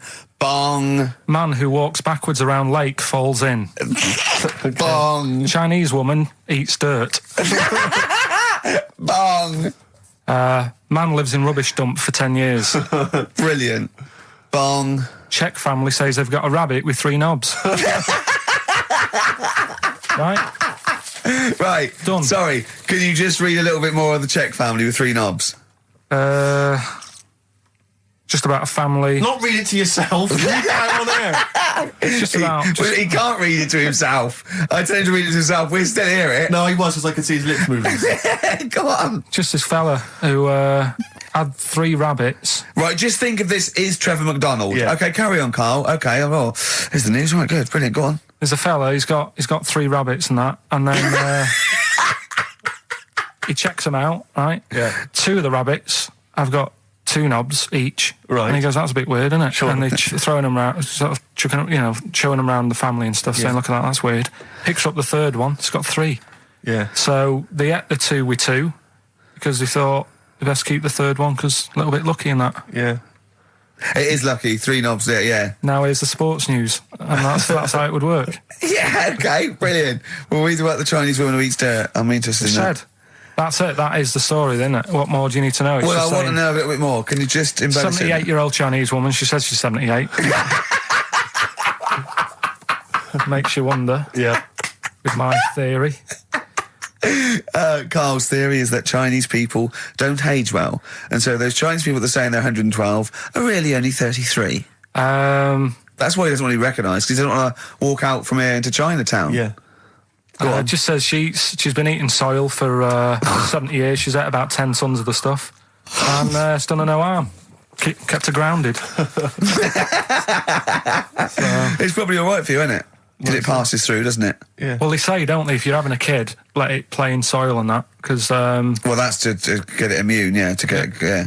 But lots of, like, things with sort of birds and reptiles sometimes swallow soil and stones because it grinds up stuff, breaks down cellulose for them.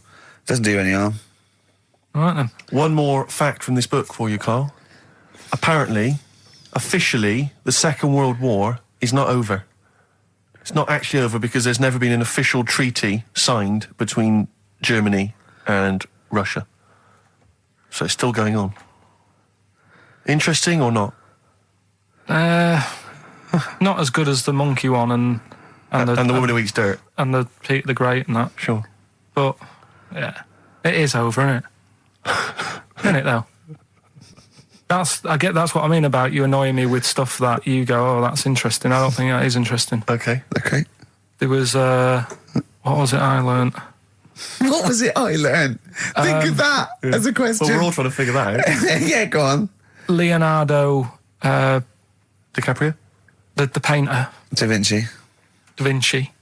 He could write with one hand, draw with the other at the same time. Right. Yeah, that's good. It's all right. That's interesting, isn't it? Yeah, it's all right. Well, if you have an interesting fact for Karl Pilkington that you think he might be intrigued by, email ricky.gervais@xfm. What have we got coming up? What have we got coming up? More education stuff. Some good tunes and that. Yeah. And a bit of Outcast. Yeah. Placebo, special needs on XFM 104.9. Email in where Lanzarote is. I don't know if it's Italy or Spain or Europe or maybe Africa. You know, these are the sort of things, these are the reasons I come into it, to at least learn something, innit, Carl? We've stopped educating Ricky, so I've stopped learning, you know, about things like the woman who ate mud all her life. I told you something before when we were in the office. Go on, what was that? What did you teach me? They've just counted how many fish are in the sea. And that. No, they haven't. They've just done a census. A census? What, of fish? Yeah, some fellas have gone in the sea and they've got to work out. There's about... Mrs. Spratt, is this your son? No, he's a lodger. Okay, well, let's mark him down. That's 2. Oh, I've lost count. 6 million, 4 and... Oh, darn. So how many are there? About... There's a lot. Oh.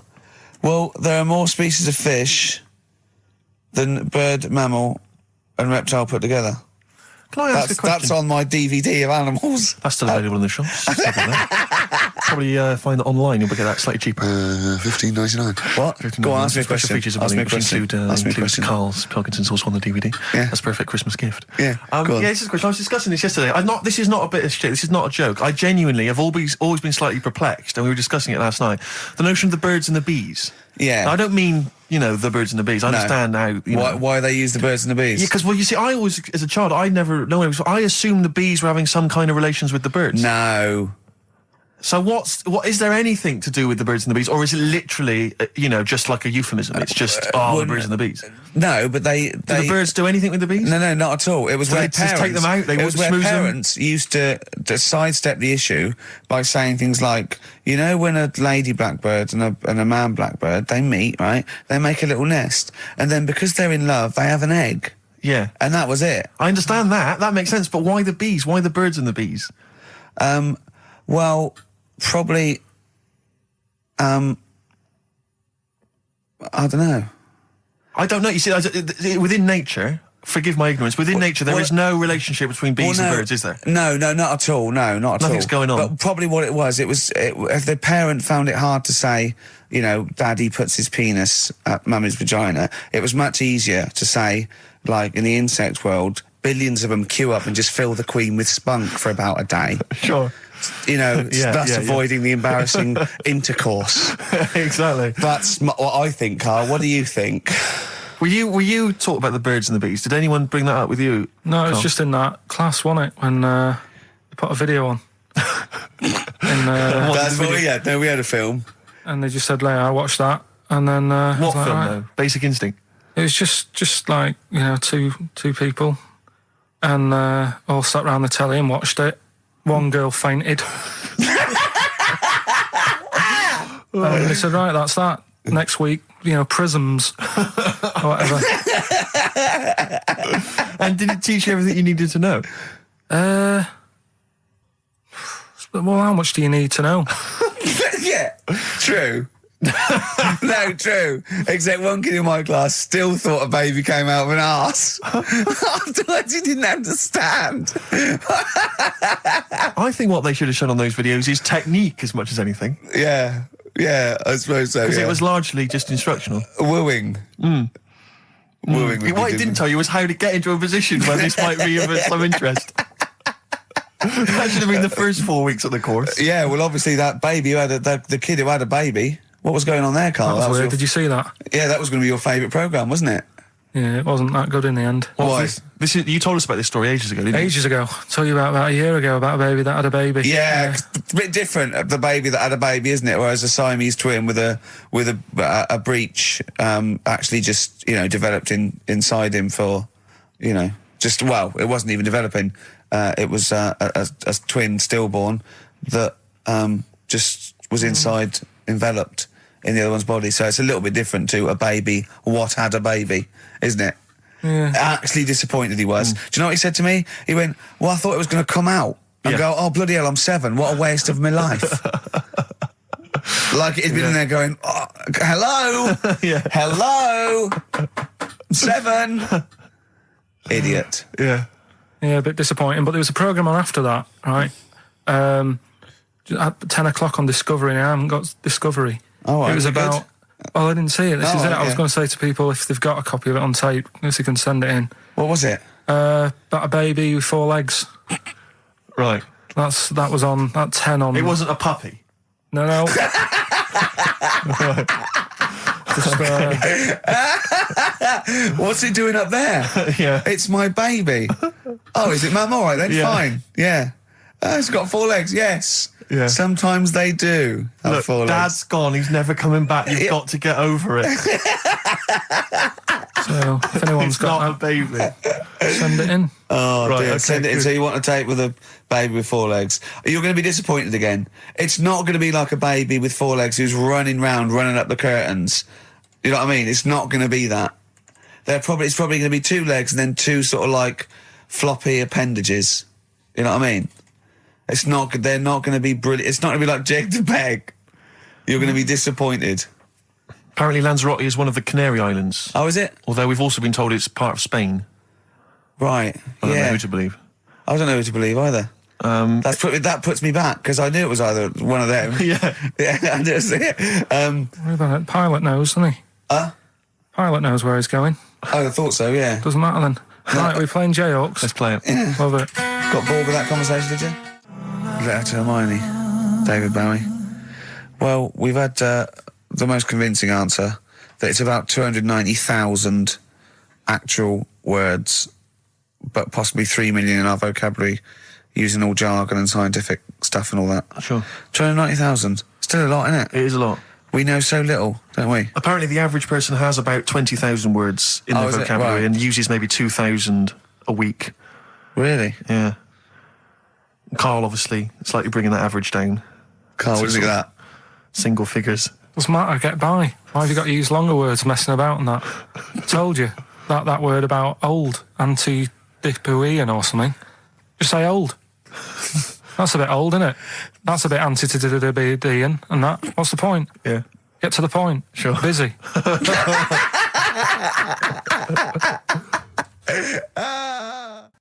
And things that, there's certain things that people get excited about that I think, well, what are you getting excited for? Like what? News, just news. Do you know how I normally do the headlines and that? Yeah.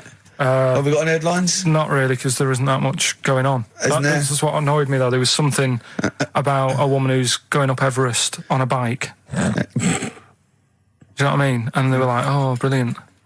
But I don't think that's that good. when someone's done it walking. Carl, you're going to do some news stories, I think. Well, like I said, there hasn't been that much going on. There's a story about a fella who hasn't eaten for 70 years. Right. He hasn't eaten. Is that all that's all the information you're going to give us? Yeah, hasn't eaten for 70 years. Hasn't had a drink, but he's all right. That's rubbish then. Next. It's not rubbish. Yeah, it is, yeah. Next. Well, what is it? How is that? How is a man not eaten or drunk for 70 years? It's that thing, isn't it? Your belly gets used to it or something. Steve, has he misinterpreted it or is it rubbish? Well, it does, to be honest with you, it doesn't actually offer any explanation. It just says that that's what happened. Right, so that's rubbish. It doesn't go on to Next. anything else. A woman's had 6 organs transplanted. Woman needed a new kidney, a new heart, a new stomach, a new liver, new kidney, intestine. Does that mean that she's the same woman?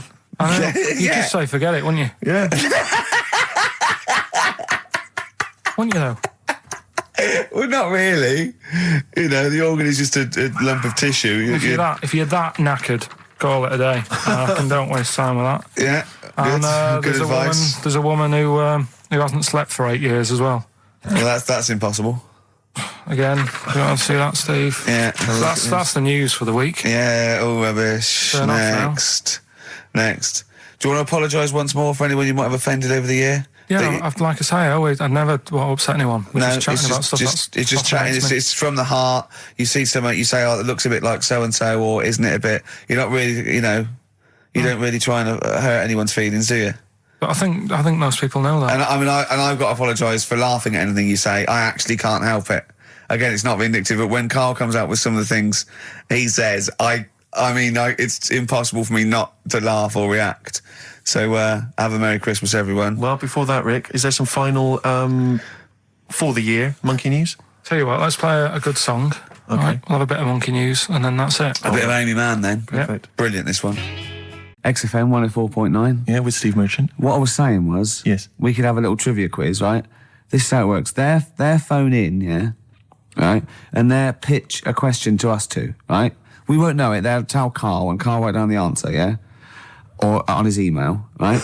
And then it might be something like, who was the first woman MP?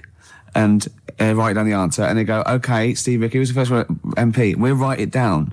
You know, and you'll write down something like the Queen, yeah, and I'll write down Britney Spears, yeah. And they go, well, Ricky says Britney Spears, and the answer is, did you see? Yes. And then whoever's so they phone in, or can they email as well? They can email as well, Steve. Right. Okay, so let me just try and clarify this, because I didn't really follow that, and I know what the competition is. Right. People listening, phone in or email in with a question, a trivia question. It can be about anything. I don't do game shows, but one which we may be able to get. Right, they phone in with that, or they email it in, but only Karl knows the answer. He asks us here in the studio the question. Ricky and I write it down independently. We hand it to Karl. We see who's got the right answer. It's like 15-1, but 2-1. And the great thing is that the best question that we'll vote on at the very end of the show can win these 3 CDs. We've got Feeder, Echo Park, The Essential Bob Dylan. That's a 2 CD set, Rick. Maybe keep the questions highbrow to show our intellect, not things like pop and trivia. And good idea. And we've also got this big compilation, Reloaded 3. That's also a 2 CD compilation. We'll start phoning and emailing now. Emailing go with berserk. your trivia Absolutely questions go berserk. For Gervais. I'm best at science. Well, don't start giving hints. That's not fair, because I'll say I'm best at films if they want me to. Yeah, but I've win. already said don't do trivia and entertainment and that. Well, they should do. They should do trivia and entertainment. Music and films is what they should do. No, they shouldn't. Or That's old stupid. TV. That's the cliche of XFM listeners, and I know they're more intelligent than that. They're not. They're not, Rick. They're stupid people. They're stupid people, and they only know about a few things.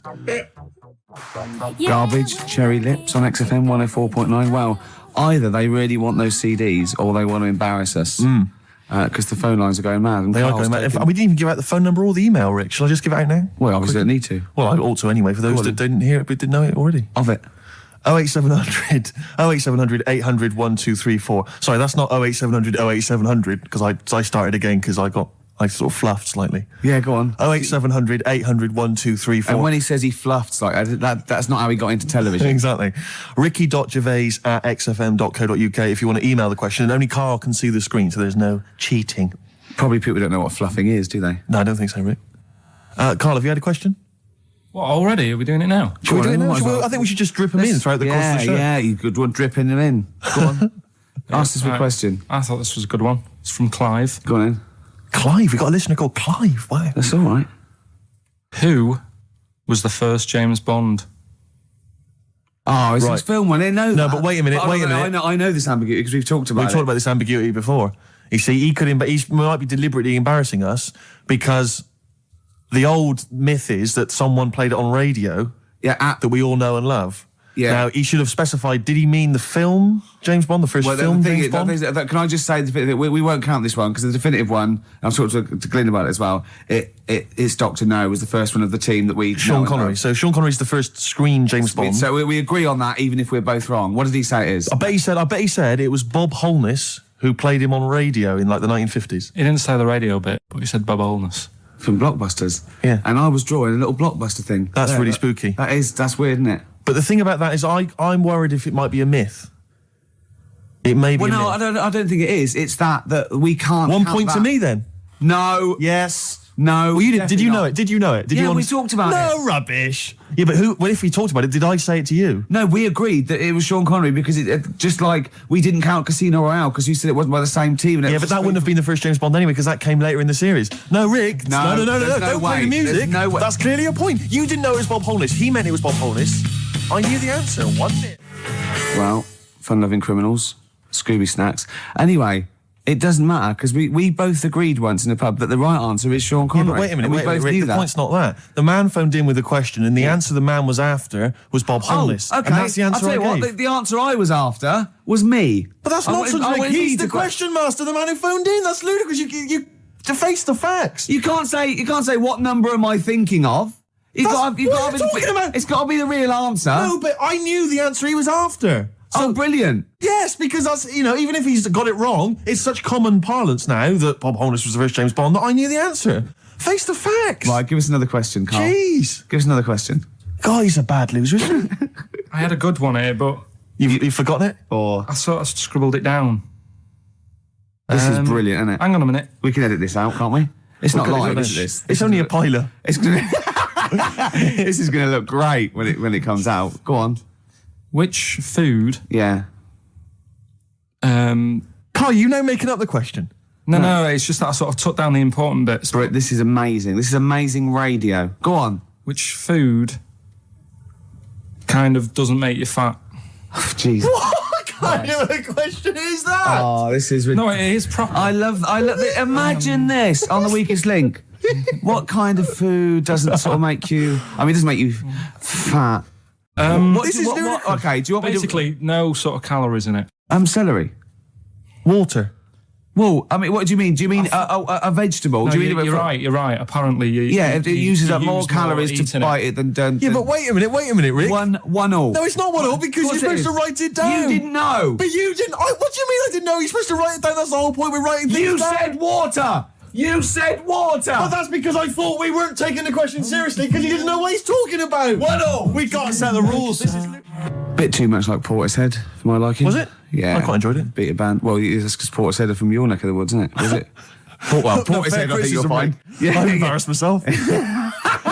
Right, well, another question, quick. Is this question a real question with a definitive answer? Or is it like, what is my most comfortable chair? I don't know why people aren't going to maybe like Trivia Pursuit or something, just getting a question off that and then... Because they're a little bit more discerning than that, Steve. Have you heard the questions? They don't know what they're talking about. This is stuff they've overheard in pubs. Go on, ask it, Carl. I look at the Carl takes down and goes, what's that? I know. What am I meant to write? Go on then, ask this one. Right. What sort? No. The Pope. Yeah. What semi? Sorry, Anne, Mrs. Robinson, we're going to have to let you go. Yeah. Go on. You are the weakest link, Carl. Goodbye. Yeah, go on. The Pope. Yeah, the Pope. Yeah, we've got the Pope. Yeah, that's not strictly a question. He wears a. He wears a dustman's hat. He wears gold-blimey trousers. Does he Yeah. live in a council flat? Yeah, he lives in a council flat. He wears but- a semi-precious stone. What's the stone? The Pope wears a semi-precious stone. What is the stone? You mean, what is it called? Yeah. What is it called? What, has it got like a kind of papal name? I think it's like, is it a 18 carat one? So we got to try and get Right. the carrot. Yeah. Of the Pope's he big calls diamond. it Dennis. He calls it Dennis the Stone. Do they want do they want the type of gem it is, like Or is there diamond, some kind of jade, papal name for ruby, it? or do they want it like the Rosetta Stone, or I don't know. the I can't play a record, play 2 record. Let's not. Where's your head at? Basement Jacks. Right, okay, let's get this. Have right. we knocked this on the head then? It's just not happening. Oh, here he is. Look, Here he is. come in. He's. How have you? Oh, I don't believe that. Oh, that's pathetic. I do not believe that.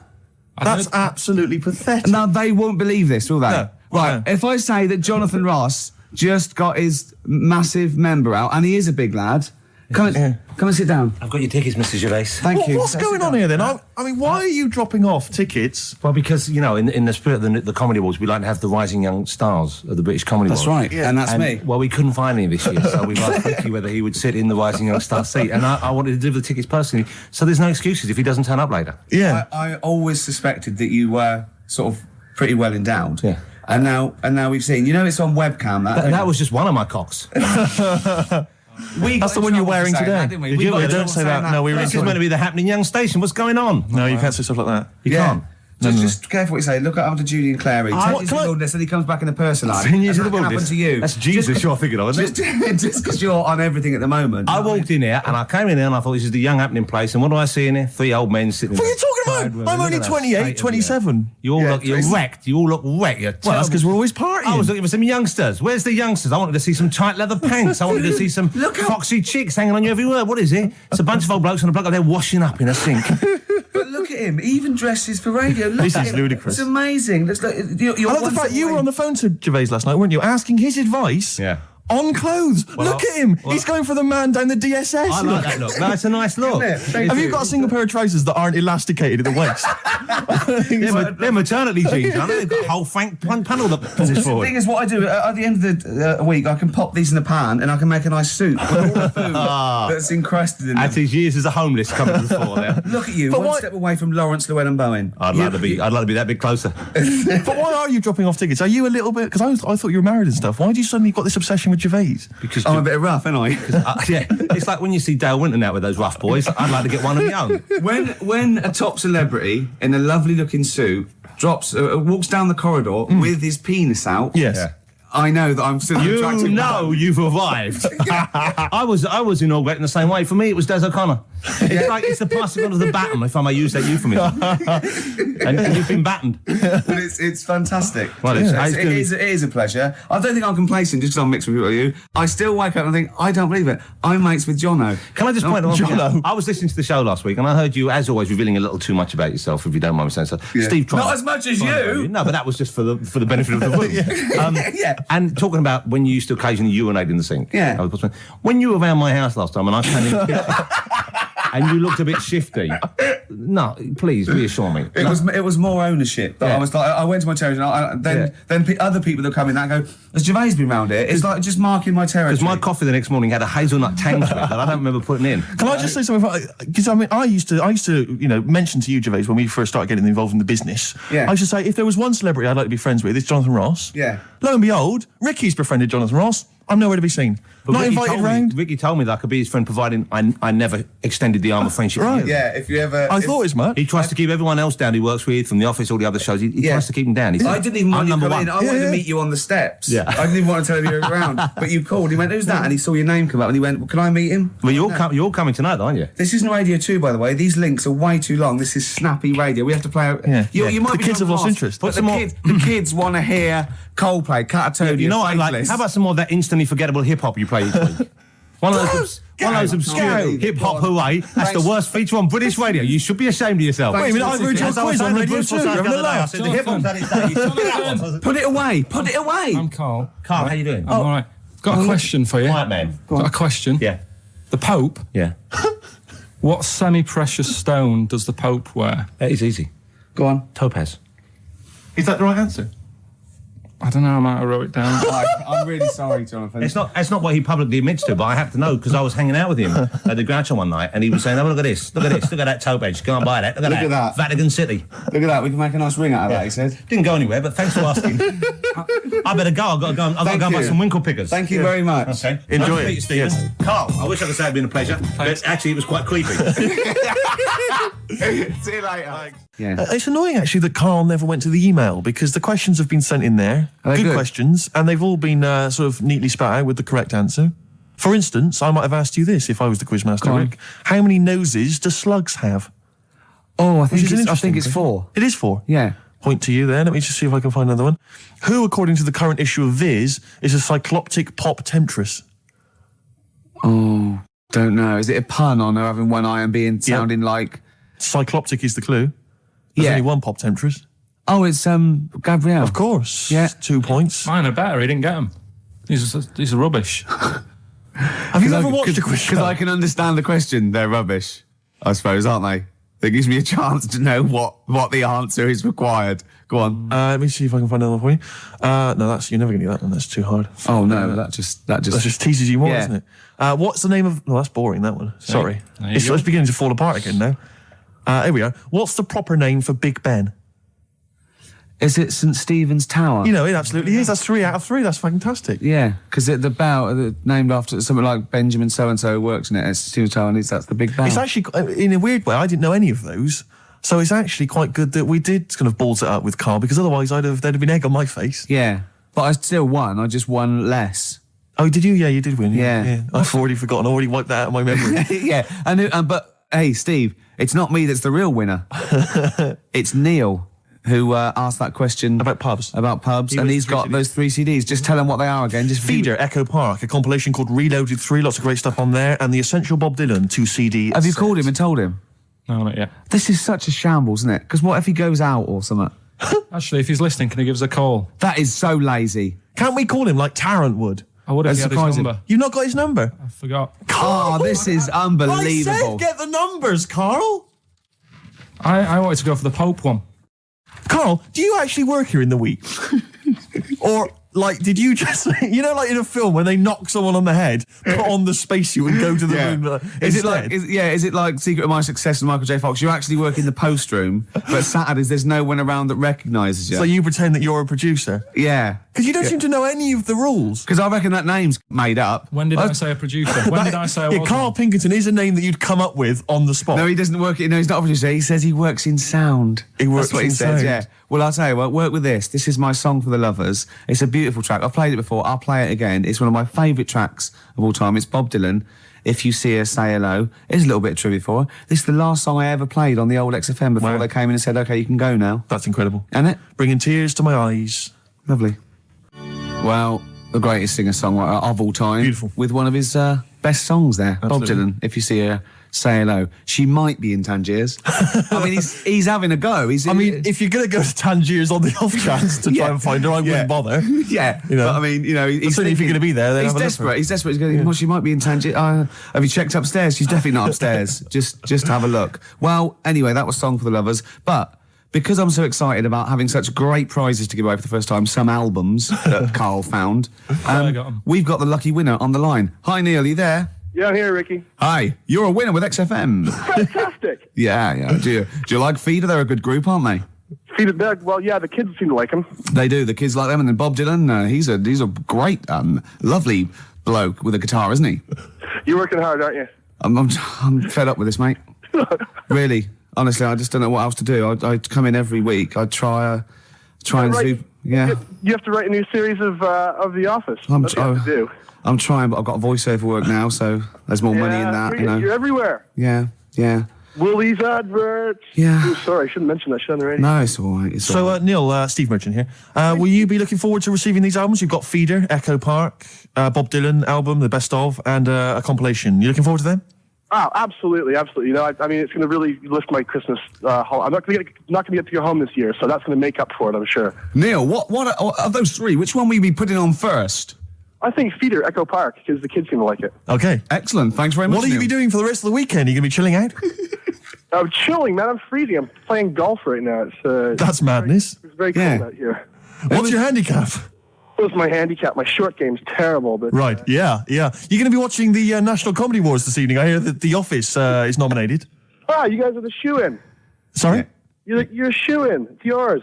Thank you. I don't know what a shoe-in is, but I'd like to go to one. I think it means like foot in the door. Lovely. Yeah, Does it? not foot in the door. It's like it's yours. Your name's already on it. Oh, really? I Wow. would think so. Yeah. Well, why would Ross stop around?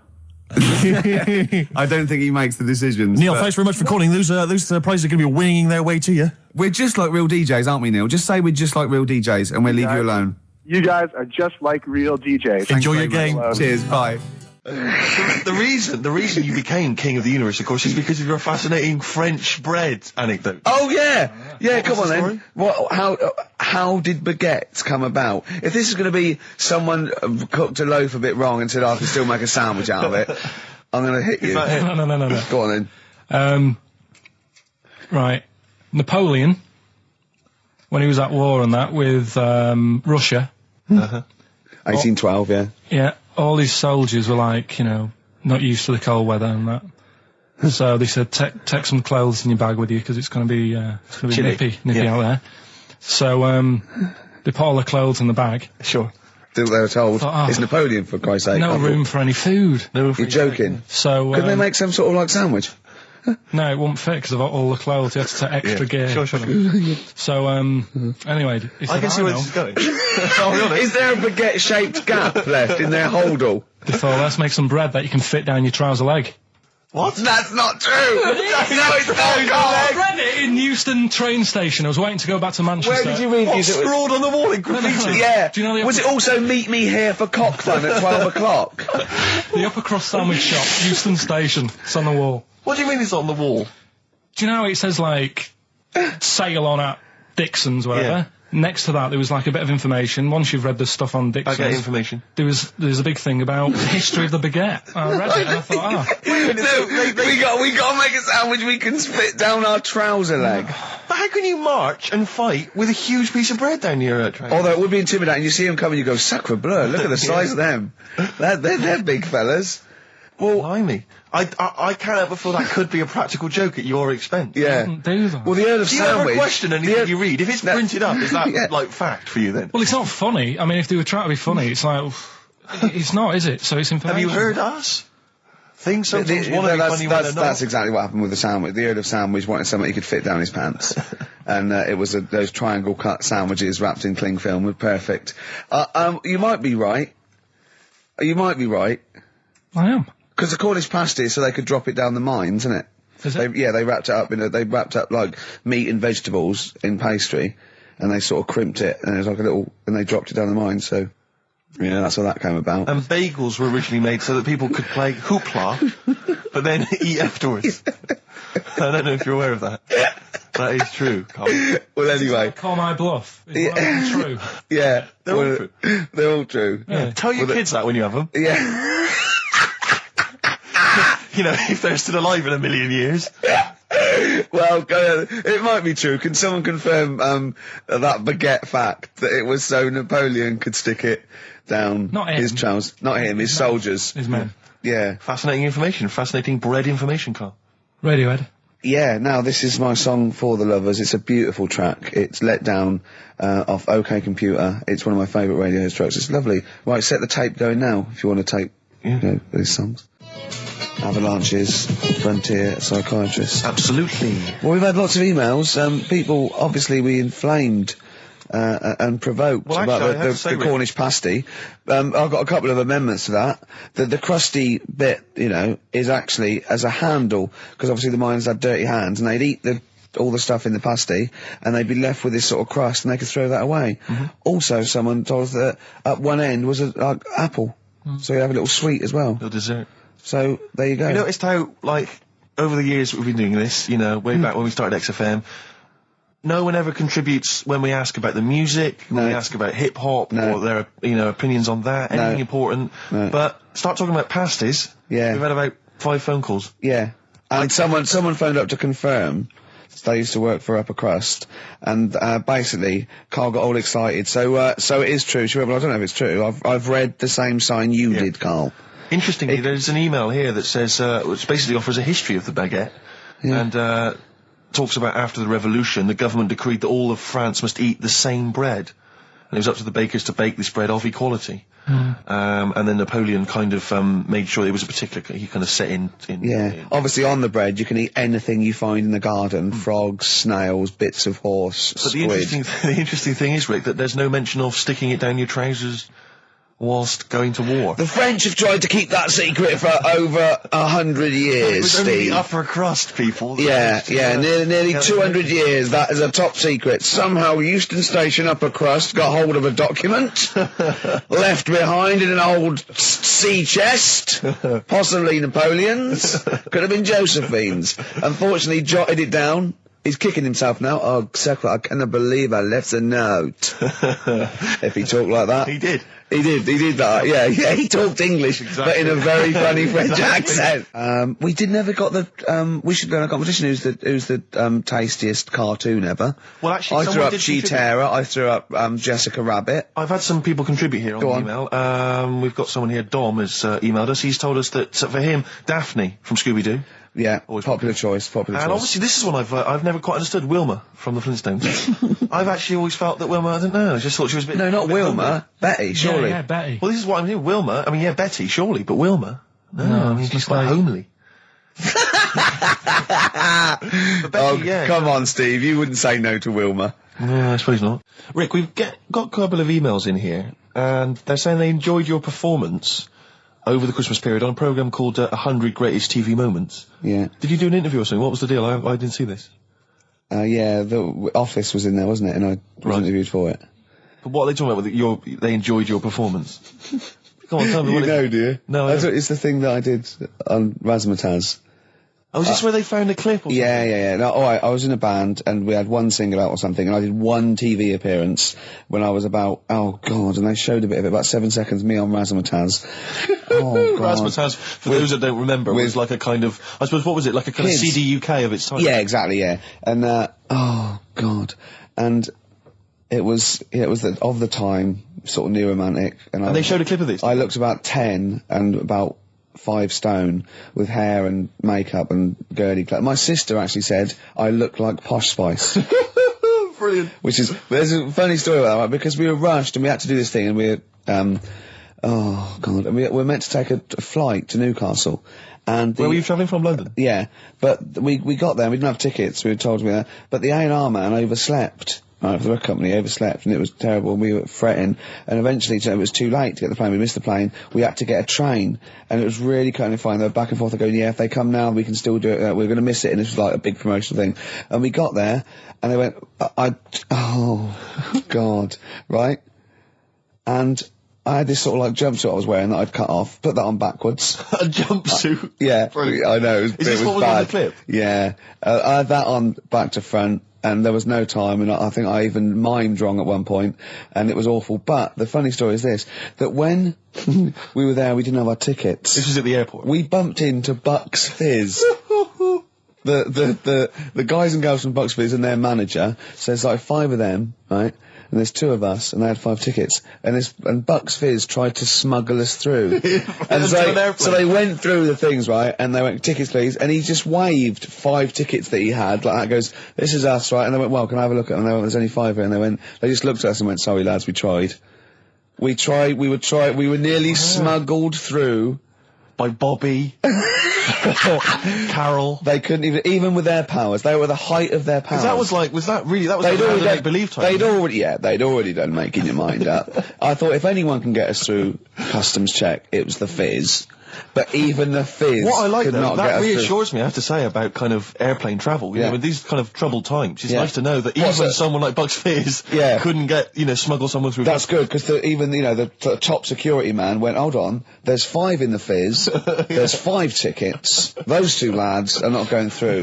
Exactly. Yeah, that makes you more secure about air travel now. Well, it's lovely if I'm in America, and I see 5-star, trying to get through customs. With 2 other lads. Exactly, I think, wait a minute, what's going on there? Yeah. Wait a minute, security guy stopped him, it's fine. It's fine, yeah. There's only 5 in 5-star. Oh. It's lovely to know that. Yeah. I love the fact, and did you know the Fizz previous? Was this your first run-in with the Fizz? No, they were doing the Taz, same as us. They were doing the old Raz, same as us. Did you recognise the Fizz and go, oh my God, that's the Fizz, let's try and sneak in with them, or did they recognise you? How did it work? They wouldn't have recognised us. Exactly, that's what I'm thinking. I love the audacity of going up to Bucks Fizz and saying, try and smuggle us in. Can you try and break aviation law for us? Now, yeah. Now it's time to make your mind up. We're going to the land of make-believe. I did that and they laughed. They went, brilliant. Yeah. We'll get you through, lads. Yeah. Just stay tight. I was actually on top of Bobby's shoulders in a long coat. Lovely. Yeah, but Bill... Well, seriously though, I don't understand what their plan was. Like they would have gone, through. It's the Fizz, let them through. Yeah. Don't bother checking the It's like, not one thing even answer, we couldn't even get to Newcastle. Do you think it was wearing your jumpsuit backwards that sort of gave it away? Well, no, but see, I didn't have it on then. I was just in civvies. I just had jeans and a t-shirt then. I didn't even have my hair gelled. I was just like cash. I saw it. I thought it looked all right. Did you? Did you? Well, I mean, for Then you. In a tight jumpsuit. Yeah. cheekbones. Brilliant. Yeah. I had some cheekbones. Yeah. That was the. If anyone else saw it, or maybe they taped it and they've got a clip, because I'd love to see it. I missed it. Well, I'll get you one. If you have it, put it. I'll tell you what. Why not create a website? And put that clip on there on a constant loop, and then send the address in, and I'll give it out, and people can check it out for themselves. Yeah, brilliant. Is that okay? Yeah. Cool. I'll have to lose weight now. Yeah. Hives there on XFM 104.9. Right, we've got a competition question. Steve's come up with it at the last minute. This is just to check if you are a regular listener of the show. Yeah, we would like to reward loyalty. Exactly, absolutely. So, last week on the show, Ricky described a story that happened to him back in the 80s when he was making his TV appearance on Razzmatazz with his band, and he had to fly out, was it to Newcastle? Yeah.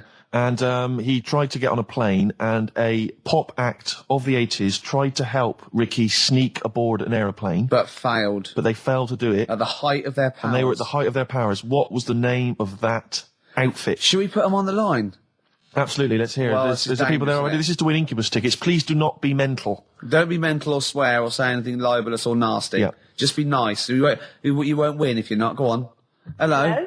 Hi, who's that? Oh, I've got my headphones on, haven't I? Put your headphones on, Rick. I'll just keep her talking. Oh, no. Hey, how's it going? Hello? Okay, hello. Hi. There. What's your name?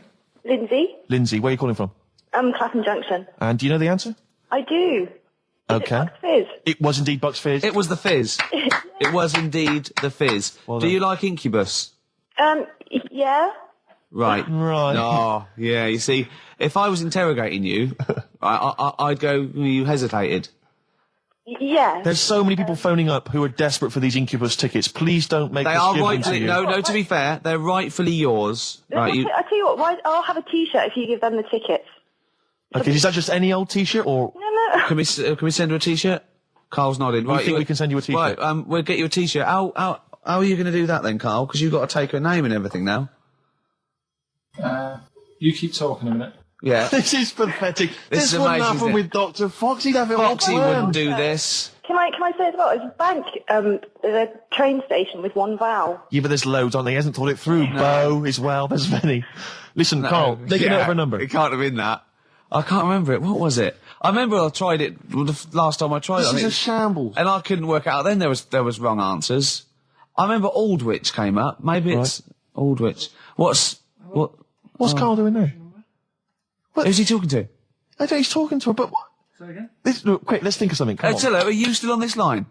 No, he's picked up the phone now. So what am I doing? We're giving away. We're letting people behind the curtain. Let's keep up this veneer of professionalism. This is so rubbish. Come on, no, don't draw attention to it. Okay, all right. But let's just talk and make. Steve, what are you doing tonight? Looking forward to Pop Stars? I'm looking forward to a lot. Who do you want to win? I'm glad you've asked, Rick. I'd love to see Darius have a bit of success, but I don't think it's going to happen. I think it's probably going to be the stutterer. I think it is going to be Gareth. He has a name there, Steve. I think it's going to be Gareth. Yeah, apparently in the polls in the week he's getting twice. We're back, don't we? Okay. All right, Carl. So she's getting a T-shirt, is she? Lovely. Right, who's that on the line? Next contestant. Hello. This is amazing. An error. I mean, we couldn't do this worse. Go on. Exactly. Hello. Hello. Who's that? It's Dan. Dan. Hello, Dan. Danny. So, right, do you want to go to Incubus? I'd love to, man. Okay. Hold on. This is pointless because he's just heard the last. He's heard the answer. Yeah, definitely Bucks Fizz. This is mad. We didn't think this through. No, but let's be honest. He wouldn't have been on the line if he didn't know the answer. Are you cheating, No. Dan, he said he's not cheating. This is fail-safe. That's fail This safe. is our rigorous. I can't Screening believe this. Dan, you're going to Incubus. Oh, cheers, man. Well That's done. blinded. Well done. Oh, Nice one. Thanks for cheers. listening. Cheers. Carl, what do we have to do? Do we just hang up or what happens? No, you play a song and... Play a song then. You've got his details. Yeah. Oh, Play God. it. He is, He's isn't on he? a different No, plane you to can't us. just say like that. The other week, I came in when it was really miserable. And I said to you, God, can you imagine dying today? Yeah. Because Whereas today you feel it would be a much better day to die because it's bright. the curtains open, sun Sure. shining. It's like... I mean, you'd still be a bit angsty about the dying thing, wouldn't you? I mean, I don't suppose that would be alleviated. Sure. Okay. Well, hopefully we'll still be broadcasting, when one of us reaches that happy moment and we can check. Yeah. It's quite a lot of emails, Rick, coming in about band names. I think a lot of people are going wrong for a simple reason. They think it's funny to have an ironic band name. Yeah. They think it's a bit comical. And I just don't think there's any great bands that have had a comical name that have made it into stadium What filling. was that band? Where's Me Jumper? What were they I called? don't know what they were called. I mean, the obvious example of one that was never going to make it internationally. Splodgeness Abounds? Splodgeness Abounds? No. I like them, though. Splodgeness Abounds. Splodgeness Abounds, they were great. Ladies and gentlemen, please welcome to the stage Carter the Unstoppable Sex Machine. USM. These are some of the ones we've had emailed in. These are bands, obviously, that haven't made it so far, and I don't think they will. Ladies and gentlemen, please welcome to the stage The Lazy Birds. Nope. No. Ladies and gentlemen, please welcome to the stage The Paperclips. That's not a real band, That's what is it? someone sent in. I don't know, yeah, but no band name is weirder than the others, and also you grow into it. I mean, the Stones and the Beatles are iconic because they are iconic bands. What you think you'll grow into? Ladies and gentlemen, please welcome Shuttle Rock. Ladies and gentlemen, please welcome Treehouse Casino. I don't think they're gonna... That's just made up! Well, possibly. Well, they all are, But they all obviously. are. But my point is, people say there's Yeah. no logic to band names, but if you think a band name like the Smiths, Great. that's genius. It is, It yeah. sums up everything that band is about, Yeah. the kind of... They're capturing that mediocre world of grim up northness, My it's- favourite, Sonic Youth. Sonic Youth is genius. Nirvana. These are incredible band names. So Yeah. there is some logic to it. Yeah. I genuinely Sonic believe. is It's not just great. arbitrary words. What about The Madness? Cure. The Cure. Madness sounds rubbish, but they're good, aren't they?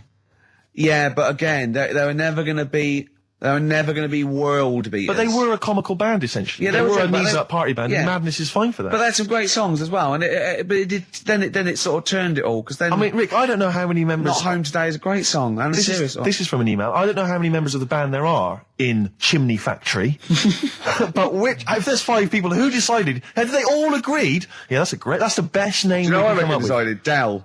Right. Well, he started the band and they Yeah. rehearsed around his house. So Dale went, look, it's called Chimney Factory because my granny's doing it. They go, all right, Dale, but it's not. I've got some other. But no, Yeah. it's called Chimney Factory. I own the van and the amps. There's Paperclips gone. There's a band in Leicester called Paperclips. We can't, we'll just argue over that forever. And just all I'm saying is think before you name your band, all right? Because it's never going to happen if you've got a comical band name. There was a feminist band called Clitoris All Sorts, which is quite good, isn't Yeah, it? but you laugh and then you just think, oh, Yeah. I'm never going to have that on my T-shirt.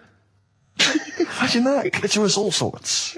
It's that time of the day now, talking of that. Yep. Song for the Lovers. Sure, it's beautiful. Now, Steve, I will play great old tunes till the cows come home. We got to give them a little bit of Dandy Warhols and Air and Athlete. I know that, and they're great. They're good, right? But I wanted to play a Cat Stevens song, but I thought I'd better not because I've, play that a little bit. And we quite like resurrecting old reputations, don't we? People like Elton John who had bad faces, or David Bowie. People whose names now are largely laughed at in the serious or rock people circles. that people might not have considered. I thought Cat Stevens, oh no, Rod Stewart, I thought. Was he Rod Stewart? Many people now are thinking of the leopard hot pants and the ludicrous Do you hair. They're think I'm thinking- sexy and all those sort of old stadium sort of disco things, but he wrote beautiful tracks from Maggie May and I thought, hold on, 2 birds with 1 stone. What about a Rod Stewart song written by Cat Stevens? Wow. Is there such a thing? The first cut is the deepest. Let's hear it, Rick. On this album as well is The Killing of George. Georgie Part 1 and 2, remember?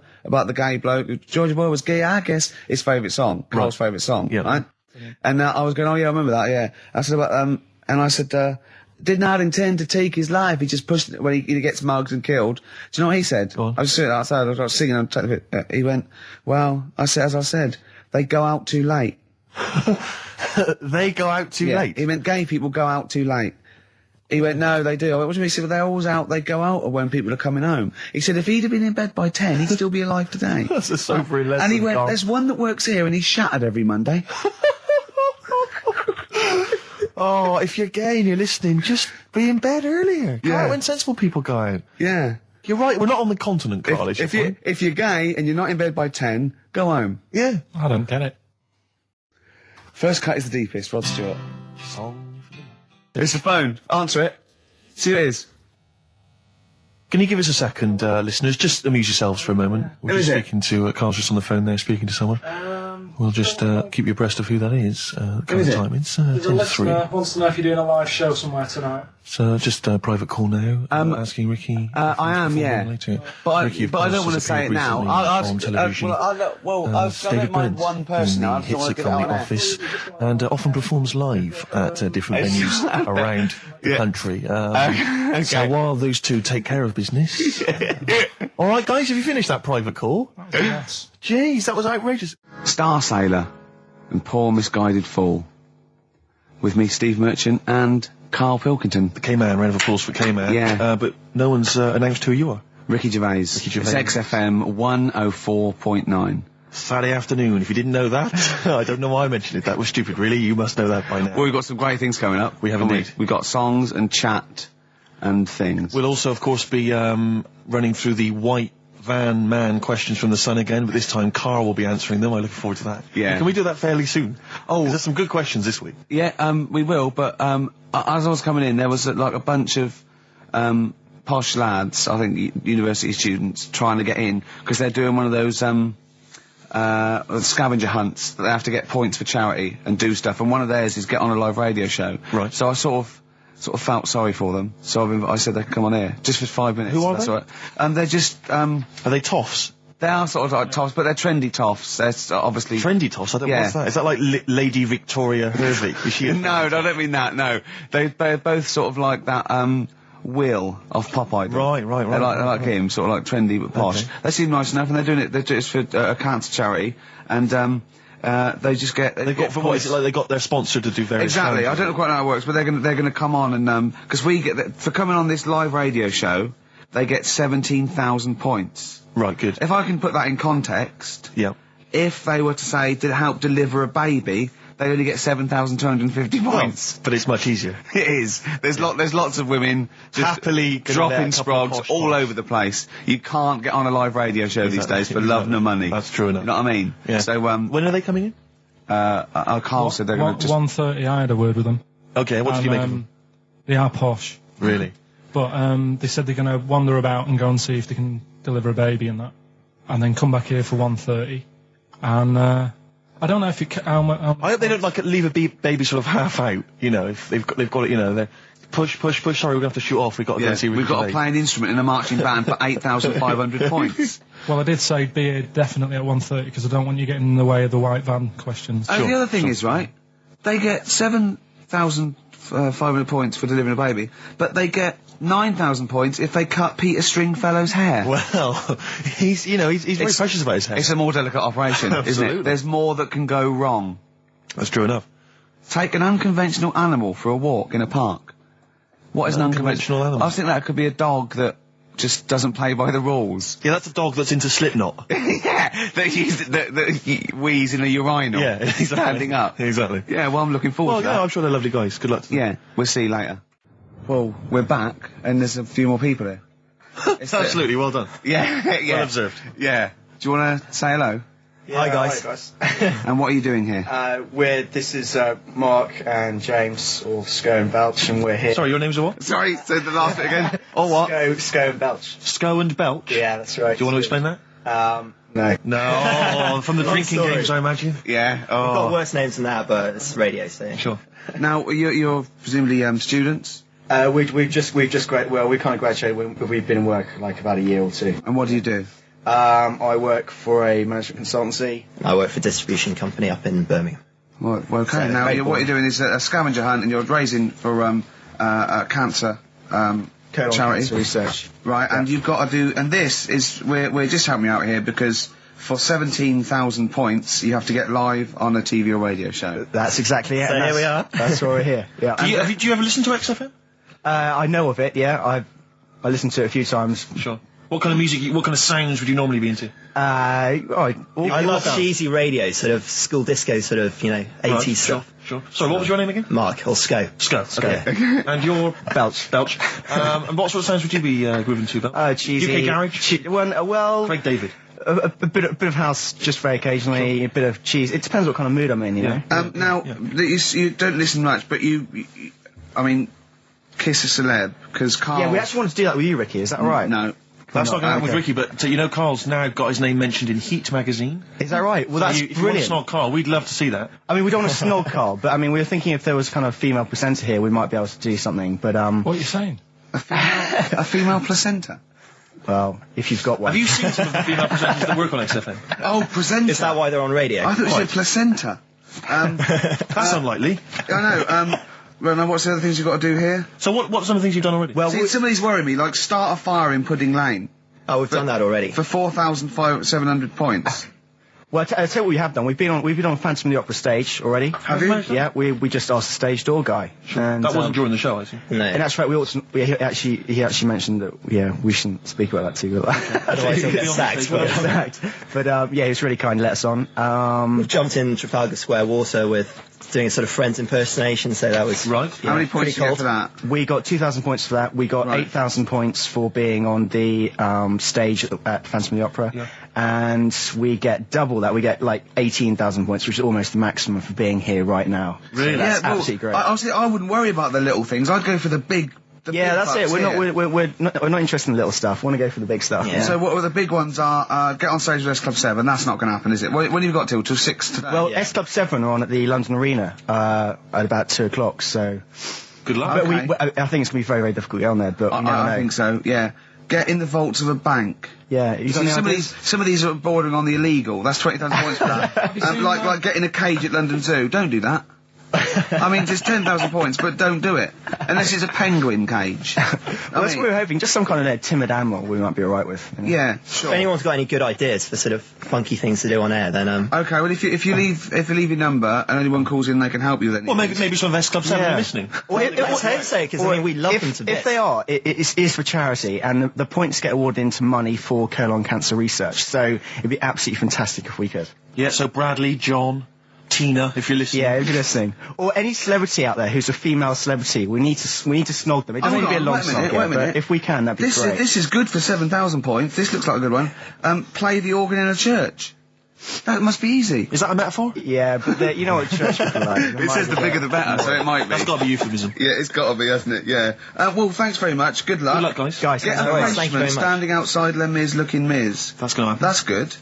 Man, a big gun type thing on the HMS Belfast. Well, we've got a big gun, it's just finding the boat, which is the problem. Oh, calm down. What was your name? Bo? Poe? No. Poe? Go. Thanks very much. Guys, thank you very much. Cheers. Bye. From their greatest hits album, that's Outcast, and a track called Rosa Parks. Like it. Yeah, enjoy it. Now, we just had a call from someone impressed by Karl, and Karl's very pleased because this guy has actually done a PhD on Che Guevara. So in theory, whatever subject he chose, in theory, he's probably one of the experts in the world on this particular field. Now, hello, are you there? Yeah, I'm here. Hello, what's your name? My name's David. David, now where did you do your PhD? At UCL. Did at UCL, mild college. And what was the actual title of the PhD? It was Che Guevara's influence on class struggle in Europe in the 60s. And what did you think of Karl's performance? I thought he did really, really well. The only thing, I'd never heard those last words before. So Karl actually knows something you don't know. Yeah, possibly. Although you presumably not take that as verified information. You probably wouldn't take everything Karl said as gospel. You'd probably look it up yourself, would you? I probably would have a look, yeah. Did you know about babies' eyes? Sorry? Did you know that babies' eyes don't grow? I didn't know that. You see, that's why you shouldn't take things Karl says as gospel. Because it come out with something, vaguely intelligent, and then say, "Did you know about babies' eyes don't grow?" Any questions that you'd want to test Karl on? Any thoughts? Any things he missed there on the history of Che Guevara? I think he did really well, and I think he should be congratulated. Because Karl has problems with understanding why people are interested in history, and even though he's been reading these books, he keeps saying, "Why does anyone care about history? Why is it important?" What would you say to Karl? I think he should maybe then look at who Che Guevara did influence and why he still influences people today. Yeah. Well, he knows that he influenced Citizen Smith, and he knows that if McDonald's ever wanted to swap Ronald McDonald for Che Guevara, it would cost him an awful lot of money. So he is trying to apply it to the modern world. He is having a go. Well, maybe you should think like why Rage Against the Machine have him on their T-shirts. Good point, Karl. Why do you think of that? Why do you think they have him on the T-shirts, Karl? I don't know. Maybe that's that was a design of the T-shirt. Maybe they wanted another T-shirt. Maybe they didn't wanted have Ronald any, McDonald. but didn't have any in. Sure. And they said, "Oh, we'll have that one there then." Well, thanks very much. Just before you go, do you think Karl would be an interesting subject for a PhD?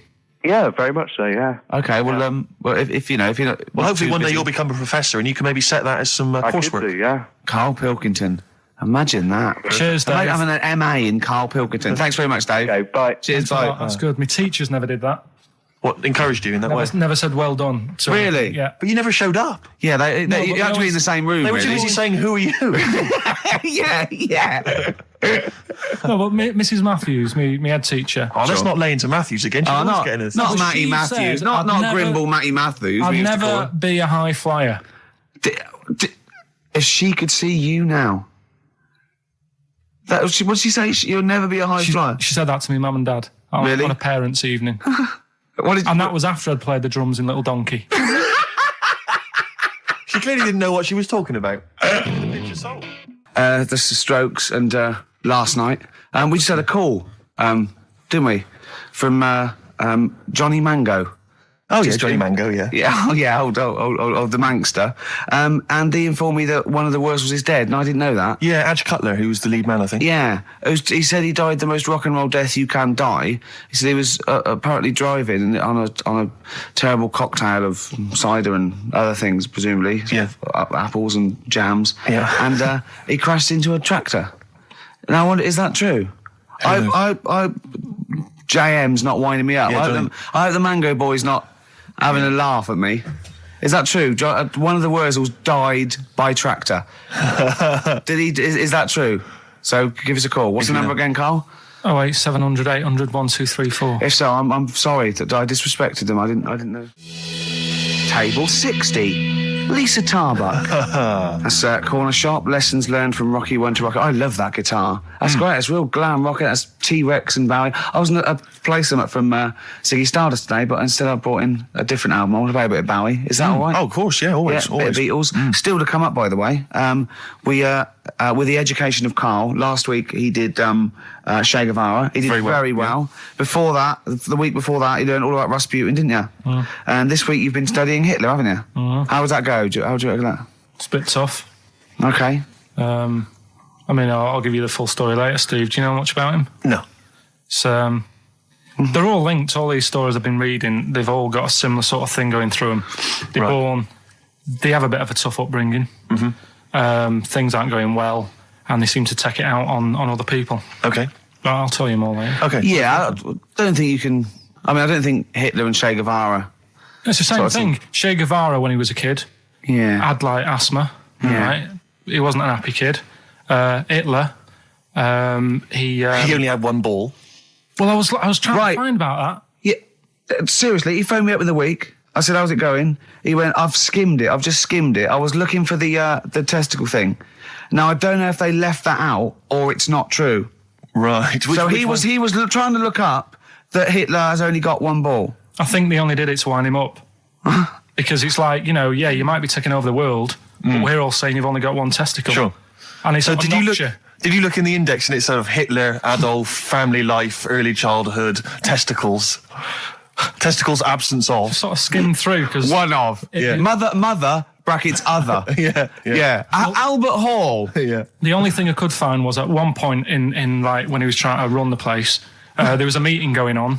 And somebody had put a bag in the meeting room and it blew up. Yeah, and I'm wondering whether it was under the table. Yeah, but... What, you're wondering if it blew a testicle? It was the testicle was under the table. No, the bag blew off the ball. No, the ball sack was probably hanging below the protective top, and so that's where he could have lost... But why would he have only just lost the one? Because the way he was sitting. Cross-legged or something. Sure. Sure. Okay. Well, I mean, again. Last week we had a Che Guevara expert phoned up. Maybe they could. Maybe there's a Hitler expert this time who could maybe phone up and confirm the testicle theory. Yeah. What's the number again, Karl?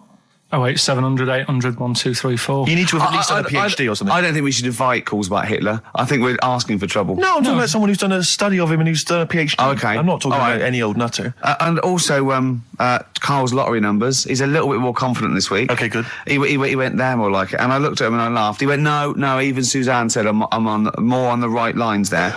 Is anyone who has done a degree in maths or A-level maths that can bear... Carl won't believe this, right? Carl thinks... I know I was partly doing it to confuse him, just see that look on his face like a cat, right?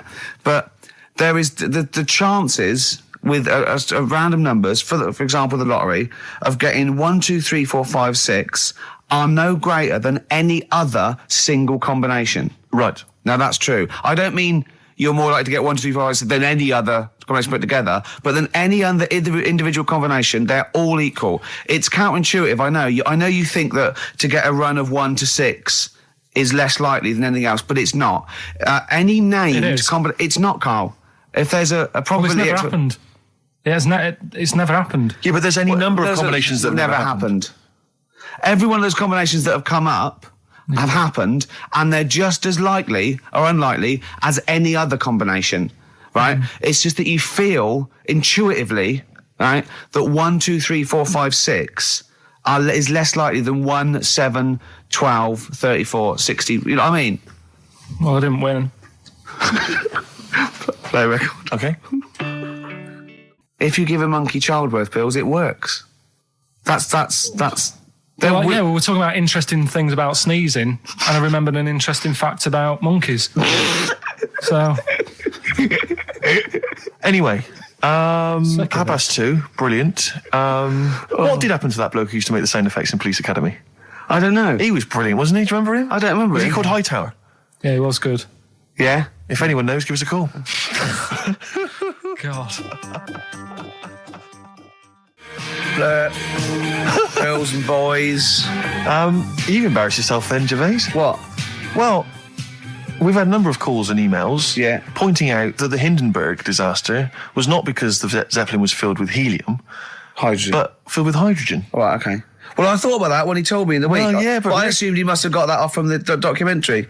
So it just went up. So that's probably why the voices didn't go. That was probably why it didn't feature in the documentary. Yeah. But it seems to me we should have thought of that. I mean, like, it's school fates and stuff where they're like filling little balloons with helium. Yeah. You know, there'd be all kinds of horror stories if they were just, just blowing up, left, right and centre. I don't think you can just blow helium up like that, can you?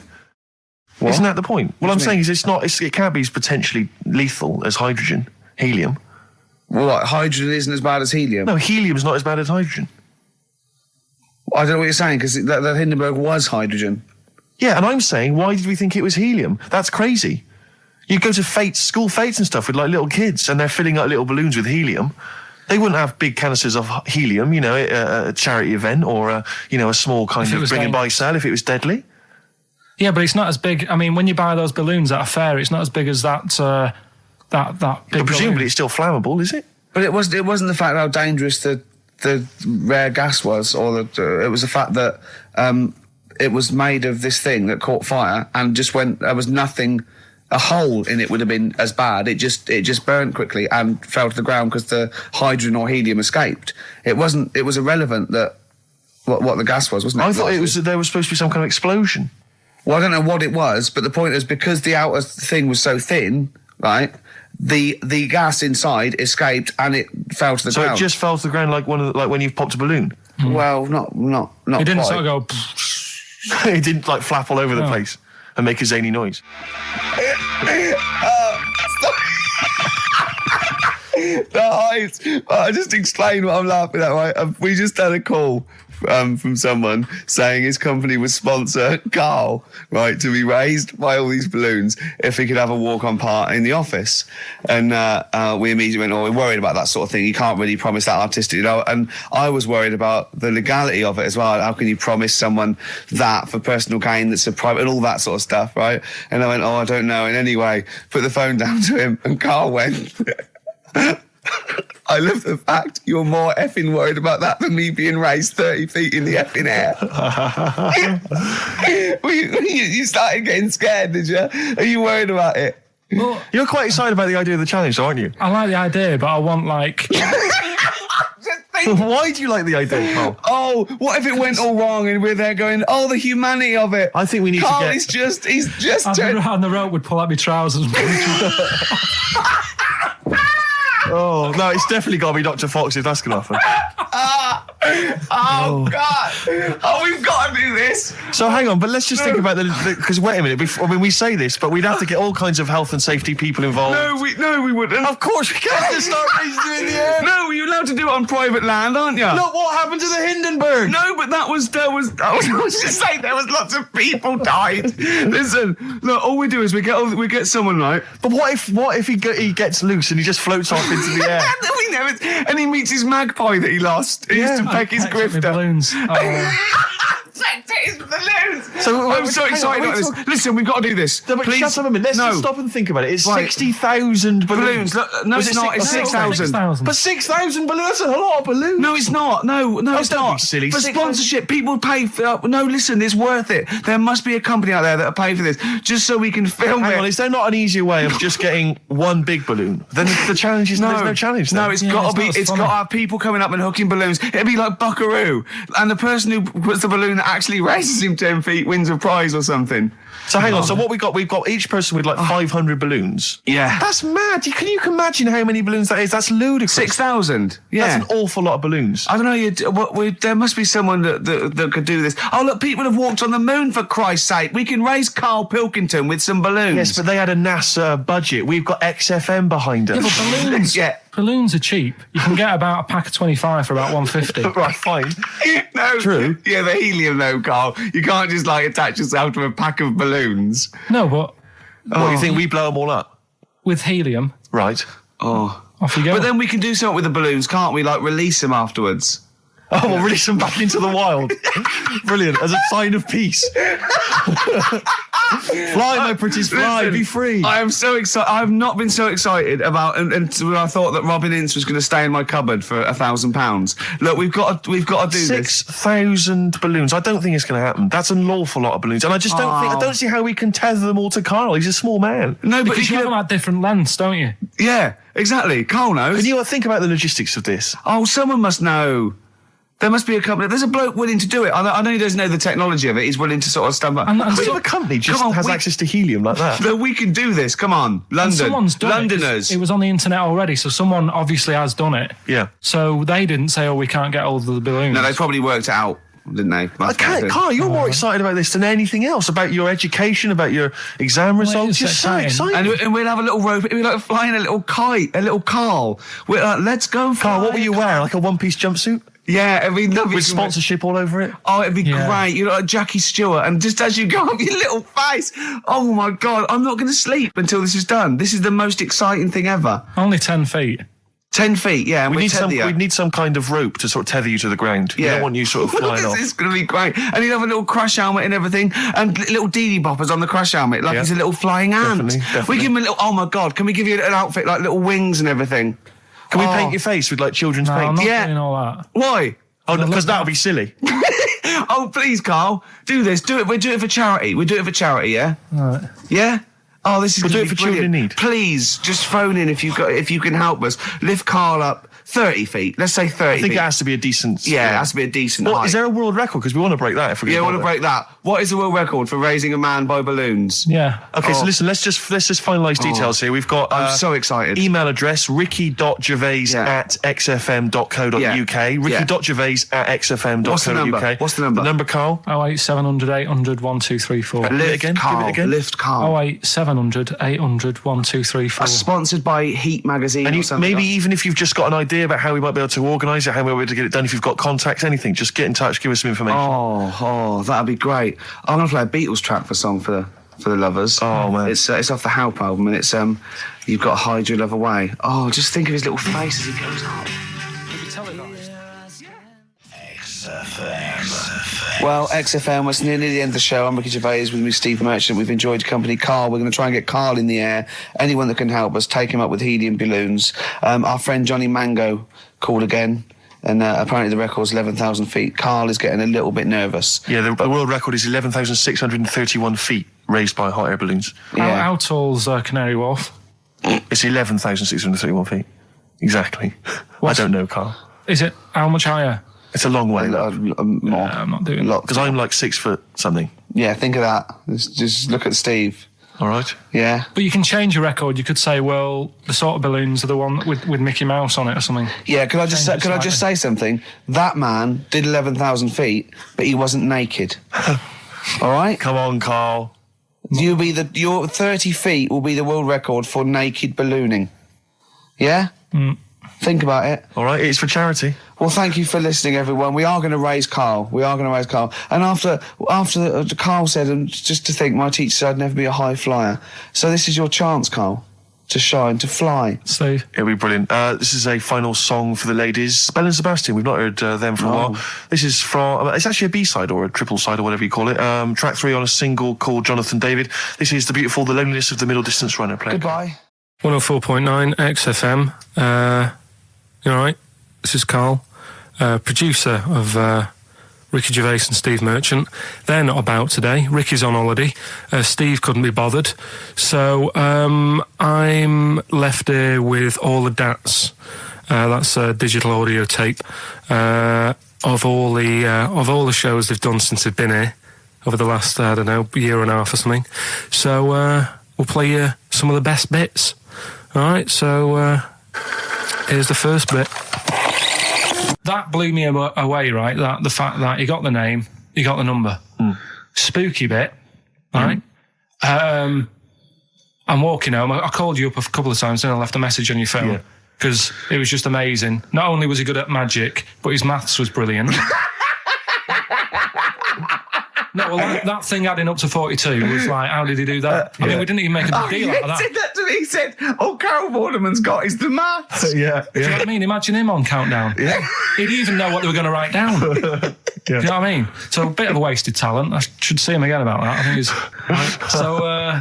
So I get into my flat, right, and what they do in my flat where I live, they put the post in like these little pigeonholes. Right, and I don't normally check them out. I leave it for Suzanne to do, right? Sure. But this time, for some weird reason, I thought, right, I'll check it, see if we've got any post. Open it up. There's only this. A letter for Miss Harris. Yep, there it is. Bona fide in front of us. A letter addressed to a Miss Harris. Well, does she live there? No, it's my address. She doesn't live there. Did she ever? Don't know. It doesn't matter. It's weird, isn't it? But we've never had. Normally, I think there was a guy who lived there called Yaki Shoki. Mr. 42. It was definitely wasn't an Harris, right? This is the first time we've had a letter for this woman. Yes. Right. But what are you claiming?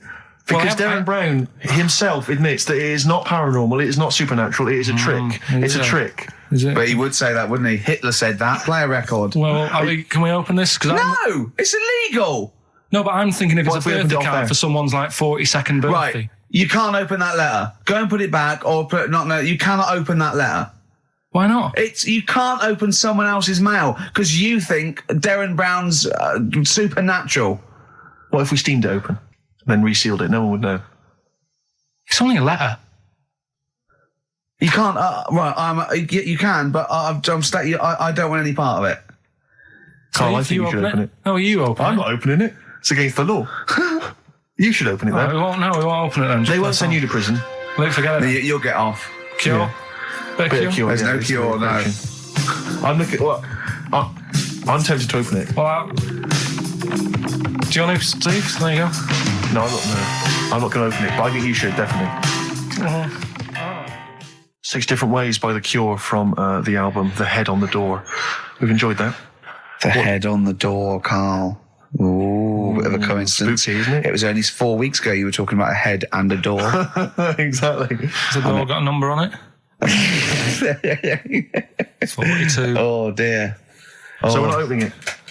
No. Well, I can't open it because as the producer, right? Oh, yeah, because your standing in society is such that they'd make a real example of you, a producer of a tin pot radio show once a week. Yeah, he should know better. He can press buttons and talk at the same time. Sending down. But they wouldn't try you in an adult court. You would get away. You would get away with it. Just they'd hear you speaking for a little while, and the judge would end up squeezing your head and letting you off. It'd be like those people who train monkeys to break in. Do you remember down in South London? We talked about it in the past, and they were going around robbing stuff, and they trained them to do it. Yeah, I don't think those monkeys would have got in trouble. It would have been the keepers. So, I think XFM would probably take the rap. Will you open it? No, I can't be seen to open it. No, he's a writer-director. Exactly. So am I. I can't be seen to open it. I'll give it here then. Right, I'm having no part of this. That's against the law, but... Right, I'm having no part of it. Open it. Come on, you've started now.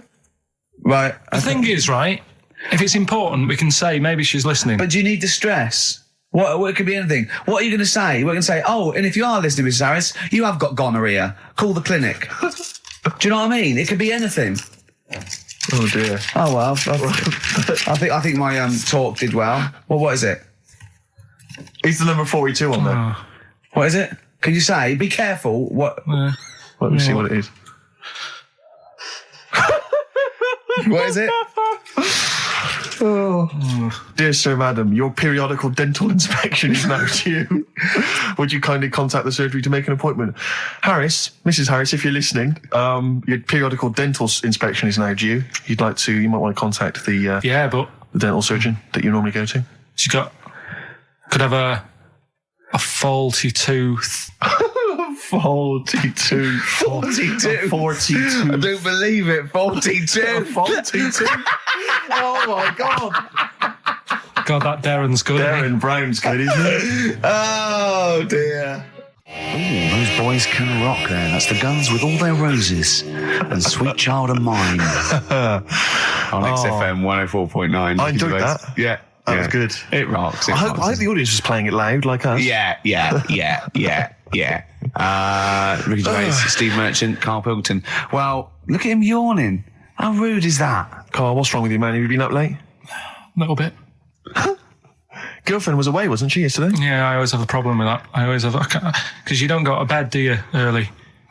Do you know what I mean? You sort of think... I just always find that thing that if, you're used to living with someone, one of you will go, let's go to bed, then you'll go, all right. But when you're on your own, you go... You just forget to go to bed. I just stay up. Okay, stop eating now, Carl. You've ate all the food. That's just a plate. All right. Okay. Yeah. No, I stayed up and watched... there was a thing on about Dracula. Right. What, Dracula? And I found a flaw in it. Go on. Not the fact that he's the living dead and and drinks blood to stay alive and he doesn't reflect and he can turn into a bat. Well, and you can go on. The mirror thing, he can't look in mirrors, can he? Well, he can look in mirrors, but he can't see himself in a mirror. Yeah. That still doesn't work. Go on. It doesn't work at all, Carl. It doesn't work at all. Well, centre parting's always really neat. His centre parting's always really How does he do it if he can't look in the mirror? Blood on the floor or something it was called. Rubbish. I love the flaw in the Dracula film is that his centre parting's too neat. How did he do it without a mirror? Oh. Was it a documentary about Dracula? No, there was... The real Dracula. The real Dracula. Yeah, the real Dracula. The true stuff. A film. It had blood on the floor or something. It was called. Yeah. It's rubbish. We had a little lunch yesterday, didn't we? We did indeed. That was a nightmare. Yeah. I hate going out with you two. I was explaining to Carl, right? I like to excite Carl's imagination, right? And if it involves chimps or monkeys, all the better. Brains he likes, parts of the body, deformity. I know where to, what buttons to push. And I told him about this thing. I don't know if any of you out there know about this, but there's an experiment they did in the 50s, a clinical psychology experiment where there's your two hemispheres of the brain, okay? They're joined by a thing called the corpus callosum, right? Which is just a little flap of skin, like a little scarlet lead that joins your two hemispheres. And what they did, they cut that in half, and they thought it was a cure for schizophrenia, but what it turned out to be, or epilepsy, I think, I can't remember, was that your two sides of your brains didn't function together. You couldn't get information. I was telling Carl all this thing, and one of the things I told him was that they did it on a monkey, and it fought itself over a nut. Like its right arm was connected, by its left lobe of the brain, and it was fighting over itself. And Karl went, instead of like thinking this is amazing experiment, he went, would it have been happy if you'd given it 2 nuts? Yeah, I know. Well, you started off by explaining, and I remember you mentioned, because I was watching the two of you as you were describing it to me, you said, of course, one side of the brain deals with symbolism, and as you said the word symbolism, I noticed Karl drift away from looking at you, pick up his mobile phone, and start pressing buttons randomly. And I thought it was the word symbolism that got him. And I noticed you took you just a moment longer. And I think the first thing you said was, "When did I lose you?" Yeah, I knew I'd lost him. It's extraordinary. And he doesn't even try to disguise it. I said nomenclature at one point as well. Right, yeah. And I knew I was dicing with death there. Yeah. But, but I told you tried to look it up, didn't you, on the web? You didn't find anything about it, did you? The spelling of it's, what is it again? What's the word? Corpus callosum. Yeah, so I couldn't do it. Don't bother. Give up. Don't bother. Give up. So if anyone knows any interesting facts about that but yours hasn't been cut in half, has it, Karl? That would, again, might explain something. I'll tell you what we will be talking about later.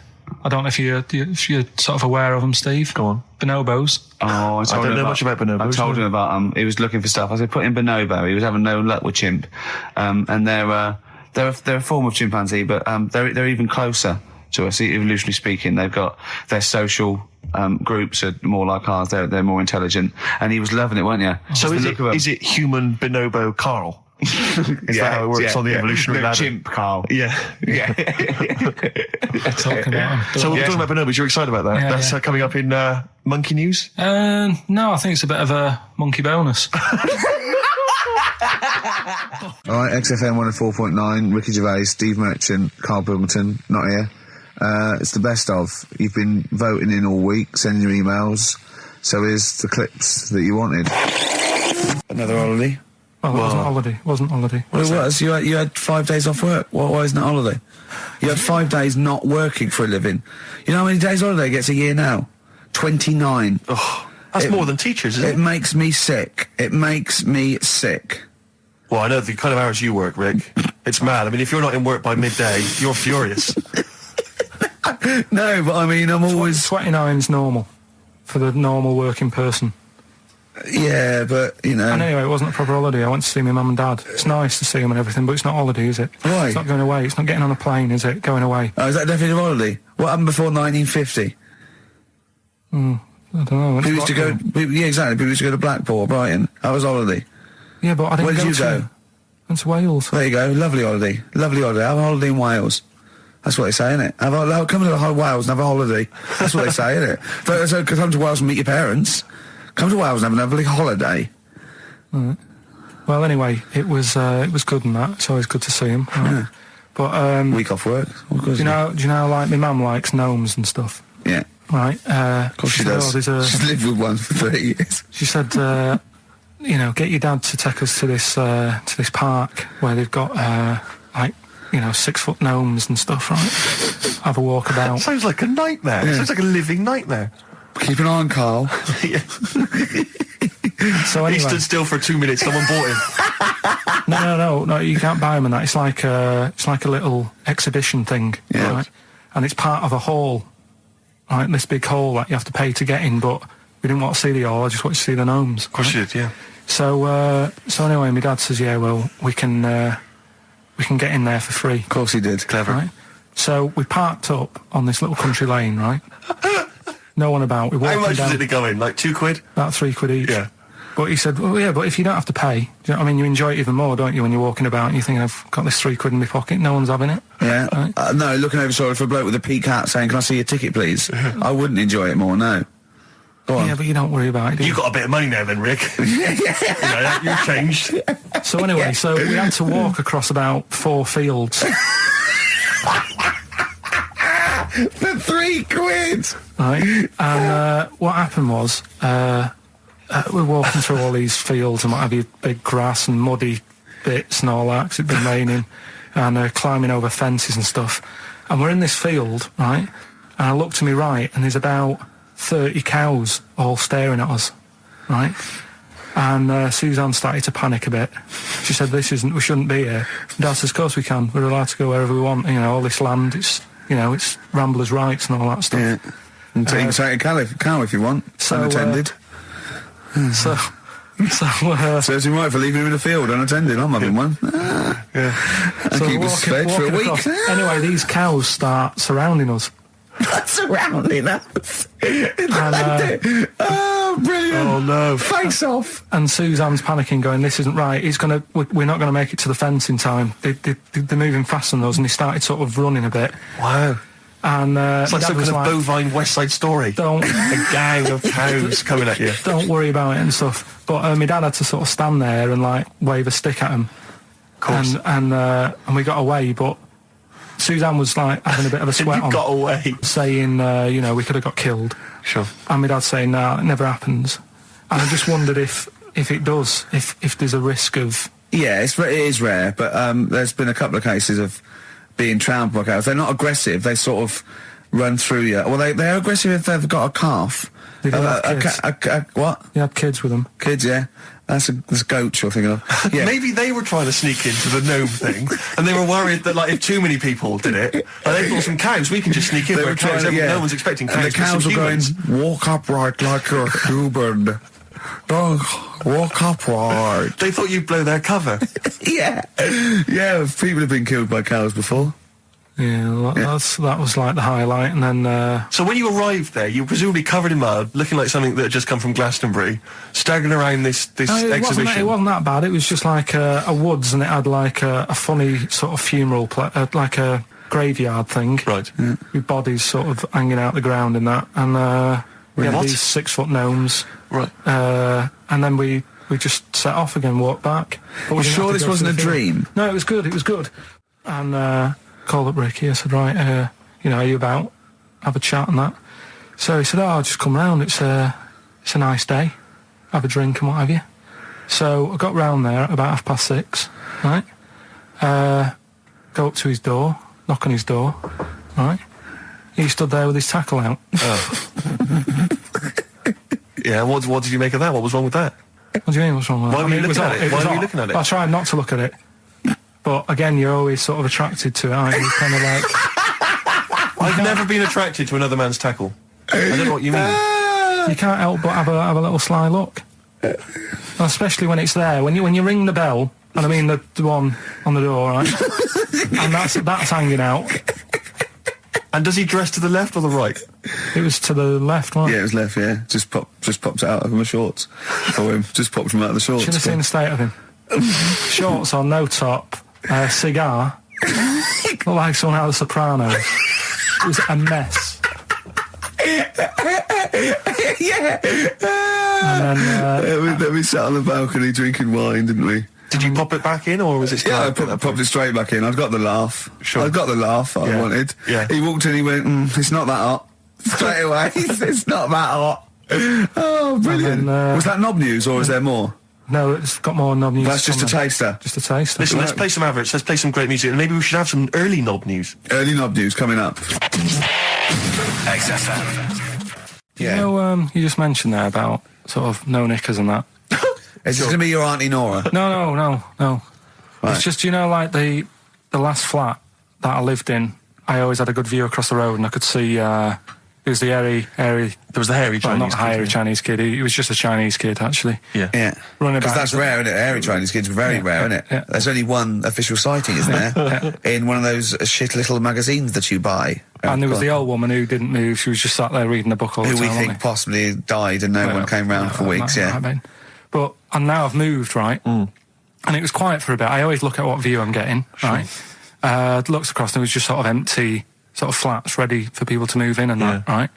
Anyway, people are in there now, right? And they've put all the furniture in, but I haven't put any curtains up. Oh. Right.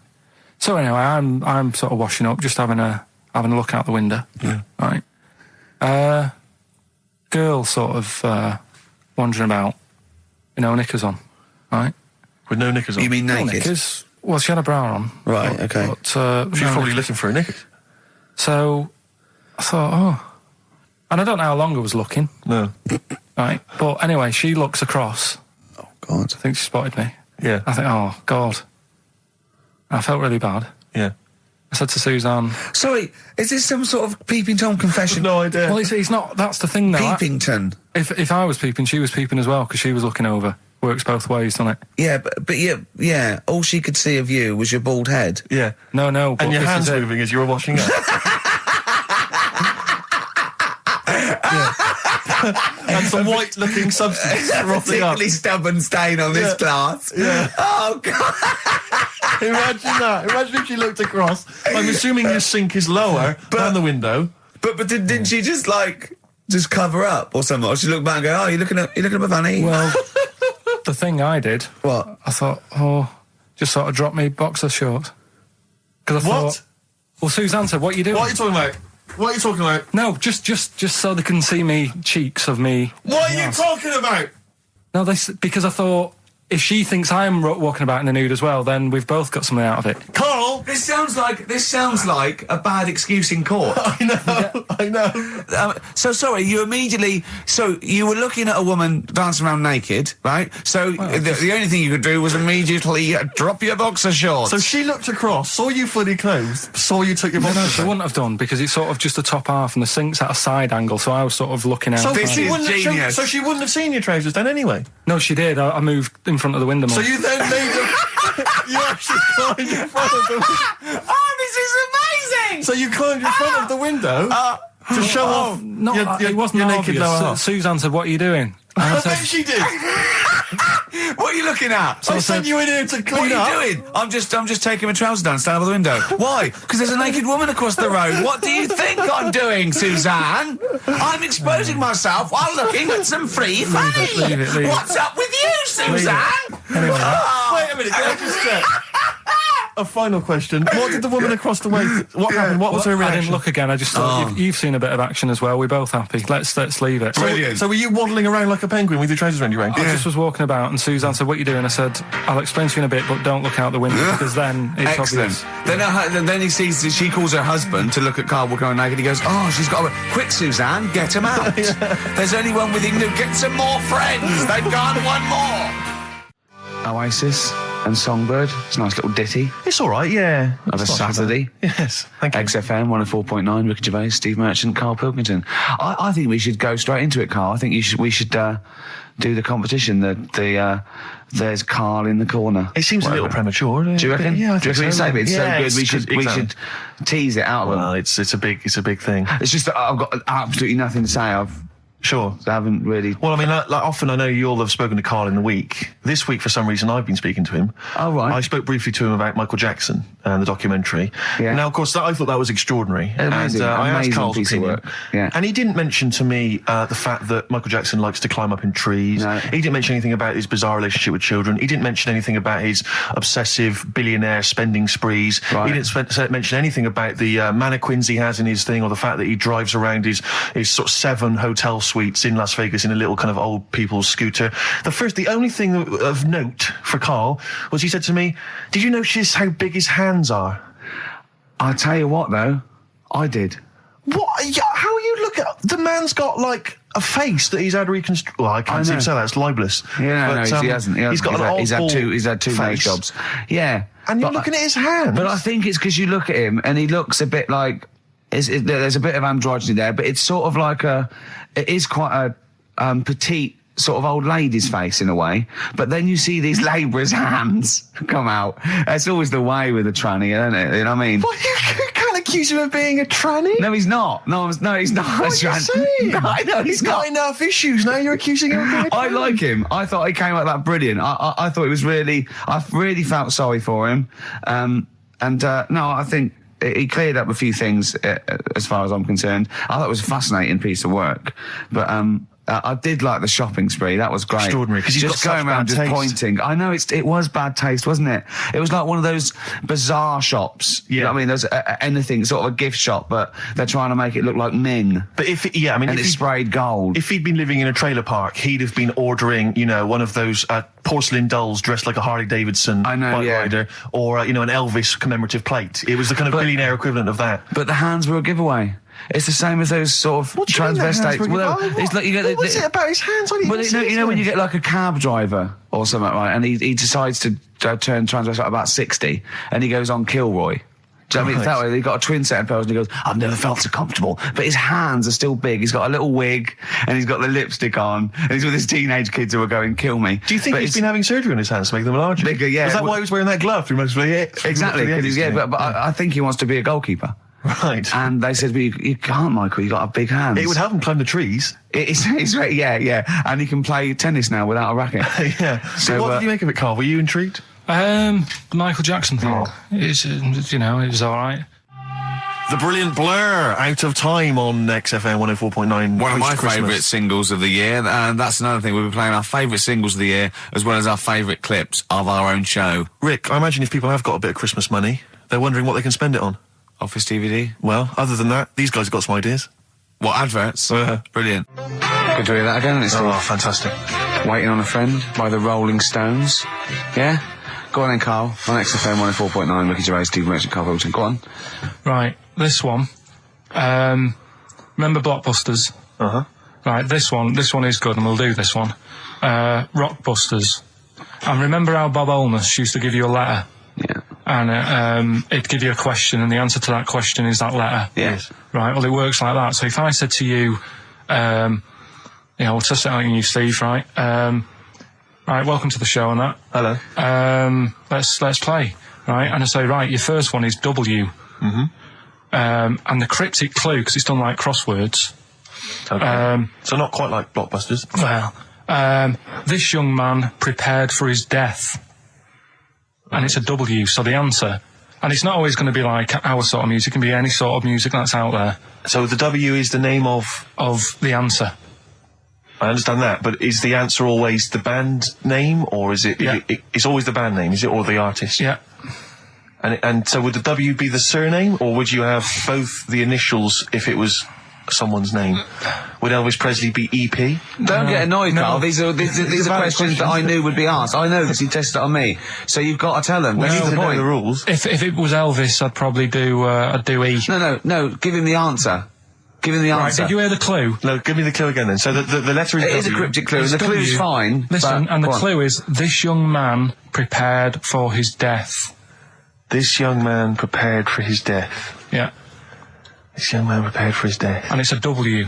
And it's his first name. That's what he needs Well, to see, know. that's the Yeah, but I don't... Well, shouldn't we have the initials? Wouldn't that make it easier? I mean, Yeah, wouldn't- but it didn't do that on Blockbusters. It just had one letter. No, they did if it was if. The gold run they often had us for 3 or 4. Did they? Letters, yeah. But it was normally just one word. It wouldn't have been a name or something. All right, then. W. W-Y. W-Y. Will Young. Excellent. I Right, didn't so understand it. What was this the young Will man... prepared for this young man. So he's sort of mixed, sort of cryptic. Yeah. But I mean, it's a good effort. That's better than usual. No, it's that is better than It's not usual. bad, is it? So do you want to play? Let's play Rockbusters. Yeah, Rockbusters. All right. Sam, Hello. is it sounding all right today? It is. It's just about. All right. Cheers. That is worth. Right. Good. And so we've got Sam on the line. Who else have we got there? So we've got Tim as well, haven't we? Hello. All right, Tim. Tim and Sam. Right, You sound quite similar, lads. Could one of you affect an accent or something? Which one's Tim? Yeah, it's me. Okay, which one's Sam? It's Sam. That's slightly deeper. Bit deeper, yeah. And they're not against the clock anyway, are they? So it doesn't really matter. I suppose not. So I think Steve just wanted a bit of variety. you Okay. you understand the rule, lads? Could you explain them to us? Right, play it. Okay. Hang on, wait. Well, let me explain because I mean life is too short. Now, Carl's going to read out say 3 clues, yeah, and just shout your own name and answer it, or shout the answer. Shout your own name, then the answer if you know it. And it's the person who gets the most right. Okay. Is that all right? Yeah. Yeah. So Here we go then. okay then. So Shouldn't it be the first to 3? Well, yeah, but then he hasn't got. Yeah, I've got enough. It's fine. He's got enough clues for that. Right then, here we go. Welcome to the show. oh God. Right, the first initials, S-T, right? Is that right? S-T. Well, I don't know. We don't know, do we? How do we know? Here we go, S-T, and the cryptic clue is better than the average homeless person. Okay? Sorry, I think is that a band? Yeah. Is it an old band? Yeah. I think that's one word. All right then, S. It's an old 70s band. Better than the average homeless person. Tim? Go on. Supertramp. Yes. Supertramp it is. Yeah. Well done. 1 point to Well, I you, have no Tim. idea why that's right, by the way. You don't know. You don't understand why it's right. He's a super tramp. Oh, right. Better than the average homeless cryptic, yeah. Yeah, correct. Yeah. Okay, second one. Come on, Sam, you got. That's actually quite good for Carl. Trust me, Tim. Take that as a good clue. Because yeah, okay. We won't do this again.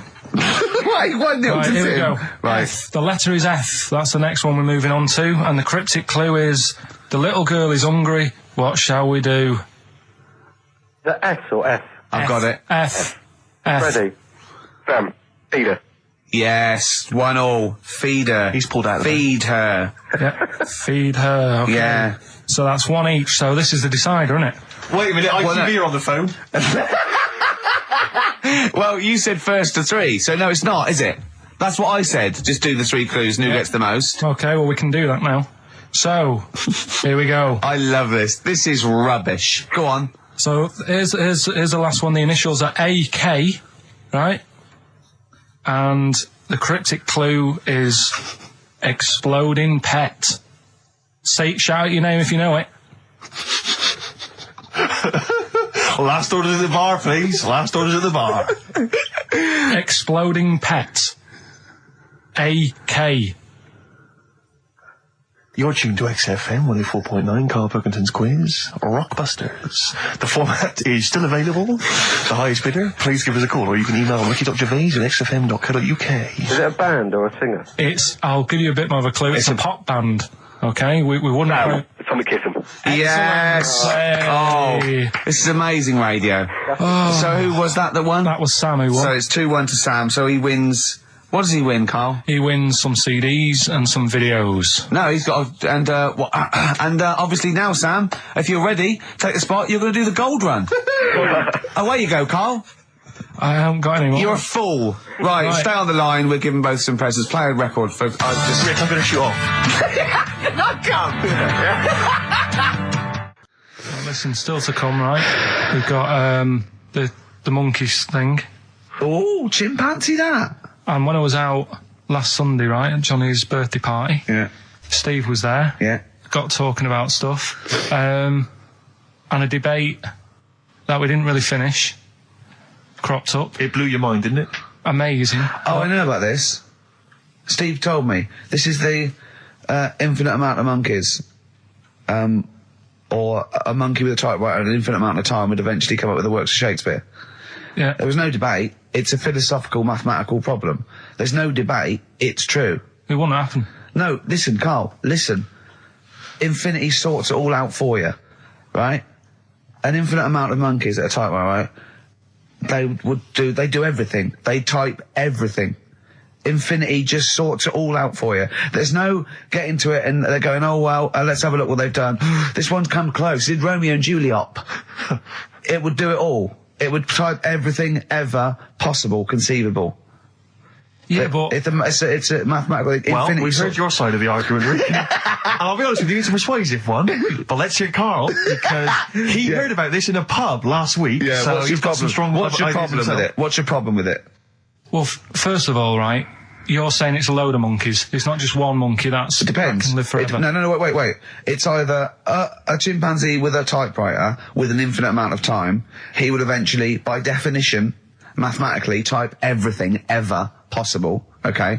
Or it's an infinite amount of chimps with typewriters, and one of them will type it first time. But already that's not right. You either need to have What do you mean? monkey. What? You mean Let's hear his employment point. laws? He What do you mean can't- it's not right? Let's hear him out, please. If it's one monkey Yeah. with a typewriter that's got loads of ink in it and that, right? At least it knows what it's done in the past. It's not... Keep going. Cry. If you've got a load of monkeys, it's like if you have too many. What's that saying about too many chefs? Too many chimps spoil the soup. Right. Well, it's the same thing. It's like, well, I didn't tell you to put salt in it. I was going to put salt in it, and it messes it up. Whereas if it's just one, they know what's gone on. So what I'm saying is, just leave him go. I can't be bothered. I want to hear. I want to hear the rest. This blows my mind. He doesn't know what this does to me. It's a mathematical problem. I want to hear the rest. well, it's just I just don't think it will happen. What do you mean you don't think it'll happen? Infinity works it out for you by definition. Well, what's stopping them typing the same thing again? They would.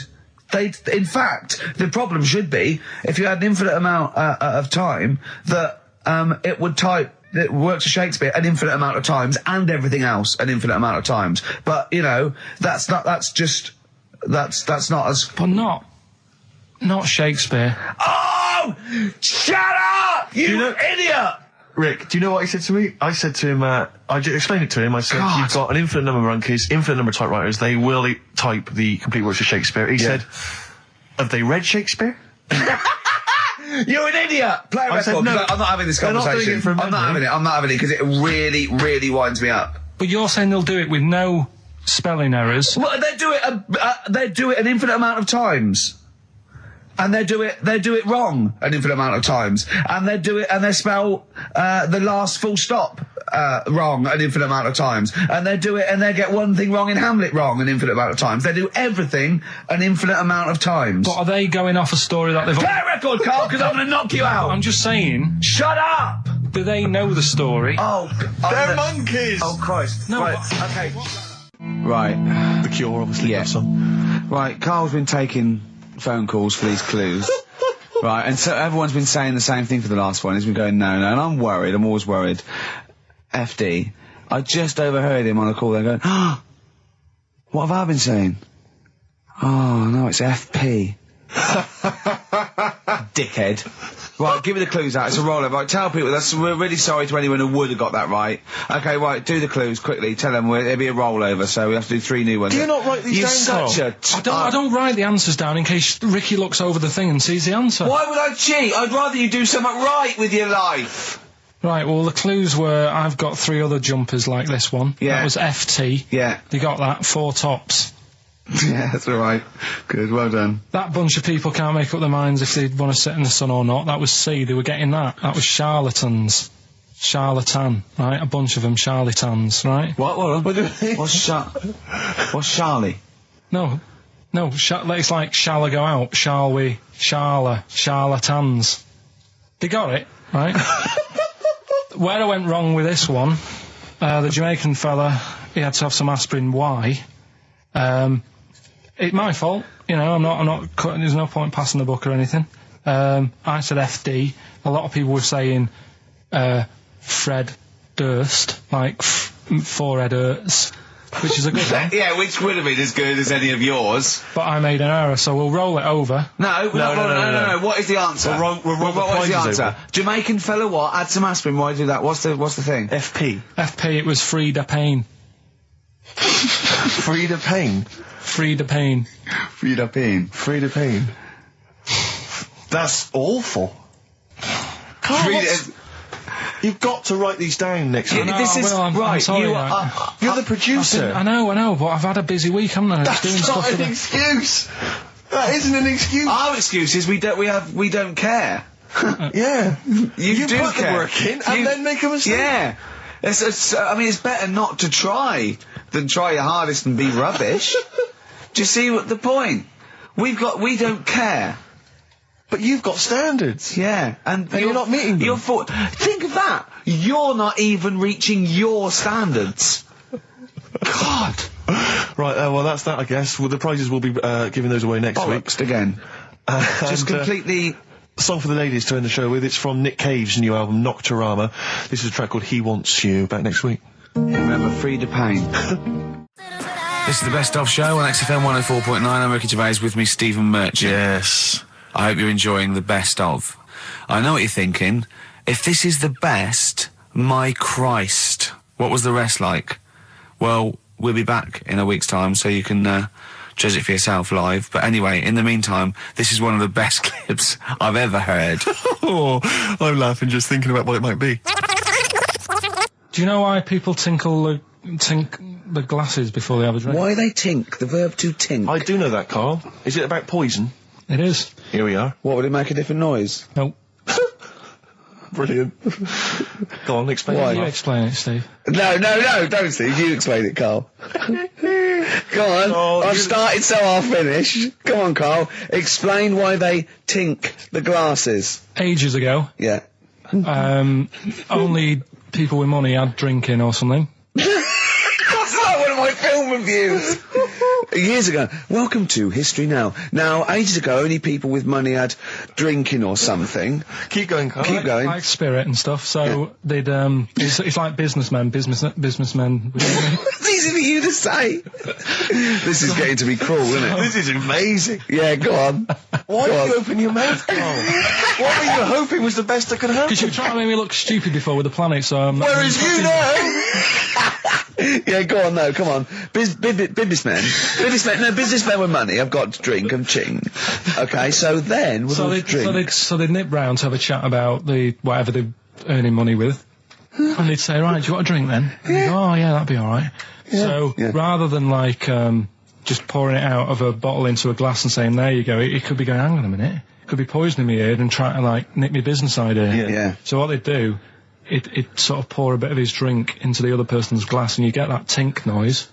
And that's like cheers, you know. No, Carl, I've just said a slight amendment there. I think what it was you're absolutely right that they would then test each other's drinks to show that it wasn't poison. But over the years, that was reduced to just chinking the glasses by way of saying, let's not actually bother going through the whole rigmarole. They just did the chinking of the glasses.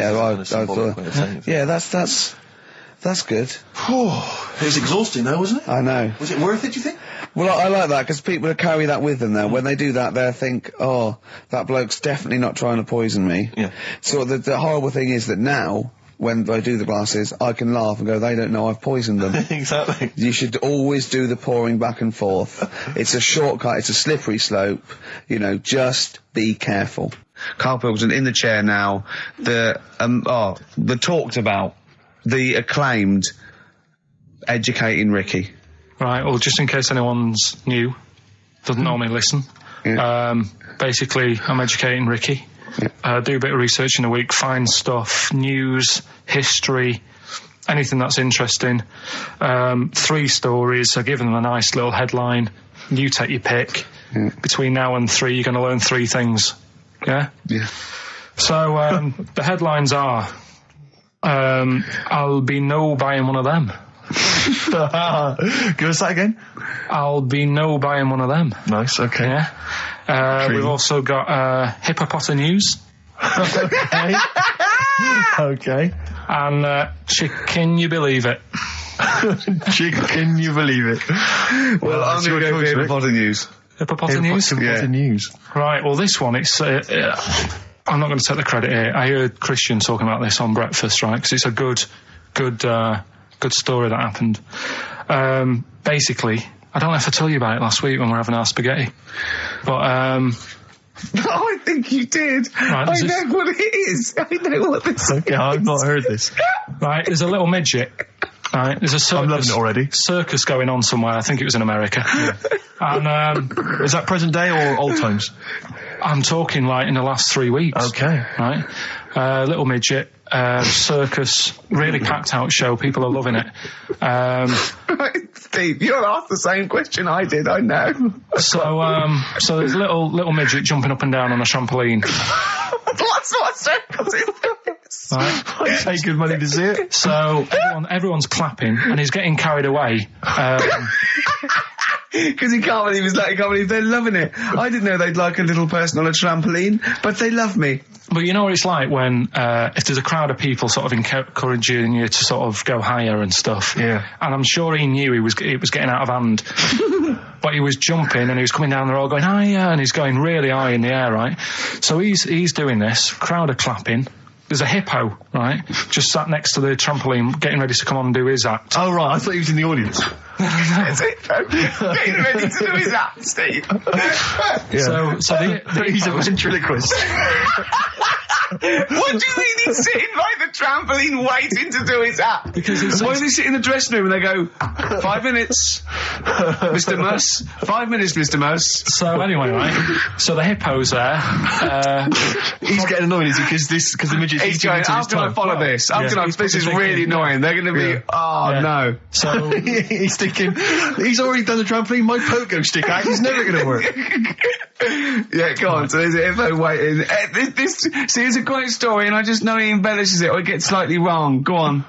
So there's a midget jumping up and down. The hippo's getting annoyed. The crowd are going mad. The midget's loving it. Can't believe his luck. Although you think, he probably knows is dicing with danger. Yeah. So, next thing you know, they're all saying higher. He gives it one big, like, heavy sort of landing on the trampoline, goes really high, but goes off at a funny angle. Oh. Hypotenuse.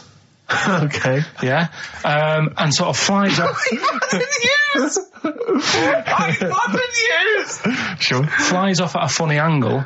Oh, dear. Hippo's there, swallows him whole. Crowd are clapping, thinking that's why the hippo was waiting there. Rubbish. Rubbish. It's not rubbish, though. But no, maybe there was an accident in a circus with a midget and a hippo, but at no point was this hippo waiting to go on, going, come on. The midget flew off at hypotenuse and landed in the hippo's mouth and was swallowed whole.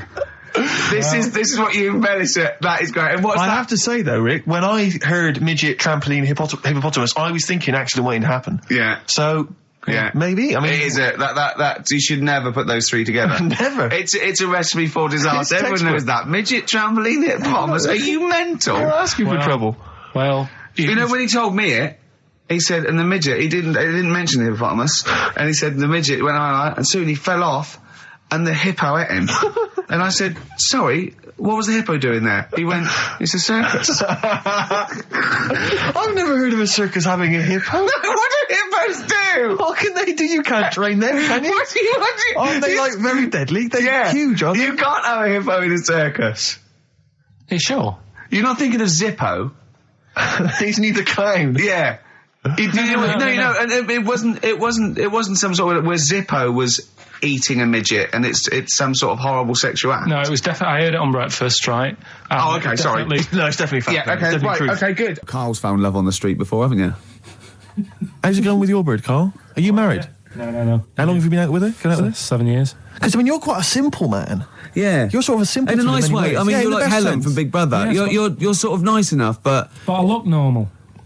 Well, yeah, you sort of do. But you could be one of those that just suddenly go mental with a pen. Yeah, do you know just what I mean? Stab people through the eyes. Yeah, you sort of look normal. But if I wouldn't really want to wind you up to a point of frenzy. How did you meet your girlfriend? Through work. What, through her work? What, you phoned up and said... We worked at the same place. Oh, you're right. Yeah. You're quite an enigma, aren't you? Could you give us more on that? At work. You met her at work. What, she came in selling sandwiches? She was going through the bins outside. What do you mean you met her at work? Why are you having an attack on me? You're the one who's sad and lonely. No, he's done you again. Yeah, but what I thought was interesting was I just scratched at him and he just went mental. Yeah, no, it's like a bear caught in a trap. It's funny, isn't it? You'll never learn. No, I was just interested to find out what the story was because it might be a really romantic story. Well, it's not. All right, jeez. I love the fact he doesn't want to talk about his love affair. I was thinking about you in the week, and like, does it worry you? I mean, you sort of joke about it now, and we're talking about it in the office. You know, like, oh, is Steve really touchy about the way he looks? And oh, what's this? Where's that come from? He's done it again. He's done you again. I was walking home the other night, and I was thinking about it. And do you worry that when you're old, you will be on your own? You did start it though, didn't you? Well, Carl, I'm glad you brought this up. because I mean, for me, you know, a lightweight, frothy entertainment show on XFM on a Saturday afternoon is exactly the place where I want to discuss the desperate, lonely future that's inevitably coming my way. Oh, God. I'll tell you what will cheer you up and forget all that. A bit of Embrace. Oh, one of the most hated bands. Probably you're thinking, Rick, isn't it time that we do our usual roundup of what's been happening in the news? Yeah. Which we always do every week. Yeah. We always do something, which is, I mean, basically, if you're listening and you're a new listener, say you work at a newspaper, we always try to be informative, just try and put stuff out there that just educates people, informs people. What are you thinking? Well, I said Monkey News is coming up, but what have you got? No, I was just looking on the net there and just found a couple of quite important news stories, probably worth mentioning. Policeman caught photographing. I don't know why it makes me laugh. It's just the phrasing, I suppose. It's the headline. Policeman caught photographing up woman's skirt. No, he wasn't up there taking a picture of Big Ben. He wasn't going, can I just sit up here? I'm just going to take a picture of that seagull over there. No. He was facing the camera up a woman's skirt. He was indeed. Right. A policeman in Japan is facing disciplinary measures after he was caught photographing up a woman's skirt with a hidden camera while on duty. The 42-year-old sergeant, who's not been named, used a digital camera to secretly snap the shots when the woman was reporting a stolen bicycle. So he was actually doing his proper job. He'd obviously thought to himself, I'll bring him a digital camera today. On the off chance a beautiful woman comes in to report a crime or robbery, I'll have it ready, I'll have it positioned, in such a way. But this is interesting. This is how he got caught. Okay? The woman became suspicious after she saw a flash go off. Brilliant. I mean, this not a secret at all. Sorry, did I just see your shoe? Your shoe just seemed to just spring into life. There was light. There was light. Yeah, I think I've had someone set fire to some magnesium that was on the end of it. It won't happen again. But it's only you and I in here, and your shoe was just suddenly lit. Why are you standing like that? Why is your shoe just sort of like between my feet? There's no reason. This is how I always stand. What did the bike look like? Flash? So, are you taking pictures of my family? No. And no, I'm not. And you should be wearing knickers anyway. Well, how do you know that? What? How did you know I'm not? How did I know what?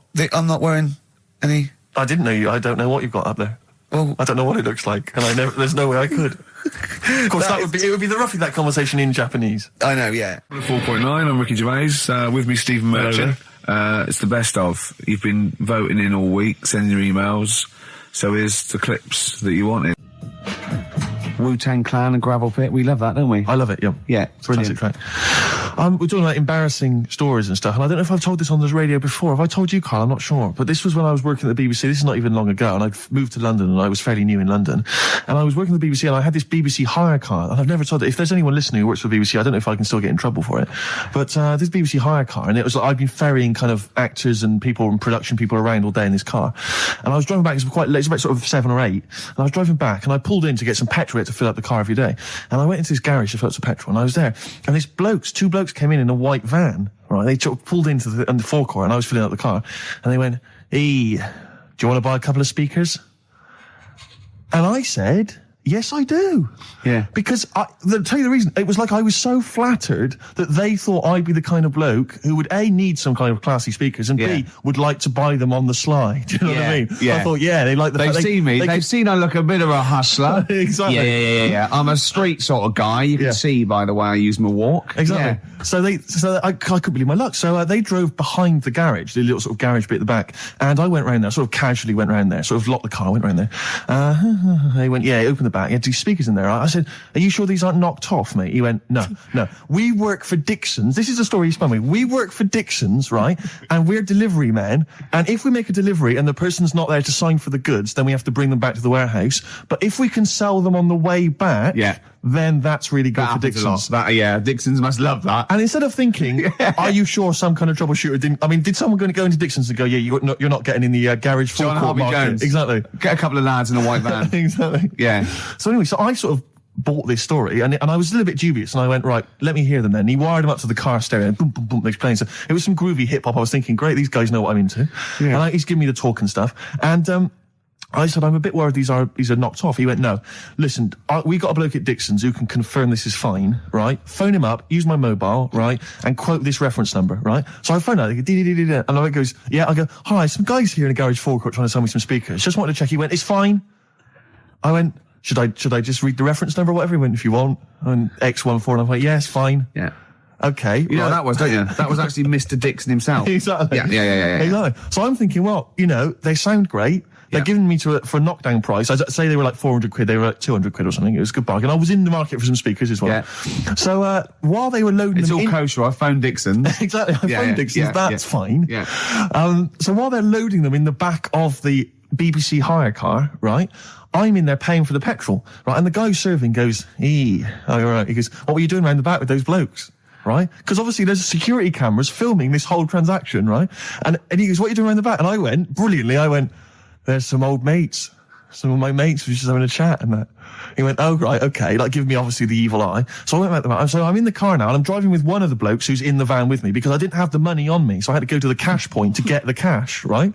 So I'm driving with him and the other guy's following me in the van and he was like a northerner like you and he was giving it all the, all right, I tell him my girlfriend's a DJ, she's got some of these speakers, they're fantastic, and he's giving me this. And then my mind starts working. Now that I've got a bit of time to think, I'm thinking, wait a minute, this all sounds a bit dodgy. Yeah. It dawned on me, Rick. You're streetwise. Exactly. You're streetwise, Steve. Not only that, I was thinking, how am I going to get them home? I've got to drop the car off at the BBC. How am I going to get these huge speakers back to where I live? And how can I pay for them? Because I've just spent £100 on Find the Lady with a couple of blokes in the square. It seemed like a fair game.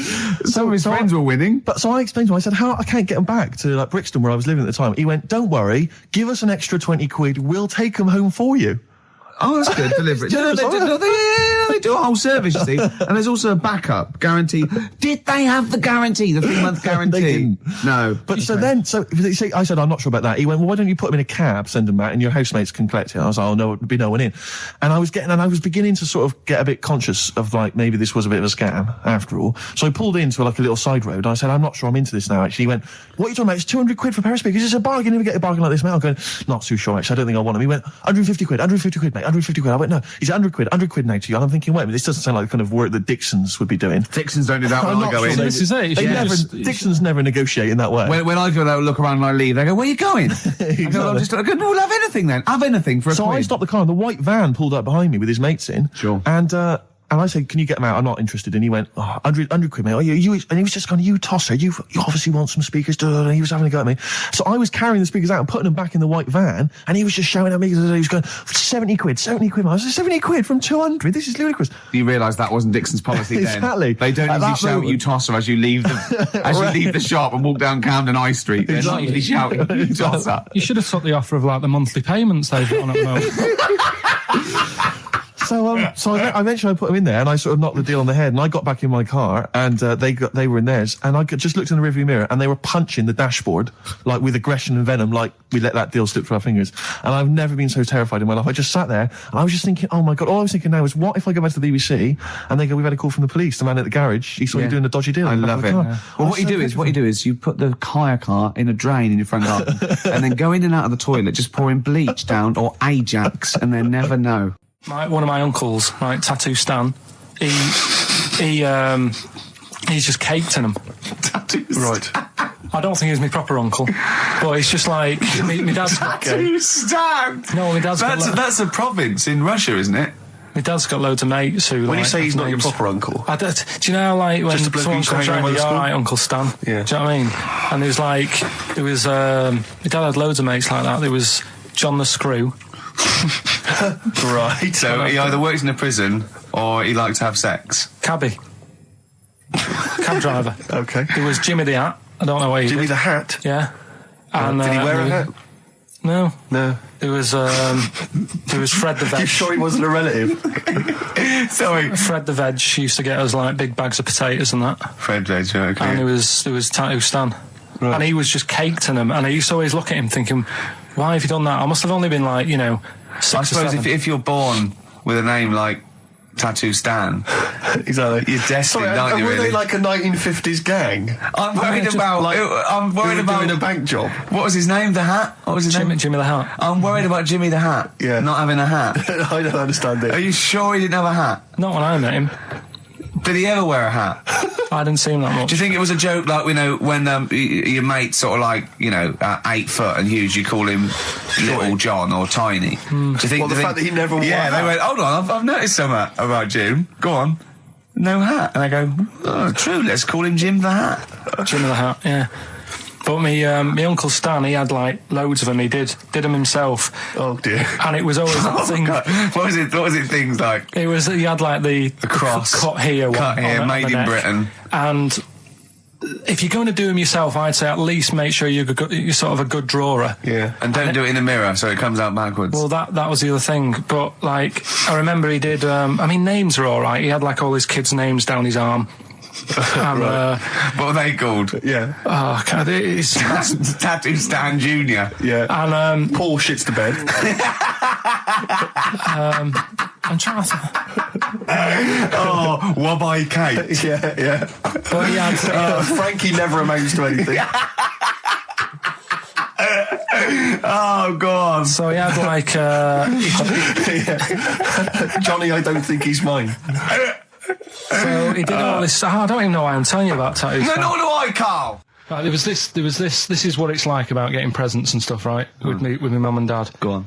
My mate Colin, right? Colin Bacon? No, Colin Bailey. Oh, right? yeah. He had a little Sinclair Spectrum, right? Yeah. Computer, which was like the the thing to have at that yeah, time, yeah, right? yeah. You used to always go round to his house. The deal was... Not the one you had to play through the window because you weren't allowed to. No, that's another lad. Oh, right? yeah. This is a different lad. And the deal was, he came to our house, and my mum gave him a pie. And then I'd go round to his, and I'd stay there for a few hours playing, you know, Hungry Horace and stuff like that on it. Sure. Right? Now, my mum and dad knew that I really wanted one of these computers, right? So I waited about a year. Came round to Christmas Day. I thought, I reckon might have one. Turned out they bought me the wrong one. They bought me a ZX81 instead of a Spectrum, right? And Christmas Day, I'm there trying to load the games up. It's not working. I'm thinking, what's wrong, right? And the thing with me, when I was a kid, I used to get quite sort of agitated. This is the moment, right? I found out that it needed a RAM pack to make it work, right? Looking in the thing and it's saying, and make sure you put your RAM pack in the back. And I was like, oh, where's the RAM pack? And my dad's going, I don't know, I've got you the main bit. That's it. So I was that wound up, I just was sick, right? Just sick. I didn't feel sick or anything, I just was like, oh God, went to the sink, just sick. Because I was that on edge about it. I said, come on, we've got to get one. And my dad's like, Tandy's shut, we're not gonna get anything today. Ruined again, Christmas Day. That was after the year when my train set got blown up by our kid. The following year, no RAM pack. And now you ask me, why don't I get good presents?